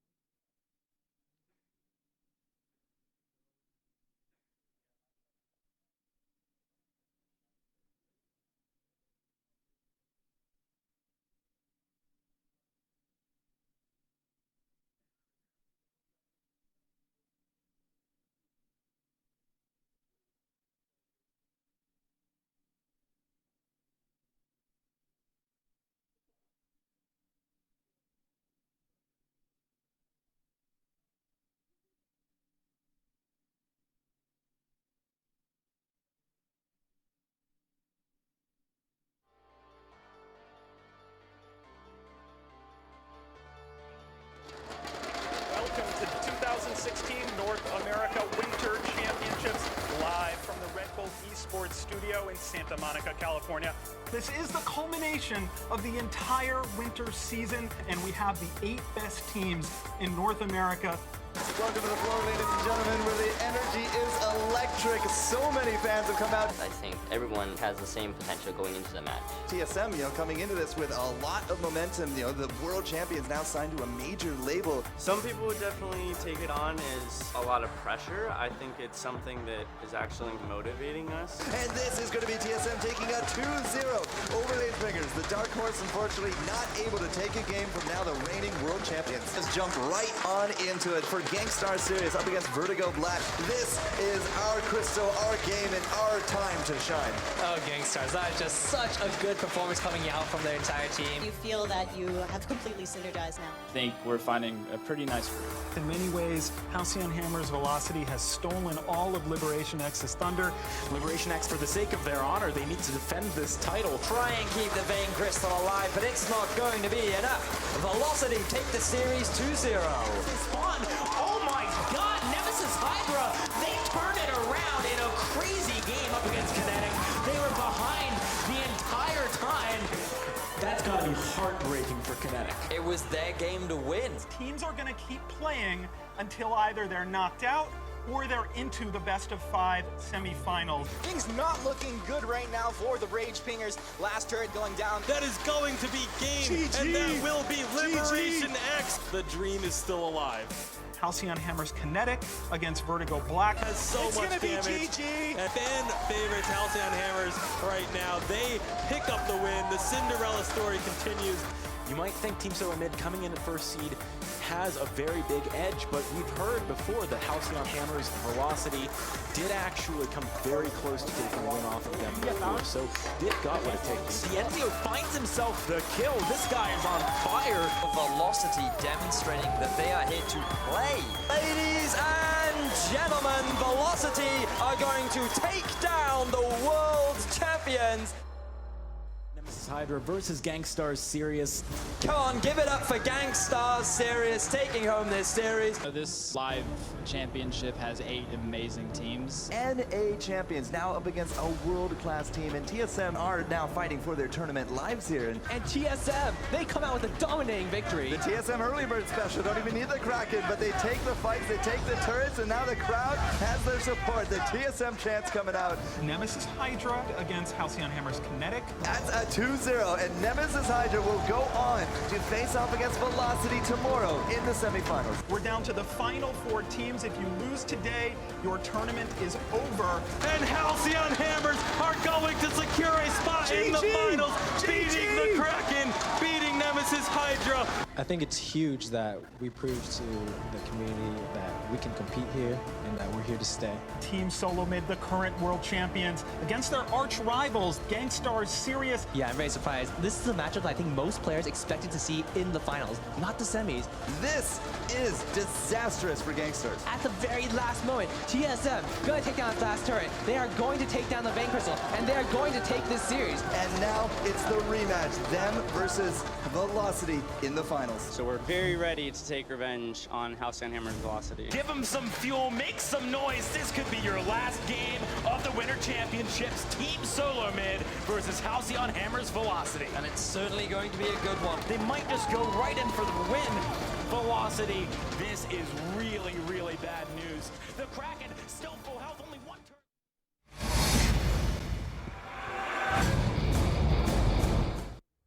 Welcome back to the 2016 Europe Winter Championships live from the Gfinity Arena in London. It all comes down to this, our grand final, best of 5. It is the Autumn Champions, Team Secret, looking to repeat. Cavalifar, Palmataro, Mowgli, and their opponents, Snow Tsunami with Look At Me, Sosiska, and PT Lamb, who has played so incredibly well. It is the pride of Russia against Team Secret, and this is going to be an amazing affair. What is this? What do you have going on here? There's no favoritism here. Oh my goodness, someone is calling the shot. All right, one last hashtag Rome is right or Rome is wrong. He has been in Snow Tsunami's corner all the way, and he thinks they're going to take it home. I know you have some thoughts on this. Well, I was just, after watching that kind of the NA finals kind of highlights, I was like, there's some interesting parallels between, EU and NA so far. So kind of seeing Team Secret as EU's version of Team Solo Mid, they're champions. They're knocked out by this team into the losers brackets, fought their way back up into the finals, and meeting that same team again. I think it's so interesting. Yeah, the parallels are amazing. Let's take a quick look at where we are right now. And so much to talk about. It's down to that final 2. That complicated bracket has been simplified down to a best of 5 grand finals. The number 2 seed, Team Secret, the Autumn Champions, with a chance to defend against Snow Tsunami, that 4 seed that has knocked off top seed after top seed in this tournament. And Rome, tell me why. Tell me why. Well, overall, this is their time to shine. Snow Tsunami has been such a dominant team ever since they entered the competitive scene. They did so well, and they were the only team to actually give Team Secret a loss during the Autumn Championships, and they gave them a loss yesterday. All right, let's take a look at this team, Snow. At least 2 of them. Sosiska, Look At Me, who has just played out of his mind, and PT Lamb often on those carries, keeping his distance, plugging away, putting out the DPS, making plays. It has been so exciting to watch this team, and Look At Me, the way he can stay alive time and time again. So let's take a look at their road to the final, and it's been quite an interesting one. Yeah, so they came up against their own sister team, Snow Avalanche, in the very first day. That's not a matchup they were hoping to see. Unfortunately, Snow Avalanche weren't able to advance to the finals today. And then in the elimination stage, they had such an exciting game against Team Secret. They really showed their strengths in drafting. They were playing fantastically. And then we had probably one of the most exciting games so far between G2 Kinguin in that 3-2 victory. Yeah, I'm still shaking a little bit. Honestly, let's take a look at the defending champions. They've made it all the way here. They have a chance now to bring it home and add another trophy to the cabinet. It is Cavalifar, Mowgli, and Palmataro and Rome. They have gotten better and better and better as this tournament has gone on. Yeah, this is no easy road for Snow Tsunami. In fact, Team Secret is so, they have everything in their favor in terms of their draft pick, in terms of execution, and overall, I think the biggest highlight to this team is the synergy they have together. And they've used that synergy to take this road. Rome, walk us through it. And yeah, so with that group stage game, they did play against G2 Kinguin 2, who is very strong mechanically and coming out of that stage with a 2-0 win. And then here we go, going up against Snow Tsunami next, where they lost 1-2. And, this really shows how much they had to really sit back, making sure that they do secure a draft in their favor. And then onto that elimination stage, where they, again, going back up to it, fighting G2 Kinguin 2 again, who fought very strongly yesterday. I would actually declare them my MVP. But overall, excellent play coming out of them, excellent execution overall. And, you know, today they went up a very strong team in Rebirth of Empire. Although I do think this is where like a professional organization, professional team really comes into play. Their experience, their overall knowledge, and this is the way they're poised and how they control themselves through all those matches. Yeah, so I am going to make you take the other side here, since he's wearing a Snow Tsunami shirt. If you are to declare it's going to be Team Secret, tell me the primary reason why. Well, it's not very hard. I was already on Team Secret's side in this matchup anyway. So Team Secret, I was a bit concerned yesterday when I saw them playing. I just felt they weren't playing their best. You know, I felt like they're trying out all these new compositions that weren't quite working out for them. And then today in that, you know, that very first game with Rebirth, I was like, yes, they're back. This is the Team Secret we've been waiting for. They're so confident in their play. They're bringing that clinical ease back into their games. And I just can't wait for them to be against Team Tsunami, who I'm sure they would have planned against. You know, they're so good in their drafting. That's an interesting term that is so accurate. Talk to me about the clinical ease of this team. I think the one thing, like, you know, we've all commented on this, it's their synergy. They work together so well, they work so well as a unit. And I think it was that game where we saw the Finn, we saw the Arden, and we saw the Ringo coming out. You know, they were doing such a fantastic job of peeling away. The gauntlets coming out from Palmataro were on point, and he's not a support main. You know, that is quite difficult to do as a jungle carry. And, you know, we're seeing the kind of the polite companies coming out from Finn. You know, they're just working so well. Their skills were so well coordinated. I'm just so impressed by them. Rome, we just saw from the second semifinals, the margin of error is so small in these games. Tell me the keys to victory for Snow Tsunami if they're going to pull this through. Well, it all comes down to, like, this is a race in the long run, and if you win during the drafting phase, it makes such a big role for you. But overall, like, individual mechanics, they play so well. I love the execution that's been coming out of them, but, you know, they're going up against Snow Tsunami, who is a very strong team synergetically, and they have to make sure they have to be very coordinated, especially when they're approaching the team fights. And this is something that they really have to pay attention to that makes a big difference in the early stages of this match, and this is the rotation game. This is something that Team Secret is very good at. So either they match up with this or they have to make very strong and bold plays. Moving forward, they always have to be able to follow up and engage. Okay, that's very important. Keep an eye on the rotations in this one. It's going to be so critical right off of match start. And now on the other side, for Team Secret, what they have to do to win. Well, Team Secret, they're coming to this very strong overall. We haven't seen any flaws in their play except for a couple situations where they didn't grab a draft under their control. And, you know, this is all coming down to drafting flexibility. They are going up against the Snow Tsunami team who have been very flexible. And this is something that they really have to address right now. They're going to be grabbing either that Crow ban or that Adagio ban. And this really puts them on a specific amount of compositions. So playing around this flexibly is something they really need to do well. Overall, with vision control, this is something Mowgli is very good at in terms of grabbing those flares, grabbing those scout traps. He always makes those plays. So keeping this up for them actually helps them really rotate a lot, helps them really engage with a lot of confidence. And, you know, looking last, we have that consistent performance out of them. Always, from the last Autumn Live Championships until now, they have been playing exceptionally well, always making sure they do bring the 100% of their A game. So, you know, going into this final match, they are under pressure. They do have a lot going for them, and if they can keep it up, they might come out with the win. All right, I choose Snow. Xingyi, one final time. You're going to get to name in Amazon coins player to watch for Snow Tsunami. It's going to be Sasiska for me. So when he first came onto the scene as a support player, I was a bit like, I'm not sure. But then in the very first game against Snow Avalanche, I was really impressed. You know, he'd really upped his game as a support. So over to you, Rome, for your Amazon Coins player to watch.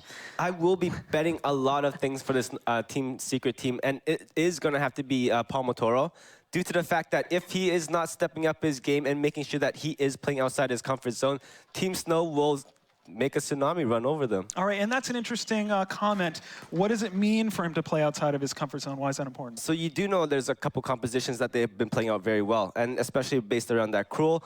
And, you know, just earlier we saw that Arden play coming out of them with the excellent gauntlets that I believe won them that single-handed game against Rebirth of Empire. So going up against the Team Snow Tsunami team, where I think they will get outdrafted very early on, they do have to make sure that if he does grab a hero that he isn't comfortable with, that doesn't have too much practice with, he has to execute and he has to perform out of his mind. Oh, it's interesting that you would say that because Team Secret, they've had an excellent day in drafting. They've mixed up their opponents a little bit, caught them off guard with some of those decisions. So we'll have to see what they can do there. We are only moments away from the draft of match 1. This is best of 5. There is no more bonus here. It's going to start 0-0, and they're going to play until we have a winter champion for Europe. Let's hear it for these two teams. The crowd, let's hear it right now for Team Secret and Snow Tsunami.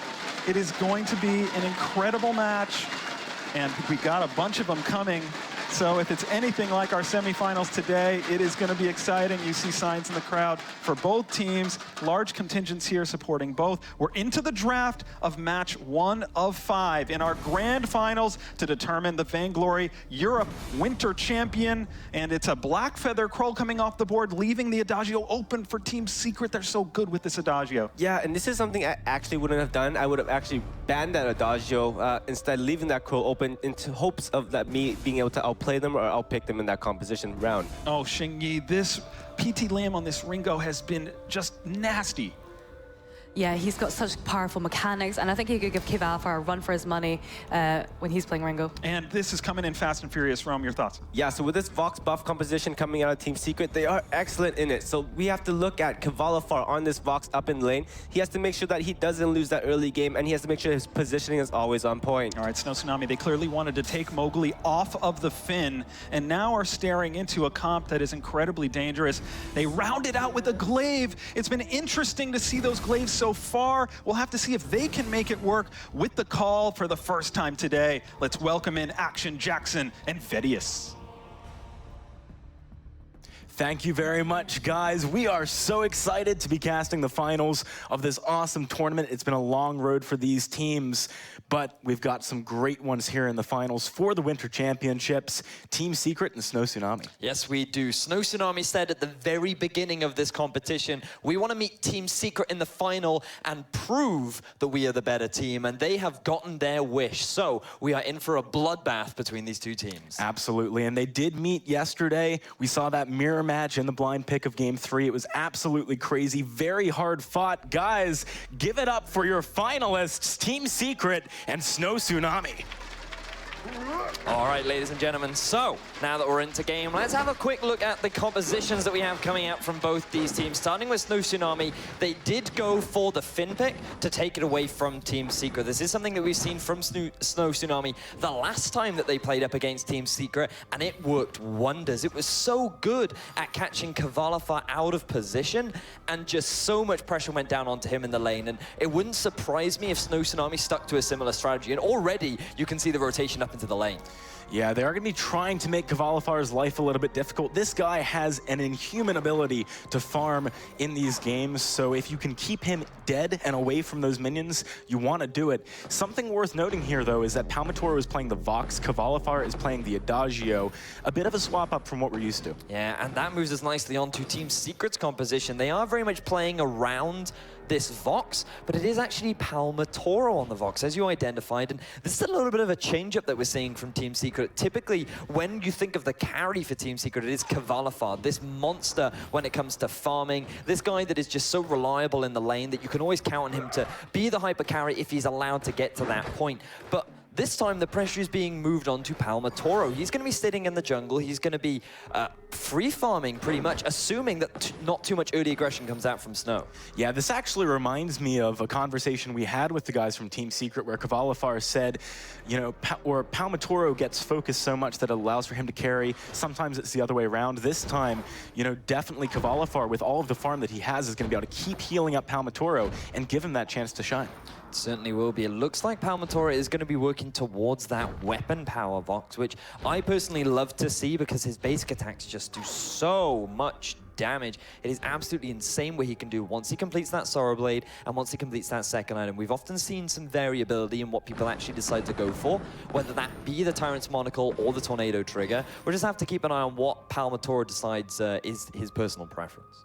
Yeah, I mean, you've got so many different options that you can go for. Palmatoro is going to be leveling up pretty fast now that he's in the jungle, so he's also going to get the overdrive on Sonic Zoom pretty fast, I would imagine. That's going to give him a big boost to weapon power, and he's going to be hurting, I think actually maybe even a little bit earlier than you see from Vox's in lane.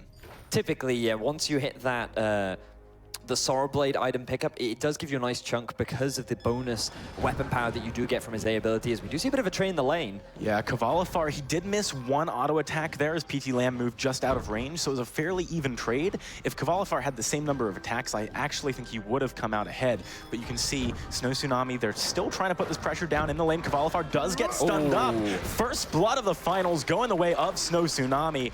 Look at me and PT Lamb picking that one up. Kvalifar thought he was safe in the lane right there because he saw, look at me, moving down towards Team Secret's half of the jungle. He didn't respect the range of the afterburn. He ended up getting stunned against the wall, and that set up an easy kill for PT Lamb. So Snow Tsunami, they're going to claim first blood, but Palmatoro wants to get a bit back. Yeah, he's heading directly for the back camps of Snow Tsunami, trying to make sure that the gold doesn't go too hard in the favor of Snow Tsunami, but you see, look at me, wants to keep this fight going. PT Lamb is rotating down right away, but Palmatoro trying to find that return kill onto Look at Me. He's gonna pick it up, but he walks right into the quibble. He is super low. PT Lamb gets the return. Mowgli's just gotta book it on out of there. Currently, Snow Tsunami sitting with that 1-kill lead. So overall, it was Snow Tsunami that came out with the advantage. If Palmatoro was able to successfully steal away the second minion from that camp, they might have done it, but hang on, Siska takes a lot of damage. Oh, he really is, but with Finn getting those buffs to the base health in the last patch, he's actually relatively able to just tank up the attacks from Kvalifar. Probably the only person who can do that on the side of Snow Tsunami. So far, things looking fairly even, but we do have a slight lead to Tsunami. So the other thing that we should highlight is the fact that PT Lamb is going to be playing this Crystal Power Ringo. So towards the late game, he's going to be trying to burst down Palmatoro as quickly as possible. And that makes me wonder how Look at Me is actually deciding to itemize, because typically when you see this glaive, they go towards a very early tension bow and they transition then into full tank, where they provide the peel for their backline mage damage dealer, which is often a Scarf or perhaps a Vox. Now that we see this PT Lamb going for much more of a burst build, you're going to have to rely a little bit more on sustain damage from that Look at Me. So he might be following this tension bow, going towards a little bit more towards the damage dealing side. Speaking of tension bows, we got one picked up on the flip side for Palmatoro, which is an interesting early buy for a Vox. Typically, we see them focusing on the late game, but this time around, he is going to have a bit more skirmishing power here in the early game.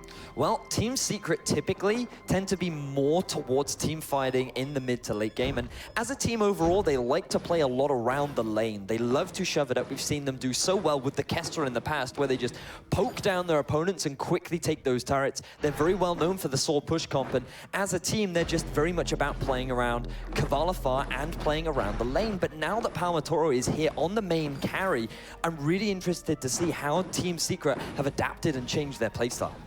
Yeah, it's going to be interesting. We've talked a lot about Kavalifar's farm. He's actually sitting dead even with PT Lamb right now, which is a little bit surprising to me. I would honestly expect him to be higher, but given that he fell down earlier on in that gank, it can be forgiven, at least for now. Minion Mine quite early on being picked up by Snow Tsunami on the red side of the map here. It's going to give him a little bit more pressure in the lane. It certainly is. I'm looking across the map right now, and it's been a very passive early game. Given that we do have the glaive and this tension bow Vox, it's surprising that neither team has really tried to force a fight. We haven't seen really any invades other than that one coming out from Palmatoro in the early game, and it's just resulting in a very even game either side. And I'm not sure if this is what Team Secret want, given that PT Lamb, the longer this game goes, is just going to get stronger and stronger with the burst. I think Team Secret, they do want to fight. That's why they're spending so much time in the jungle. But if Snow Tsunami is not going to give them that opportunity, then they're just going to do things like taking away this gold mine that we just saw. So overall, Team Secret, I mean, they could be in a worse position for utilizing the early game strengths that they have, but we'll have to see how that transitions later on. So Kvalifar going for this alternating current suggests that he's actually looking to do a bit of damage himself. When you see these Adagios go for the Shatter Glass, it says, okay, we just want as much crystal power as possible to provide that utility for my carry. But because he's gone for the alternating current, he's saying, no, I want to be able to deal damage myself. I want to be able to trade in lane against PT Lamb, which suggests that maybe they're going for a bit of a double threat composition, relying on Adagio to actually deal a fair amount of damage as the game progresses. It's definitely a possibility, and Kvalifar, if anyone can pull it off, it is him. He's such a strong laner.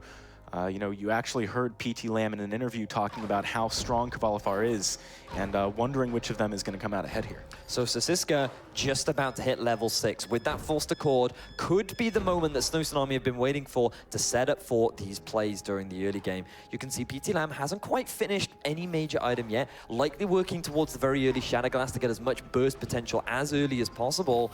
But so far, yet to set anything up as the gauntlet comes down. Yeah, they're trying to go for that kill right now. There's a wait for it. PT Lamb gets annihilated. Very good coordination coming out of Team Secret to even up this kill score. So Team Secret setting that play up beautifully. They use the flare in the brush to make sure that they're not being spotted. The perfectly positioned gauntlet from Mowgli to set up for the follow-up from Palmatoro guarantees themselves a kill in the lane and maybe a turret.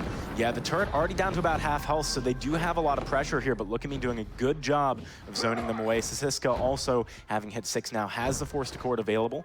Might be looking to go for that engagement now that PT Lamb has managed to get back to the lane. Well, it does seem now that he has picked up that Shatterglass. He also has the Hellfire Blue available. Oh! That actually fell slightly short. Didn't see the block text come up over Kvalifar, so he is going to burn the reflex block unnecessarily, take a lot of damage from PT Lamb's Hellfire Brew and that Achilles shot. Kvalifar might even have to go back to base here. That's the power of the Shatterglass. This is why you rush it on this CP Ringo, and it can be devastating. If you don't reflex block the actual ultimate, you're going to take so much damage from the follow-up burn, especially when you have this much crystal power available onto you. So really great stuff from PT Lamb. Even though he ends up losing his life, able to come back and put his own pressure back down in the lane. Yeah, and that's exactly what Snow Tsunami needs to be doing right now, avoiding Palmatoro or Kvalifar getting out of control. Palmatoro has picked up both of the kills for Team Secret, so he's got a decent chunk of gold on him right now. I'll be interested to see where he takes this build from here, given the fact that he's already gone for something a little bit unconventional with that tension build. So have a look at the positioning right now from Team Secret. Mowgli just sitting in the bush to prevent Tsunami from rotating up into the lane. That means that the rest of Team Secret can just shove down the lane and take a very easy turret away from Snow Tsunami. So this is the Team Secret that we're used to seeing, very much playing around the lane and playing around these turret objectives. And picking up that early turret has given them a healthy gold lead at the moment, sitting at just over 18,000 to the just shy of 17,000 of Snow Tsunami. We could see Team Secret looking towards that gold mine sometime soon as well. They seem unafraid of fighting in the early game, so going for an objective like that wouldn't be a bad decision. It certainly would not be. Palmatoro now just hit level 10, is currently the highest level in the game, sitting at 56 farm to the 51 of Look At Me, so not that bad, and you can now start to see that advantage slightly edged towards Kvalifar with the 99 farm to 91 of PT Lamb, and this is where Team Secret often hold their gold lead, as they are now once again going to pick up another gold mine. Yeah, and it's a fairly stacked one, so they're going to get a lot of money for this. You can see the steal attempt coming in from Look At Me, but he doesn't get it, and he is super low, likely to go down here. You can see Sasiska just decides to leave him be. 3 kills to 2, Team Secret starting to pull ahead in this early game. It was an admirable attempt from Look At Me. He wanted to try and pick that gold miner up because it would have given a decent gold payout, but wasn't quite able to do it. Kvalifar even used the Verse of Judgment to try and guarantee it, but in the end, he didn't really need it, and the gold miner still goes over to Team Secret as well as a kill. So that gold lead is now going to extend to about 3,000. And that's a very healthy lead to have at 11 minutes into the game. Palmatoro is starting to get fairly strong here. He's picked up every single kill so far, having just acquired the one onto Look At Me. And one thing that we heard from some of our casters earlier is that the Glaive, if it can't do work in the early game, struggles a little bit moving forwards. I have a feeling Snow Tsunami need to be careful about that in this game.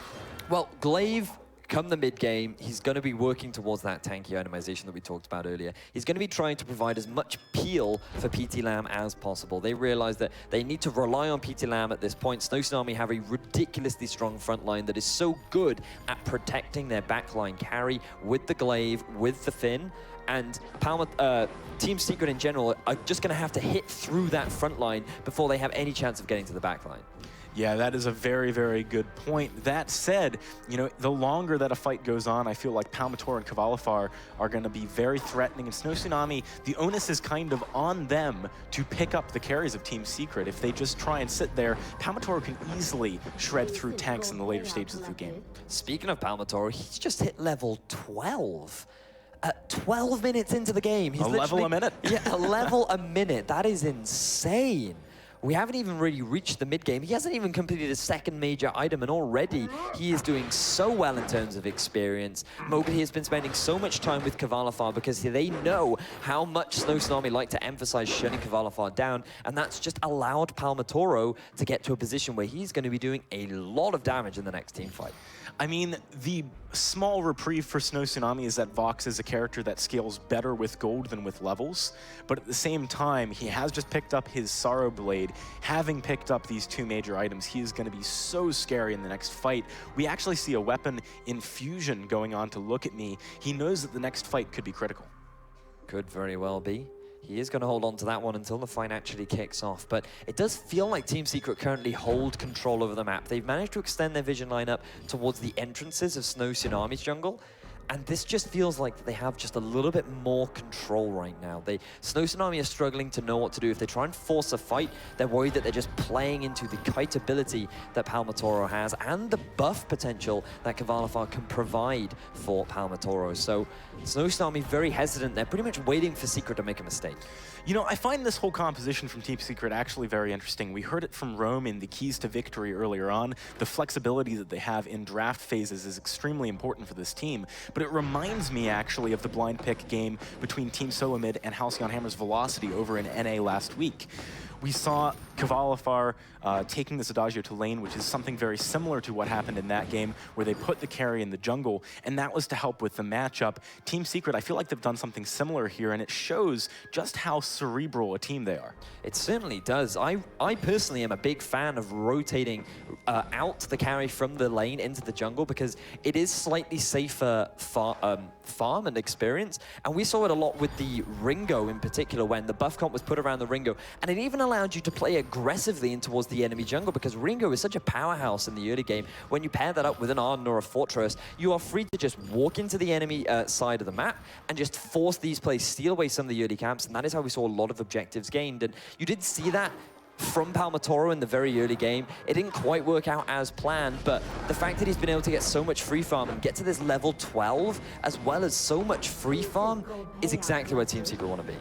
All right, and speaking of things that Team Secret wants, they managed to pick up that gold mine right before the Kraken spawned. It is going to be coming up in about 8 seconds, so they have acquired every single one so far this game. They've mostly gotten decent payouts or above, a great situation for them to be in. You can see this in the gold advantage that they have right now. 28,000 to the 23. I mean, that is a tremendous lead to have moving into 15 minutes. The thing is, for me, Snow Tsunami love to play in the heavy late game. So many times we saw them looking like they're on the back foot. Like in the G2 versus Snow Tsunami game, hang on, the gauntlet comes out. Yeah, you can see Team Secret want to go for a fight right now. Look at me, unable to do anything on the front line. Now Sasuke gonna be the main target. PT Lamb locked himself down by casting that Hellfire Brew. An easy fight coming across for Team Secret. They get themselves the ace, and this is an extremely strong performance. Triple kill for Palmatoro. He just decimated that team fight. He showed Snow how a real Tsunami can wash away an opponent team, and that was just so clean. I was speaking about how it would be difficult for Team Secret to get onto the backline, and in these team fights, they just needed to focus the front line and shut them down as quickly as possible. They did exactly that, and they basically said to Snow Tsunami, is this some kind of front line that we're supposed to be afraid of? Because it did not look like it in that easy win for Team Secret. Palmatoro has picked up every single one of his team's kills. I mean, we've talked before about teams funneling all of the gold onto their carry in these buff compositions. This is a prime example of that. He's not only getting a tremendous amount of farm, but he's also getting every single kill that his team has. And now with the Kraken on their side, a big push is going to be coming forward from Team Secret. It also comes back to when you and I were talking to Kvalifar, he said that he knew he could trust Palmatoro to be that carry if they needed it. Kvalifar wasn't the sole carry of the team, and if Palmatoro was given the opportunity, he could do it, and he's going to do it right now. He absolutely is. We've got the Kraken starting to beat away on the base, takes out the first turret before even taking any damage. Palmatoro running right in here, trying to go for that wait for an ultimate, maybe get an engagement, can't find it, but now Snow Tsunami are in a very bad position. They go for the forced accord, they find two. Kvalifar and Palmatoro are just able to kite back though. Kvalifar, he is gonna go down. Mowgli is very low. Palmatoro, he's in a 1 versus 2 right now. He's got so much damage. He finally goes down, but look at this. The Vainglory Crystal, Mowgli, and the Kraken tag teaming on that one. I don't think Tsunami can defend it. They get the Vayne Crystal. Team Secret taking the first win in this best of 5. Incredible performance from these guys. Wow, Mowgli! We didn't even talk about him all game, and then right at the end he was like, okay, later guys, I'm gonna go end the game. Wow, phenomenal stuff from him. Mowgli with the back door. Phenomenal play from Team Secret. All the way up until the end, it was super clean, but even then, Mowgli made up for that. He even ends with a score 007. How appropriate can that be for Team Secret's first game here in the final? They have got to be feeling good off the back of that win, and right now, they have the opportunity to be the first team to take 2 back-to-back championships rather, in the entirety of Vainglory's history. I mean, these guys are making history as it currently stands. Snow Tsunami, they're going to be a little bit stressed out after that loss. You could see the expressions on their face, especially PT Lamb looking a little bit glum, but it's not over yet. I mean, there's plenty of opportunities for them to come back. We have a possible 4 more games to go.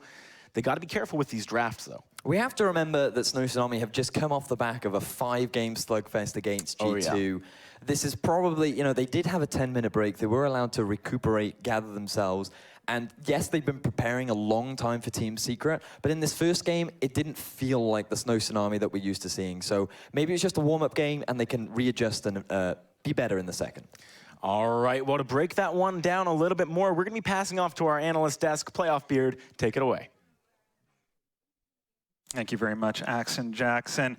And look at Xing Yeah, now. yeah. So to give a little, let's see the back, we got the, all right. So we got one on each side now. A pretty clinical performance there out of the team you think's going to take it. Yeah, that is exactly what I was expecting to see. I loved having the Vox in the jungle, solo jungling, getting all the XP, making him a very valuable threat. You know, we had Kevalfar, you know, a lot of the Dajos that we see tend to be a more supportive role, but he had some very offensive items, which I think was exactly what they needed. And they had a very slow, clinical game that just slowly kind of chipped away at Team Snow there, which is exactly what made them win. Now, you could see what Snow Tsunami was trying to do there. You know, they took the fin away. Interesting thing, they were trying to hit the fin hooks from max distance in order to reduce the time that it could be reflex block. You throw that anchor through the hero. On the backswing, you have a lot more time to reflex block, trying to get it right at the edge. But ultimately, Team Secret, they just know that hero better than anyone. Yeah, and this is something that we've actually seen, especially yesterday and today, was exactly how well a lot of people were reflex blocking the Force Accord coming out of Finn. But, you know, it comes down to the composition overall. I feel like I really don't like this blue crystal, Ringo coming out of them, just due to the fact that they are betting a lot onto that ult. And they pretty much they do have to make all the instigation, enforcing every single team fight on their own terms. It just doesn't happen that way, and it's very hard to actually execute. Yeah, you sound disappointed. You sound upset. Yeah. Wearing the Team Snow shirt does not want to be wrong. But let's talk about the role swap. That was huge. They put Kevalfar on the Adagio, put Palmatoro, you know, in a chance to put the team on his back, and it worked out. Yeah, this is actually a very smart choice on their behalf. They do know that with Adagio up in lane, he does fare quite well against that Ringo.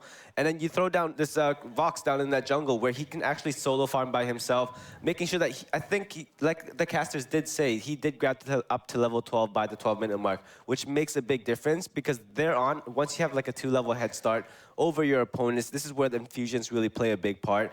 This is where all your XP and all your overdrives actually come into play into that big light. Yeah, and so that maybe illuminates a little bit of what was my next question for you. So we had tension bows on both sides. We had a tension bow on the Vox, we had a tension bow on the Glaive. That usually suggests you want to get in damage early. You want to do some damage before the 10-minute mark, the 10, 12-minute mark. But at, you know, 10:30 in the match, there were only 4 kills on the board. So talk me through the thinking there. I didn't like the tension bows personally. You know, when Vox picked it up, he's against the Glaive and a Finn in the jungle. They're 2 of the tankiest heroes in the game. And we'd seen Glaive's, look at me's Glaive in the previous game. We saw that he only built a tension bow and a lot of tanky items after that. I was just a bit curious as to what the thinking was behind that. And the same for Look at Me. I think he would have done better with a Sorrow Blade and attack speed personally. And so one bright spot here for Snow Tsunami, PT Lamb, he stayed much closer in CS through the laning phase than most of the people that have run into Team Secret so far. Is there any bright spot really there in terms of just PT Lamb has shown such quality throughout this tournament?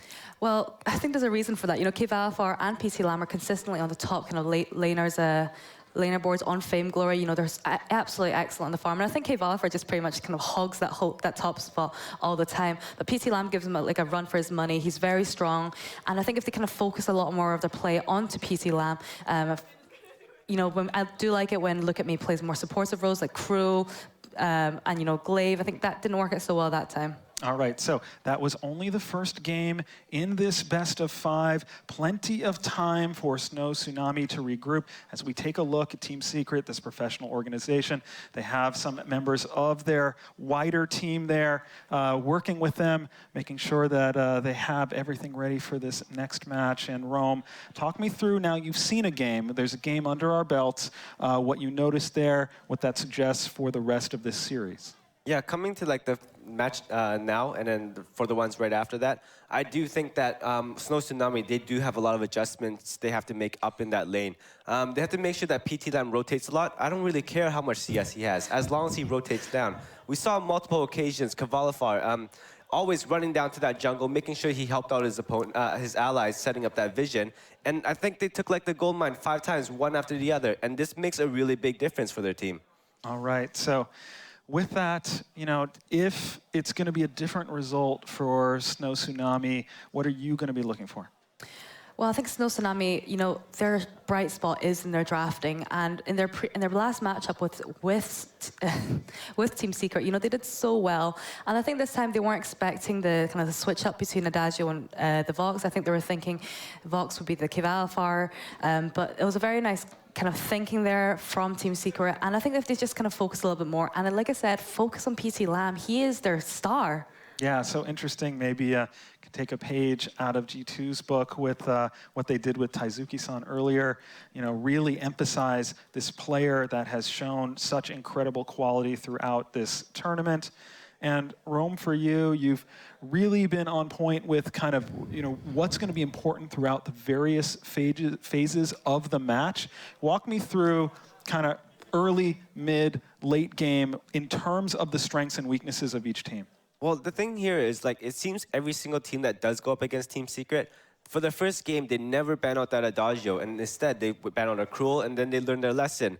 Going on to the second and third match, I do think that, you know, the Snow team has talked to each other. They made sure that we really want to get Adagio off of their compositions. They have too many compositions built around them, and this is something that Team Secret already planned ahead of time. They do know, like, a lot of people that when they do research against them, when they do review all that game footage, review all those history matches, they do know Adagio ban is probably like their biggest weakness, and they already have drafting compositions already made up.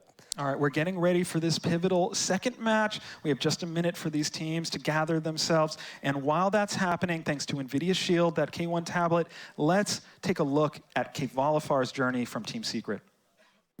You can finish again if you feel. Go, Palma, go, Palma. Go. Don't let them back. The Kraken can finish. I started playing in June last year, and after 2-3 games, I just like fell in love with the game. It was like love at the first sight. In 2 weeks, I just got my Simply Amazing from starting playing Ranked with only 1-2 heroes at the time, but I understood the mechanics and it was fun and I felt good playing it. I had to move to France due to personal issues with my life, so I basically started a new life. Having changed the country gave me the free time and the possibility to do something that I didn't have where I was. I was just start playing casual when I got home from work and just doing some 2-3 games, 4 games, and then as the days were passing by, I wanted more and I wanted to play more and I was happy. And I was thinking when I was at work, oh, I just hope to finish work early so I can go home and play some Vainglory. Even if I wasn't a competitive player at the moment, I just feel that the goal is to do this as a living. And so basically we're gonna do, and I'm gonna do everything in my reach to keep playing the game full time. The happiest moment was definitely winning the first live finals. All the months that we had practice and all the issues that we struggled with, not even being supposed to be at the tournament and just taking it home, it was definitely one of the best moments in our life. And we knew that after that tournament, that a lot of doors would open.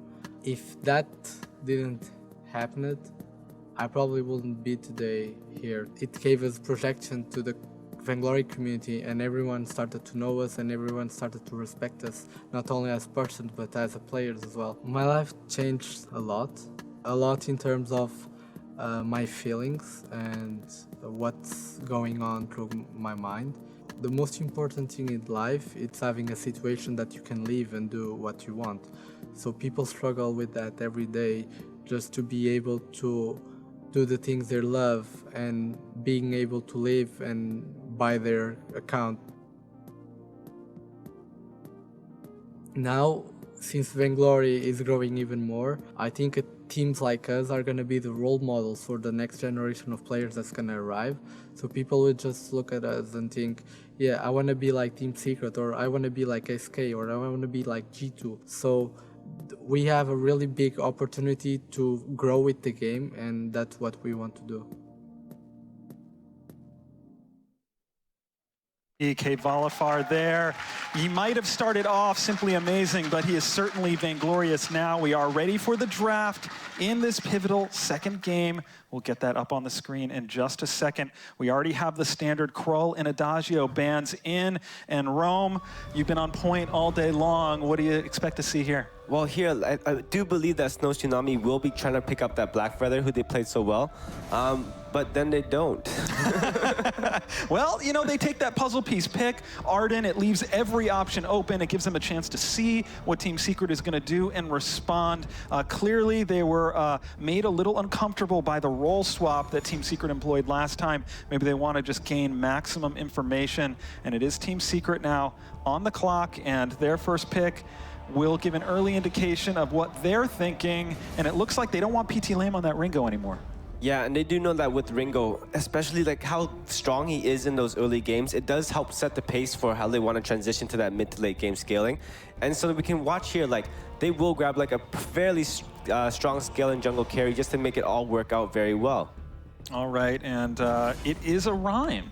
I think that's interesting. You know, they've only picked one hero so far from Team Tsunami, and it's an Arden. You know, I always think Rhyme's a little bit better as the last pick, you know, to counter whatever's been picked by the other team. So I think this gives good opportunity for Snow Tsunami to counter this with some ranged heroes. Yeah, that's interesting. And now, you know, it does reduce the potential hero pool for Snow Tsunami if they want to stay away from the types of heroes that Rhyme is so good against. They're going to need to look, and now they come across with the Scarf, who can certainly keep distance from Rhyme until the Warhorns come into play. Yeah, so with Scarf, you have like a very dependable range mage in terms of he's always able to land those skill shots, and this works really good at going up against a Rhyme who actually needs to get within close proximity to actually land off all his skills and make a lot of damage come out to the other team. Clearly, Team Secret has something in mind here to show the Rhyme so early. Who knows, maybe they're trying to bait out a specific comp. It is a Black Feather coming in from Snow Tsunami. So finally, we did see that Black Feather coming out of Snow Tsunami earlier, playing exactly against that Ringo and Rhyme composition.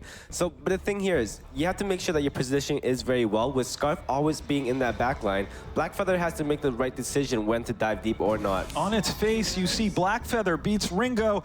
Scarf can beat Rhyme. It looks like it's set up pretty nicely. Yeah, but I think, you know, Team Secret had this in mind. They've clearly got something in their book of sleeves, as Roman would say. All right, and with that, let's go to game two. It's our casters, Action Jackson and Vedius. All right, thank you very much, guys. This is going to be an awesome game two. We're seeing some interesting picks coming across. The Fortress on Team Secret, not something we're used to seeing from Mowgli, but this guy is super skilled. I feel like he's going to be able to make anything they pick up work. Vedius, let's hop into the game. Yep, this is going to be game two between Snow Tsunami and Team Secret. We at the very least have one more between these two teams, but if all things go to plan, it should be another 4 as far as that. So Team Secret coming in with the Rhyme. They have played it before, and my issue with Rhyme is he is very short-ranged. It's very difficult for him to really threaten the backline. He's very much about either peeling or just concentrating his efforts onto the front line, because very few people actually want to get in range of him. Kvalifar takes a lot of damage. That was, oh, he actually could go down. Oh, he went down! What? Kvalifar, widely regarded as one of the best, if not the best laner, just got wrecked. That's the only way of describing that. He got washed away by Snow Tsunami right there. That was a phenomenal performance from PT Lamb. He said that game 1 was just a bit of a slip-up, but game 2, they are here to play, and Snow Tsunami already with first blood on the board. Very impressive lane presence coming out of PT Lamb. You can see Mowgli heading up here. He's probably determined not to allow that to happen again. Kvalifar has had the opportunity to buy a few things, but not much. I mean, he didn't have much gold in his bank when he died. He's only got a scout trap, something a little bit unusual to see on a laner, and a few potions. So he wants to get that early vision down, wants to prepare from the early lane pressure that he's expecting to see coming out from Snow Tsunami, because as we talked about in game 1, that is something that Snow Tsunami loves to do against Kvalifar in particular. They want to try and shut him down as much as possible. But I want to go back to this Rhyme for just a second, because the Fortress paired up with the Rhyme, again, not something that we're really used to seeing from Mowgli. We know him very much for that Catherine, for that Arden, and especially the Finn. But it pairs very nicely with the Rhyme. Ooh, hang on, speaking of the Rhyme. Whoa, look at that early damage onto Sasiska. He is going to be able to use the Vanguard and get away with relative ease, but he's probably going to have to go back off the end of that fight. Kvalifar was able to get some space to put pressure on a PT Lamb as a result of that exchange. So he's making up a little bit of the lost ground he had earlier on. Ooh, Kvalifar really starting to hurt onto that Scarf. I do believe PT Lamb is just playing very cautiously. He's aware that Mowgli is nearby, and with that bonus movement speed, it could set up for a gank. Yeah, but I don't know if he realized he was that close. He is able to juke down into the jungle, throw out the goop, and slow up Mowgli. So far, Snow Tsunami not conceding any ground in the early game. No, not just yet. They are currently still behind in gold, though, due to the slight CS advantages that are being accrued by Team Secret. And Team Secret, I mean, what a team. You heard that from Kvalifar. He's come a long way from where he started, just playing very casually, somewhat naturally adapted to the game, found it, you know, that he had a natural sort of calling towards it, and then finding such talented players and coming in as such the lowest seed in the last championships to then make it here in the finals once again. He's come such a long way in such a short space of time. It's all right for some, isn't it? Having that natural talent, I wish I did. Did you have natural talent? It lies all in the puns. It's just, the problem is, Potato isn't here. He let us down. Oh, man. We were so ready. I didn't get a chance to cast him this tournament. No, not a single opportunity. And we came in with so many prepared, you know, the most valuable They're Potato. lost to the world. They are lost to the world. If only we could uproot maybe we could get another opportunity in the future. Stop it. All right, Team Secret. Let's get back to the game. They are about 1,000 gold in the lead right now, which is fairly substantial with no turrets down, and the fact that the only kill on the board so far went over to Snow Tsunami. But actually, I want to talk about Kvalifar, because he's on 32 farm to PT Lamb's 18, even though he died. That is a tremendous difference given the circumstances. I feel like it's a running theme for Kvalifar. Like, all you have to do is to sum up Kvalifar is you just tell someone to look at his farm, and then you tell them to look at their opponent's farm, and then they're just like, oh, does he do this a lot? And he's like, yeah. It's like his party trick where he's just like, hey, guess how much farm I can get over my opponent. It's just, he's so good at it. He's so good at applying pressure to his opponent, and he knows when an opponent is going to walk up, try and get that last hit, and he's always trading back and forth. And it's just such a phenomenal thing to see up in the lane. It's one of the reasons why I really like seeing him on this Ringo. He is so good in lane that going for something like this that innately has pressure early on makes a lot of sense. That said, we saw early on PT Lamb, no slouch himself, picking up that solo kill. Let's take a look at the jungle, because we've spoken a lot about the laners here. Palmatoro playing this Rhyme, so far doing a good job of clearing out the jungle. Even farm with Look at Me, neither of these guys able to pull ahead from the other too early on here. Rome was right in the end, even though he was wrong about the order. We did see Look at Me picking up this Black Feather, and to be honest, you know, I feel like this is a bit of an unusual pick for Look at Me in terms of his preferred playstyle. He likes picking up things like the Glaive so often, which are very, very strong in the early game. Black Feather, much more about scaling up. Well, he is very similar to Palmatoro, and I feel like it's a theme here in Europe where the junglers just love to dive. They're all about running towards the backline. And Palmatoro, when you and I started to cast him, the thing that really stood out for me was how he had no fear when it came to just charging in and starting off these team fights. He was always the one setting up the engages, and even though he took a brunt of the damage, he never died. His KDA was phenomenal throughout the qualifiers. I believe he was rocking something like a 22 KDA throughout the first and second qualifiers. He had such a phenomenal performance, and he was just constantly being further supported by Mowgli. Mowgli allowed him to be that aggressive playstyle, and Look At Me just is very similar. He's not afraid to dive onto the backline, and it just seems that European junglers, they do like to scale up, but when it comes down to it, they are not afraid to dive onto the backline. Yeah, you're absolutely right. And that KDA point you bring up is especially salient. I remember doing the research, looking at Vainglory to gather the stats before the qualifier finals and just kind of being confused. Like, is this actually the statistic? Does he seriously have this big a KDA? It was right, though, and you can see it in his play. He is so strong. And that's why I'm really interested to see him playing this Rhyme, because you are paired up with the Fortress. You are going to be relying a bit on Fortress to get you with the movement speed to dive onto the backline. But Scarf can be quite a tricky character to stick onto. So I imagine Palmatoro, maybe he's going to change his playstyle up more towards playing around Kvalifar, just like Kvalifar was playing around him in the last game. And it just comes back to the amount of flexibility that this Team Secret roster has.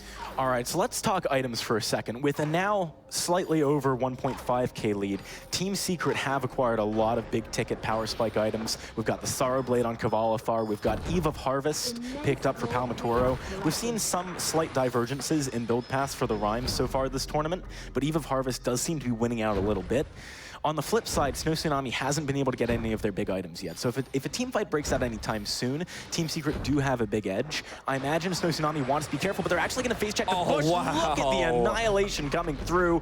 That was a big mistake from Snow Tsunami. They needed to keep an eye on those builds. So that was just perfect setup from Team Secret. There was absolutely no vision from Snow Tsunami in that brush. Kvalifar used the Achilles shot to get the slow. Then Palmatoro combined both of his A and B abilities to get the stun down, and then with the second proc of the Frozen Spire, he just did so much damage. Really nice setup for Palmatoro to get the first blood or the second kill of the game. We're already seeing a tower taken down by Team Secret only about 8 minutes into the game. They are really off to a great start here. See the crowd starting to get into it. We've now got Mowgli picking up this Fountain of Renewal as well. Lots of big ticket items here. And off the back of this, Team Secret in a great position. They're sitting at now a 3,000 gold lead. That is insane for 8 minutes into the game. It certainly is, but we've said it time and time again, Team Secret love to play around the lane. Typically, they're not the type of team that will just invade the enemy jungle and try and steal everything away. They're very much about controlling vision, and just any opportunity they can, they rotate up to the lane and get an early as possible turret to just really give them the momentum that they need to really start building up a lead in their games. All right, so Snow Tsunami, I want to talk about them for a second. PT Lamb picking up the Broken Myth first, rather than the fairly ubiquitous Frostburn that we see a lot of the time. So it's an interesting itemization. We've also got Atlas Pauldron very quickly for Look At Me. I wonder if the lack of Frostburn will hurt Snow Tsunami a little bit, given that Team Secret have just been running in constantly. The reason he's doing it is because he feels, oh, hang on a second, Look At Me going on to Kvalifar. Yeah, he is trying to dive on the back line here, but Kvalifar is able to kite back fairly easily. Mowgli, though, stuck inside of this gauntlet, taking so much damage. The Hellfire Brew gonna go across, doesn't splash onto Look At Me, though. Snow Tsunami are able to finally get themselves a nice kill here in the early game. Palmatoro might be overextending, but we'll have to see if he has the damage to turn this one around. Valkyrie going on to Sasaka, but look at the Fountain doing so much work there as he is low health. He's getting massive health ticks from that item, and it looks like Snow Tsunami should be able to back away. Team Secret still in a good spot, though, with about a 3.5K gold lead. So it's very unfortunate for Palmatoro that Sasiska was the person to face check that brush, because if it was anyone else, they would have been deleted almost instantly. There was way too much health on top of Sasiska, and as you rightly said, when you combine that with the Fountain of Renewal, Palmatoro just doesn't have the damage this early on. But coming back to your point about the Broken Myth, PT Lamb decided to go for that because he feels he's not going to have to rely on kiting. It's already very difficult for Team Secret to actually get get on top of him, that he just feels he can sit on the back line and just do as much damage as possible while relying on Look At Me and Sasiska to be that frontline presence that Team Secret has to deal with before they can turn their attention to PT Lamb. But if Team Secret keep doing things the way that they are, where they just set up in bushes, control the vision, and force Snow Tsunami to walk into them, then it doesn't matter what PT Lamb builds, because whoever checks that brush is going to get deleted instantly. Yeah, that is a very good point. And this goes back to the keys to victory that Rome was talking about earlier, and vision control coming through from Mowgli. He's doing a great job this game. And by virtue of having such good vision control on Team Secret's side, it's actually very hard for Snow Tsunami to have a foundation of vision control for themselves. You know, if they move up to try and get scout traps, to try and take flares deep into the jungle of Team Secret, they're going to get spotted out and collapsed upon. So really, Team Secret doing a good job of controlling the game so far. They're extending their gold lead pretty much consistently throughout the game. They're now over 3,500. The question is, can they keep this up? Obviously, Ringo gonna fall off a little bit as we move forwards.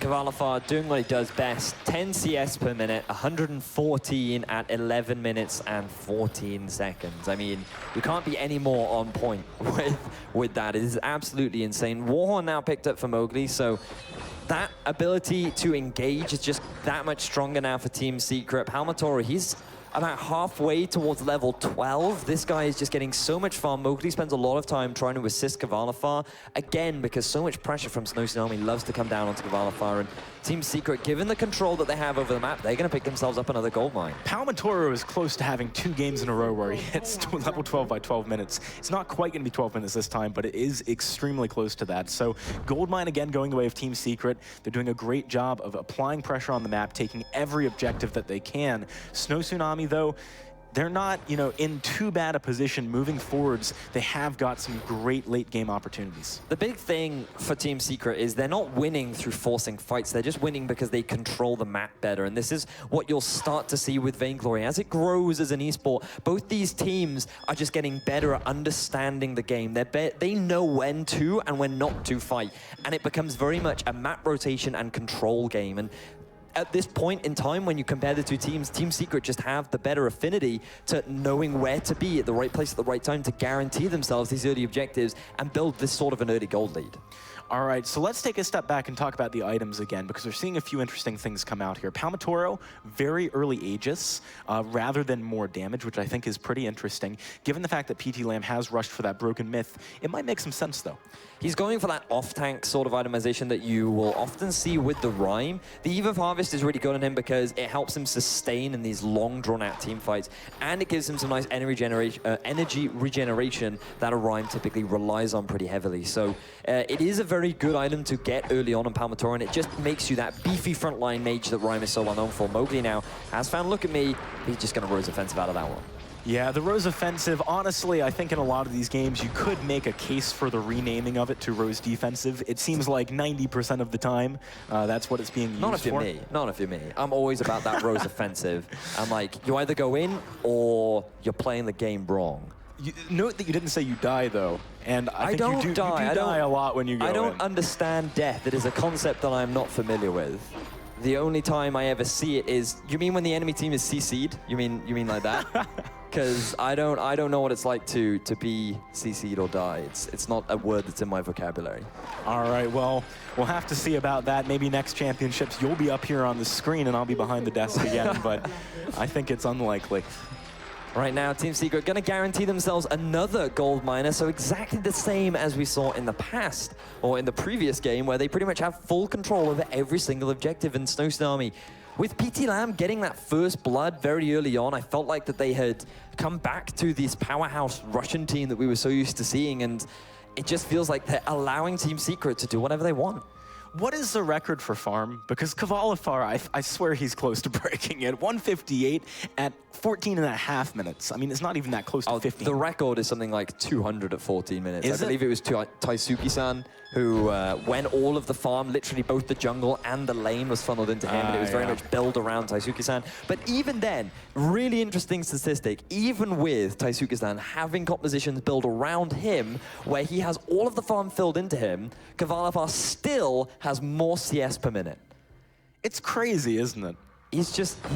I don't know. Oh, Mowgli. actually getting caught out a little bit there, but they're going to turn this fight around, try and go for the engagement onto PT Lamb with Palmatoro on the back line. Cavalifar, he needs to kite, but he's taking so much damage. He's trying to get away. Snow Tsunami find the first kill. Now they're in the 3 versus 2, but Palmatoro still very healthy, and he is not taking any damage here with that Aegis, with that Eve of Harvest. PT Lamb, he wants to kite back. He does avoid that Winter Spire. Now Palmatoro getting turned on. PT Lamb's doing a great job, but there's a turnaround. Palmatoro finds the kill, but it's the ace for Snow Tsunami. In the end, they come out ahead. The first good fight for them this game, and this is the late game that we were talking about earlier, Vedius. So you can see how difficult it is for Palmatoro to stick onto that scarf.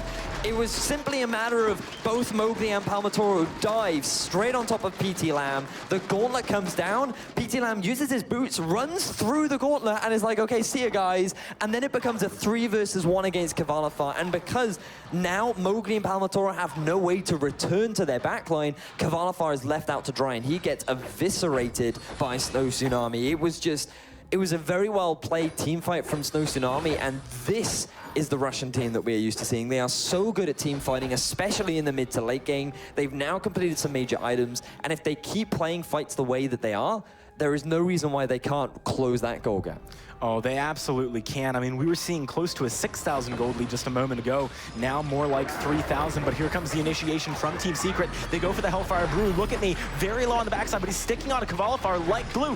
What is PT Lamb hitting right now? The Dragon's Breath way too far away. Palmatoro wants to turn this one around. Mowgli jumping on top of him. Cavalifar is taking so much damage from the Kraken, but I don't think it's going to be enough. Sasiska can't go for the kill. PT Lamb goes down, and he is the last member standing. Sasika, I don't think he's getting away from this one. He gets the return kill. Very cheeky plays coming out of him. But Team Secret with the turnaround ace, they are still in this game, still in a very powerful position. So this time, the moment Look At Me tried to dive onto Cavalifar, he had that support available to him. Palmatoro and Mowgli were just doing what they could to keep him alive. But the unique thing about Mowgli in particular was he dived onto PT Lamb, forced PT Lamb to run away. PT Lamb thought that all the investment was going onto him, but then Mowgli just quickly turned around and said, it's okay, Cavalifar, I'm coming back to help you out.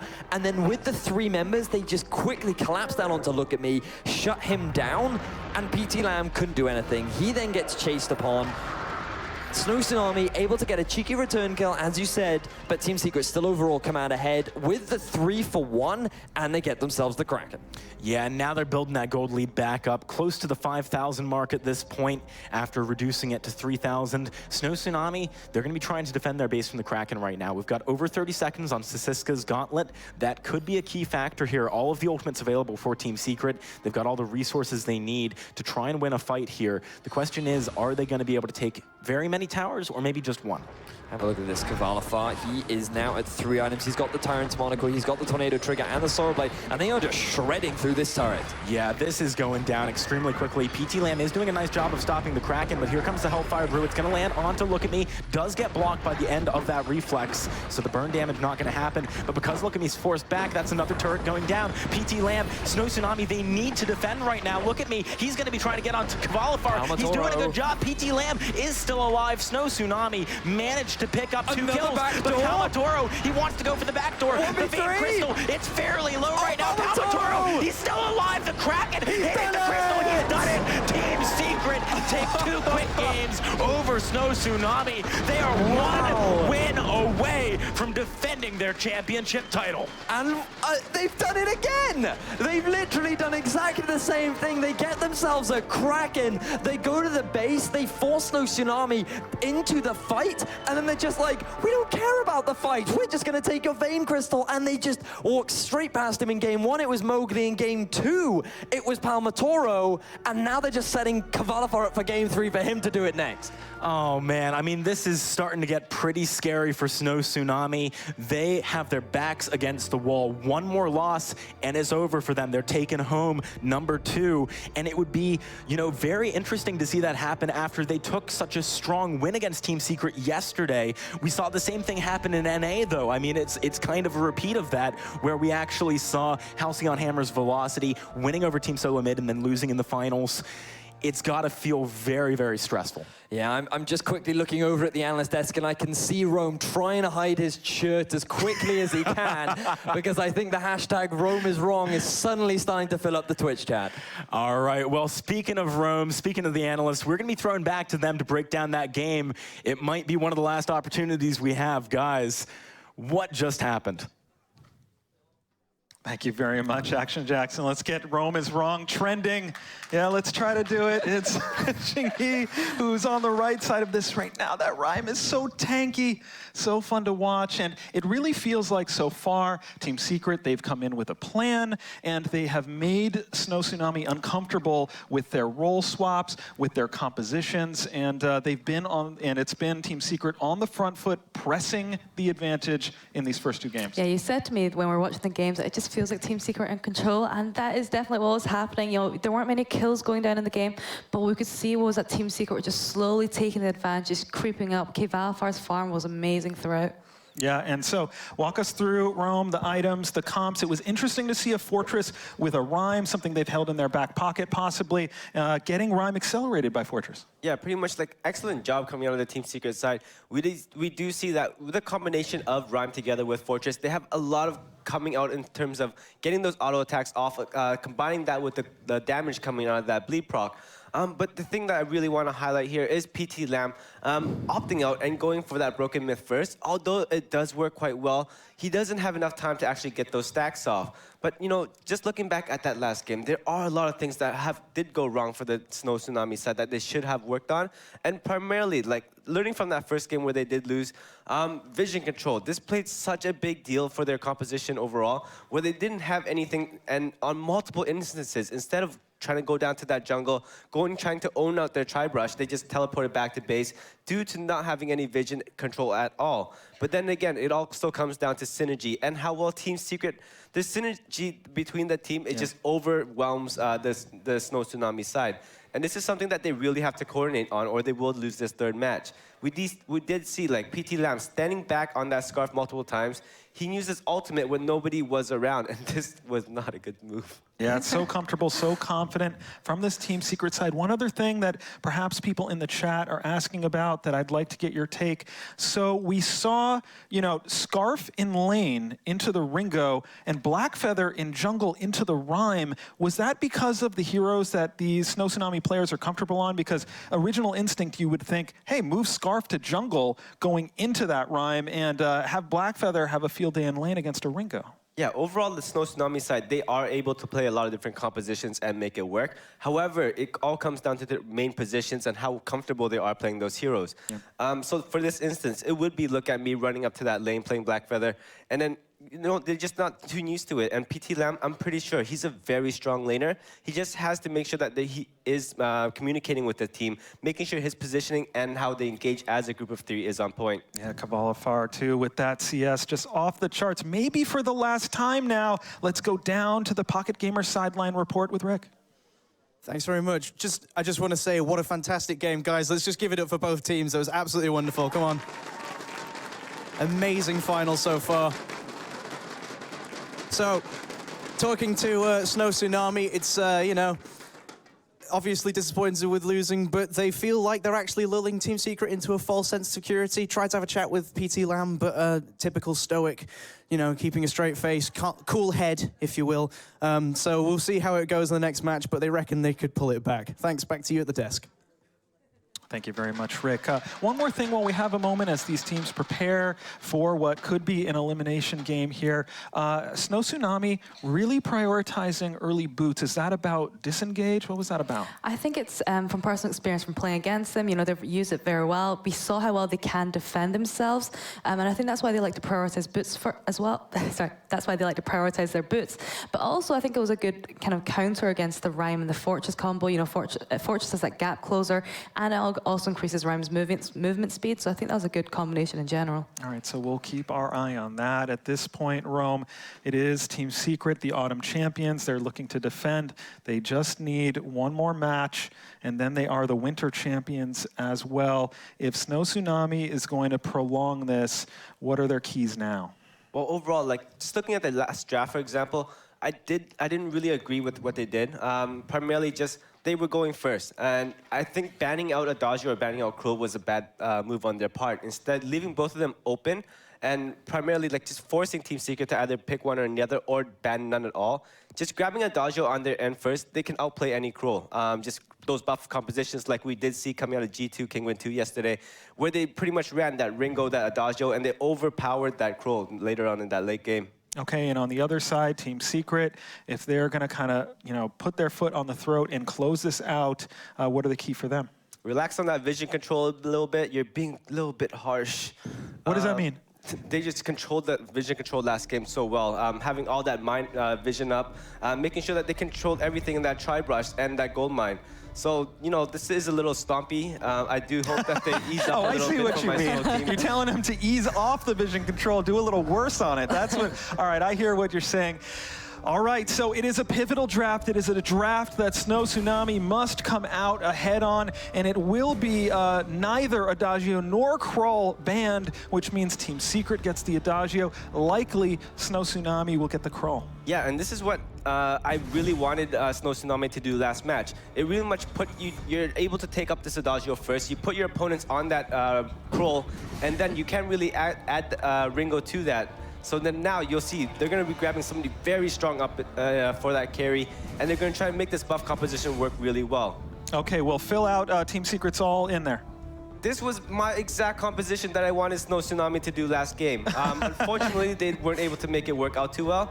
But hopefully, like right now, they really need somebody that's able to burst them down really quick. Cruel is excellent when he's able to engage, but Team Secret, their reflex blocks for that for the Forced Accord is so excellent that Finn has to play a pivotal role this match, and he has to make sure his presence is known.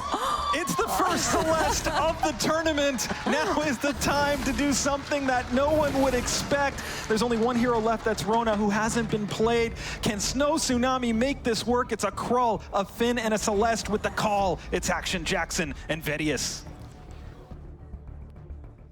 Celeste? Yeah! All right, we guys. We got Celeste, boys! I know you were excited for it. We are very excited for it. Celeste, for the first time in either of the Winter Championships, it's going to be awesome seeing this. It's going to be awesome. I'm super excited. When your backs are against the wall like this, you've got to pull something unorthodox or unexpected out. He said on the stage, Weapon Power Kestrel. Celeste, that one. Weapon Power Celeste. That's what he said. Now, is he going to do it? This is the final game, or potentially the final game. This has got to be Crystal Power. Oh, no. Come on. We're going to see the item bells in just a second. We don't know yet. We don't know yet what he's gone for. All right. Guys, let's calm down a little bit on the desk, but you guys in the audience, you need to go crazy, because this could be our last game. Team Secret, Snow Tsunami, can they pull out this win? PT Lamb already going aggressive onto Kavalifar, using those basic attacks to force him under the turret. And you can already see a rotation coming up from Snow Tsunami, but Team Secret are responding. Yeah, they know that they need to keep Kavalifar safe. We saw him go down super early in the last game. Snow Tsunami wanted to repeat that performance, but they're not going to be able to do it this time around. Both teams playing this one a little bit safer, knowing that it could be the last game in the entire winter season. Oh man, I'm so hyped. I mean, my co-caster can just see me with a stupid grin on my face. Because my question to all the teams when we were doing the pre-game interview was, hey, are you going to play Celeste? Are you going to play Celeste? And everyone's like, nah, she's not that great. She's not that great. And some teams said maybe. And it was Snow that said, yeah, we could make her work if the situation was right. And what better a situation than we've only got one game left to turn this series around. Let's just bring out a Celeste. Now, this is patch 1.15. Her core collapsed, the cooldown reduction on it. Massive. Massive. It was reduced by like 8 seconds at level 1. So you're going to have that stun up way more often in these team fights, which could be monumental. And when you combine that with the Forced Accord, we saw earlier, Forced Accord into the active camo set up for a beautiful stun. You could do a very similar thing here with the Celeste. Yeah, you absolutely could. So Siska is going to spot out Mowgli by using that Polite Company. You can see that Team Secret are starting to apply some pressure on the lane, trying to get ahead maybe a little bit early with that Ringo. But so far, Snow Tsunami doing a good job of curbing that aggression. Man, I mean, I was actually wondering if maybe we'd see Kvalifar going to the jungle again, as we did last time. But Kvalifar picking up this Ringo, he did so well with it in Game 2. I can appreciate why Team Secret want him on it. The question is, does he even remember what it's like to play against a Celeste? Oh, PT Lamb, he's going back to the shop. This is the deciding moment. Is he going weapon power or is he going crystal power? He's picked up boots. Ah, he went crystal power. I'm disappointed. You had a stupid grin on your face earlier. Now you have a forlorn look. Oh, just man. Complete anguish has fallen upon me. Yeah. But in any case, it makes more sense. I think we can both agree. By far. But it makes way more sense to go for the Crystal Power Celeste. So she is going to be the main damage dealer from the backline. You have a lot of poke on this Celeste. You can do a lot of damage from the backline. And the thing is, the only major engage from Team Secret is this gauntlet. So as long as you can be aware, have good vision control, you can play around that, which makes it very difficult to actually get on top of this Celeste, which arguably is her biggest weakness. Her lack of mobility. It is so easy to just dive on top of her and shut her down, is a large reason as to why a lot of the teams here in Europe don't play her. Yeah, and just to talk a little bit more about the Celeste, because I'm sure for a lot of you guys, you haven't seen it in a while. I know I haven't. The build that we used to see all the time, right, was the Frostburn into Broken Myth. Yes. You needed the Frostburn in order to kite, to make up for the lack of mobility. Whether or not PT Lamb goes for that this time should be interesting to see. Kvalifar is taking a lot of damage right now. The counter engage out of Snow Tsunami. Wow. He nearly goes down, but just about able to survive. Palmatoro can't find a return on the front line. First blood in what could be this final game goes the way of Snow Tsunami. That was a great core collapse coming out from PT Oh, Lamb, look at but they're me. not done. He's going for it. He manages to pick up the kill, trading his life for it, though. Not the best situation for Snow Tsunami, but I'm sure they're going to be happy with Kvalifar not being able to farm for a little bit, because we know what he's like with farm. Still, look at me. Super aggressive once again. Snow Tsunami are pulling out all the stops in this third game. They want to prove that they can compete against Team Secret, and they seemed out of sorts in Game 1 and Game 2. They realized their backs are up against the wall, and that seems to be all the pressure that they need to suddenly kick things into gear. Look at me going full-on aggressive, dive straight onto the back line, cut off Palmatoro from the rest of his team, and that allowed PT Lamb to get a beautiful core collapse to then just get so many free Heliogenocide down on top of him, which guaranteed themselves the kill. So they end up coming out 2 for 1, and Snow Tsunami are sitting on the gold lead right now. They are, but Team Secret looking to change that one, coming right up in the lane onto PT Lamb, but the damage onto Kvalifar is immense. PT Lamb has a lot of it early on here. The burst, actually, in general, early game from Snow Tsunami is fairly significant with the Spectral Smite, with those Heliogenocide. You know what I'm super excited for, though, is a bit later on when we see those Solar Storms, because we've seen some amazing plays in the past, back when Celeste was popular. They're always great to cast. How great would it be? We came up by popular demand with the Dank Dunk yesterday, where you combine the Roadie Run with the Smite from the Kroll. If you combine the Solar Storm with the Smite from Kroll, you have a Solar Smite going on.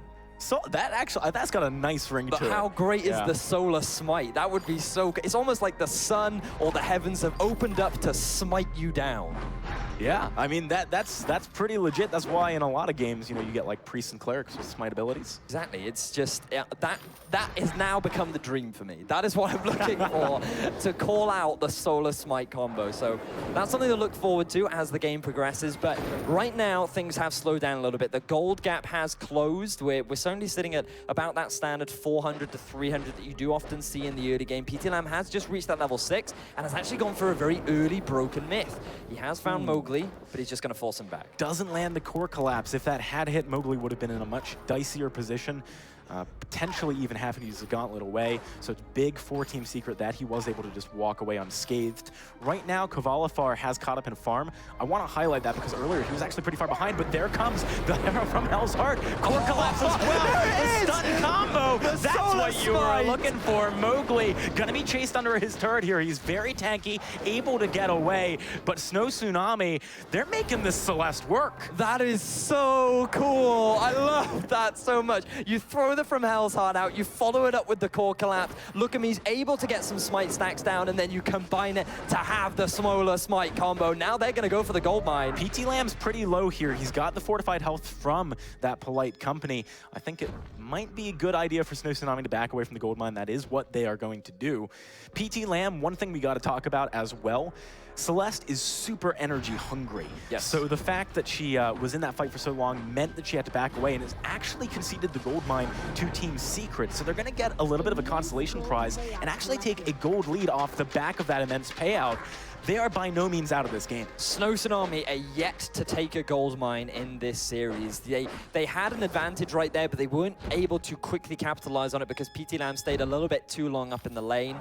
And that is a little bit unfortunate, but Snow Tsunami, I still feel like the momentum is heavily swinging in their favor. You can see they are playing a lot more confidently off the back of this somewhat unique pick, and it is working so very well for them.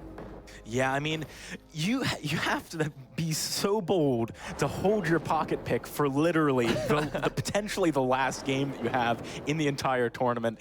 I don't think I could do it. I don't think I could wait that long. No, I mean, Team Secret, they are more than happy to bring out their pocket picks as soon as possible because they want the world to know, hey, forced a chord. That actually lands on the Palmatorium. Look at the stuns coming out. Snow Tsunami chaining them together perfectly, staggering them to get full duration, but they didn't even need it. Massive damage coming across. Team Secret, they are on the back foot right now. This comp is so cool. I love it so much. The hooks from Sasiska into the Hell's Heart. They need to be careful, though. The gauntlet comes down. Oh, PT Lamb, look at the situation that he's in. He is going to go down. Couldn't walk through the gauntlet. Now Kavalfar hot on the heels of Sasika. Can he find another one? Look at me. Wants to come in from the back line. Kavalfar kept in range by that Polite company. He might get smited down in just a moment. It's going to be a big one. Can Kavalfar get away? Palmatoro, he's reinforcing. He's got the heal. Here comes the ultimate. It's not going to be enough. Huge damage out of Look at Me. He might go down to Palmatoro, but I don't think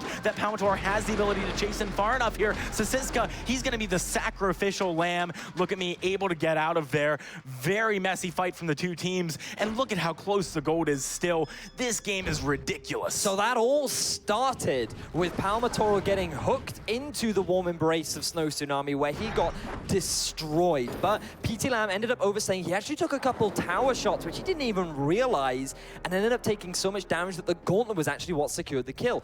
In the 2 versus 2, Kavalfar was feeling very confident with the Sorrow Blade pickup, and he decided to chase onto Sasiska. But Look at Me didn't want to leave his teammate hanging. He came back, and the only reason they ended up trading 1-for-1 in that final engagement was because Palmatoro had rejoined the fight. If he hadn't, that could have easily gone in the favor of Snow Tsunami. These fights are so much closer than we've seen in the past, and it just feels like this game 3 is so open as to who can win. Some people, when their backs are against the wall, they get scared. They're in a bad situation. Hang on a second. The Mowgli, he's going to be engaged on yet again. Look at the crowd control coming through from Snow Tsunami. The Fountain doing some good work, but there's from Hell's Heart. Mowgli cannot get out of there. Snow Tsunami with their 6th kill of the game. They're going to get a turret off the back of this one.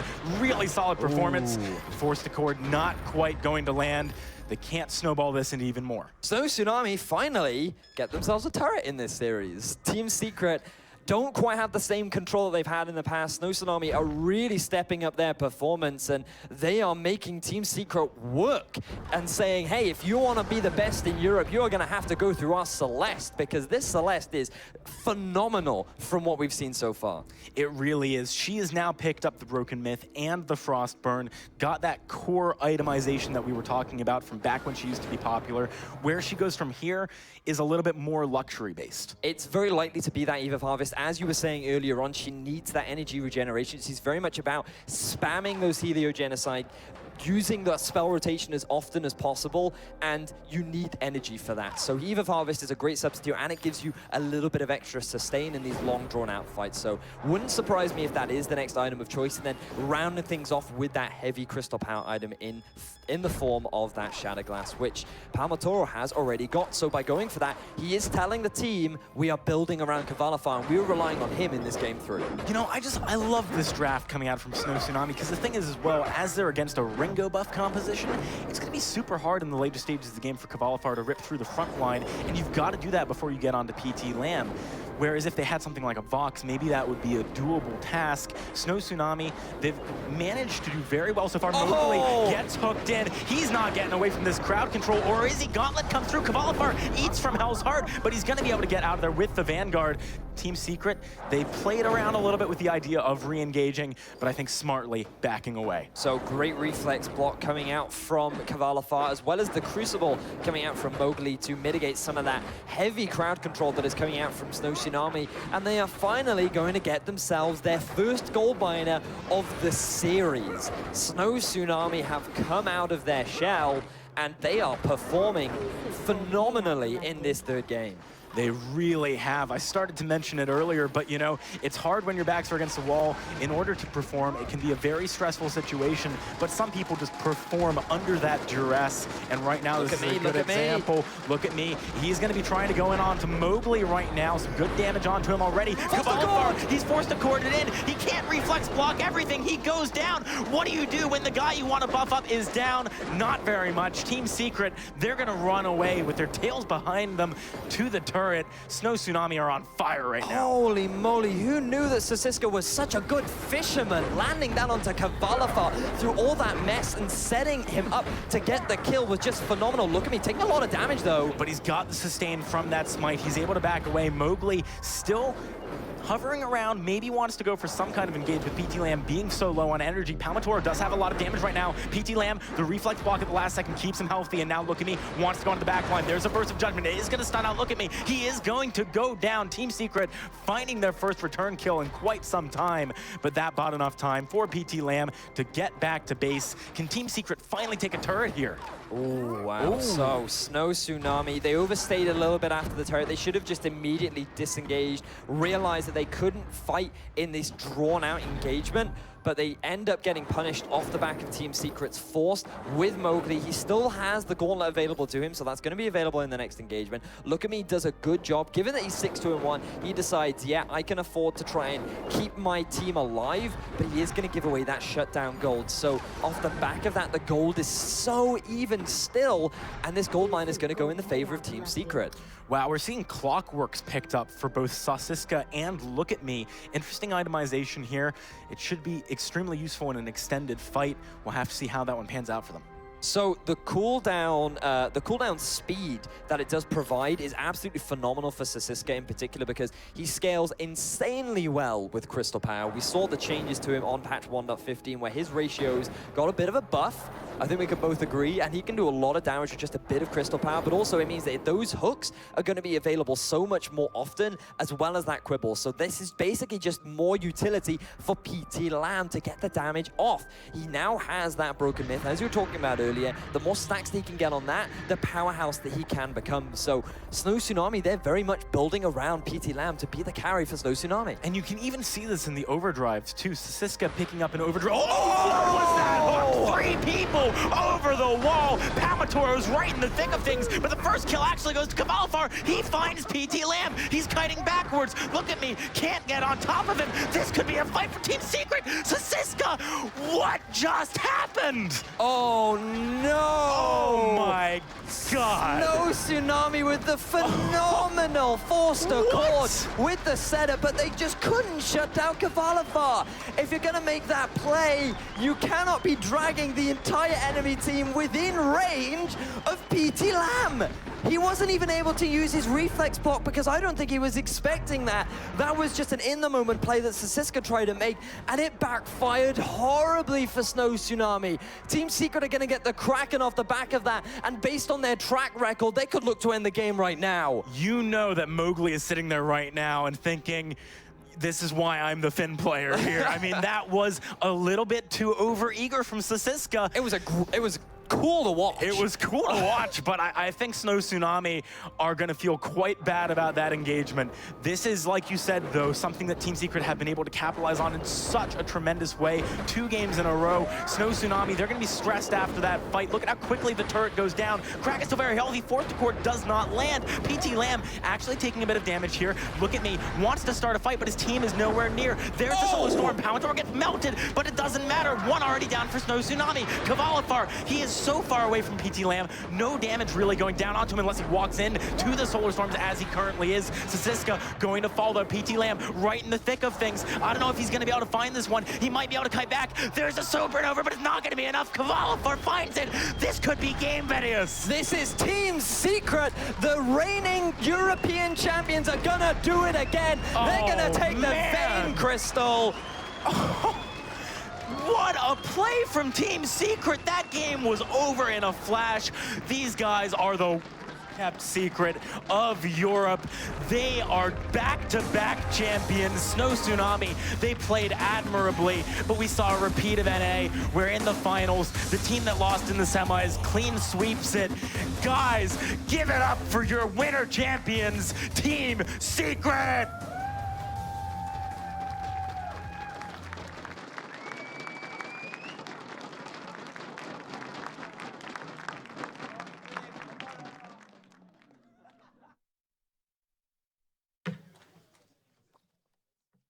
All right, guys, so 3-0 into the end of it there, and Team Secret, they come back. They lost against Snow a little bit early on yesterday to be put down into the lower brackets, but now they have really come back into this, and it's just like NA, Rome. You know, we came into this, we had that lower seed get knocked down a little bit. They came back, just like TSM. Team Secret are going to be able to take this series in convincing fashion. Yeah, unfortunately, like in NA, I was cheering for the second place team too.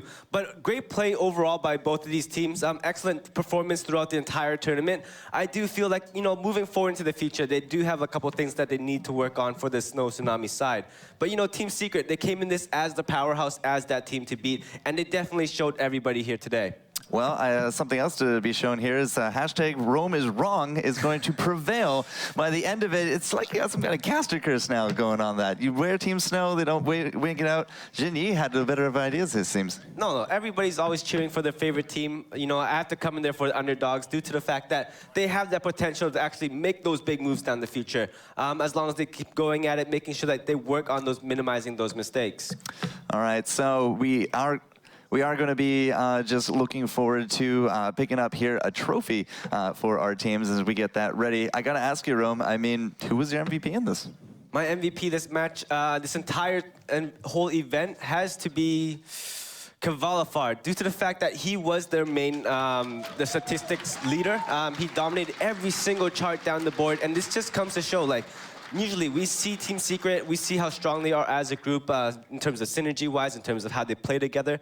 But it comes down, you look at every single player individually, and it really starts to shine, like how much potential they have just moving forward down the future. And Kavalifar is this one person. Just looking at his video is so inspiring to watch, how he loves the game, how he loves, how he's so passionate for it, for the community, for everything that we really stand for. And, you know, I applaud you, sir. It's kind of crazy to think that he came into this in and about June last year, and they showed up as the 8th seed back in the autumn finals. They take #1, and now they said they came here, they wanted to prove that they had not been erroneously placed in faith by Team Secret, and, you know, a little bit shaky yesterday, but they got into the semis and then into the finals, and they have solidified, I think, a lot of faith in people. And now, every time I see Ringo, I'm just going to think of Kavalifar. Like, he did so well this entire weekend with him. Yeah, and it's overall, like, their drafting, especially, like, just the way they look at the game, the way they strategically make moves against their opponents. And coming to this, they pull out a bunch of different picks, like, very unorthodox. Those Kestrel, you had that Carrie Arden with that Catherine. What the hell was going on? Well, I mean, by the end of it, they're able to seal the deal, and down on the stage is going to be Playoff Beard Jinyi and your new European champions. Thank you very much, Forecourt Jester. I am here with your autumn champions, with your winter champions. Give it up for Team Secret! First up, Kvalifar, congratulations. You are tournament MVP. Your CS was off the charts the whole way. Your team defended you so well, kept you alive with the peel. How does it feel to be the winter champions? Well, there is no words to describe these moments, but I only have to say I couldn't have done this without those two guys that are alongside me. And we start as a team secret with the right foot. This is exactly what we wanted and show why we were the reigning champions in the last Autumn Live Finals. And we're so thrilled to take the title home again. Yes, congratulations. Give it up for Kvalifar. What a performance throughout this tournament. Mowgli, your leadership all throughout, your positivity all throughout. It was an interesting journey through this bracket, a lot of adversity that you had to face, but you looked so strong, so confident today. You really pulled it all together. Yeah, we just practiced it so much for this event, and even if Snow Tsunami really, they managed to surprise us at the quarterfinals, we just say, okay, we stick to the plan, we have a perfect draft to this competition, we just have to adapt it and not getting outplayed like the last time. So, yeah, I can't tell you, it's just, we were going to win it, and we did it. Do you think now that you're the winter champions, you could take an ambassadorial tour and teach North America how to play Finn? Well, if you buy me the ticket, I come with pleasure. All right, so maybe we will do that. And Palmatoro, what a performance throughout. The hallmark for you is you never, ever hurt the team. You always help the team. And even now, today, you even got a chance to carry a little bit there. And it was fun to watch. Tell me how it felt for you with all the machinations, the role swaps, the interesting comps, how this played out for you today. Perfect, really. I mean, winning this is just so much more amazing than the last live finals because everyone, all the other teams have got so much better. And it was much harder than the last time. And it just feels so much more amazing to win. What's it like to play with these guys? These guys really just, like when we're down and we're struggling, they just help to keep the mentality up and just keep things positive and going forward well. All right, I think that is enough talk. It is time. Mowgli, lift the European Winter Championship trophy. Give it up for Team Secret. They are your champions again.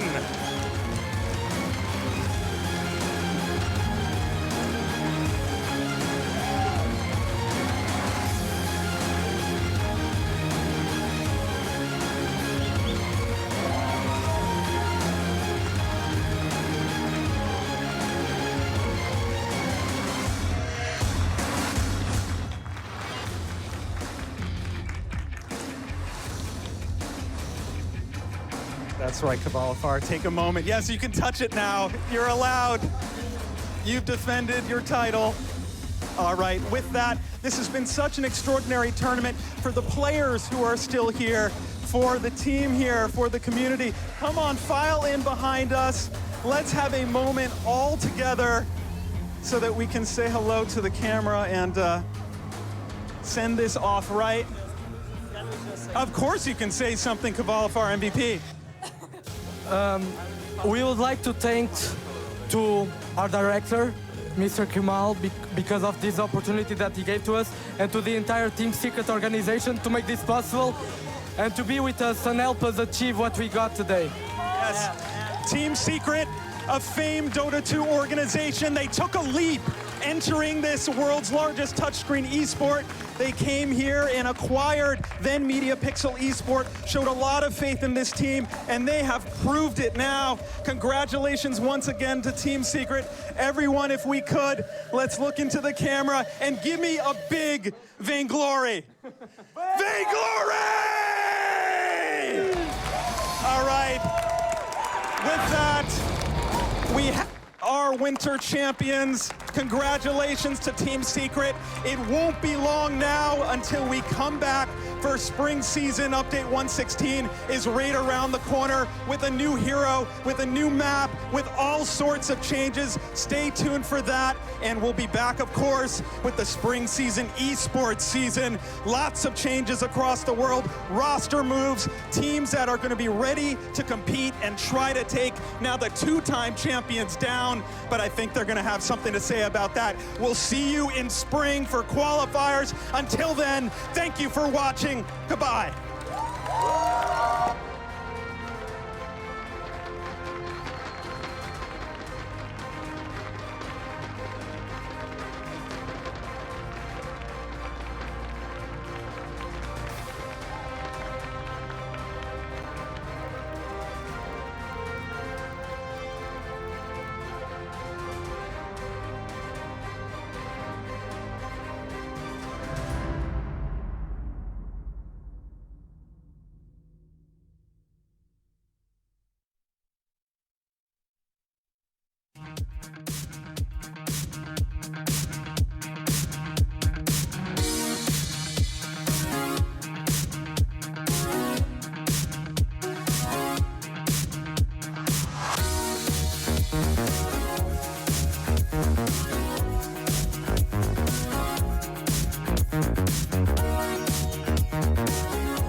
Bye.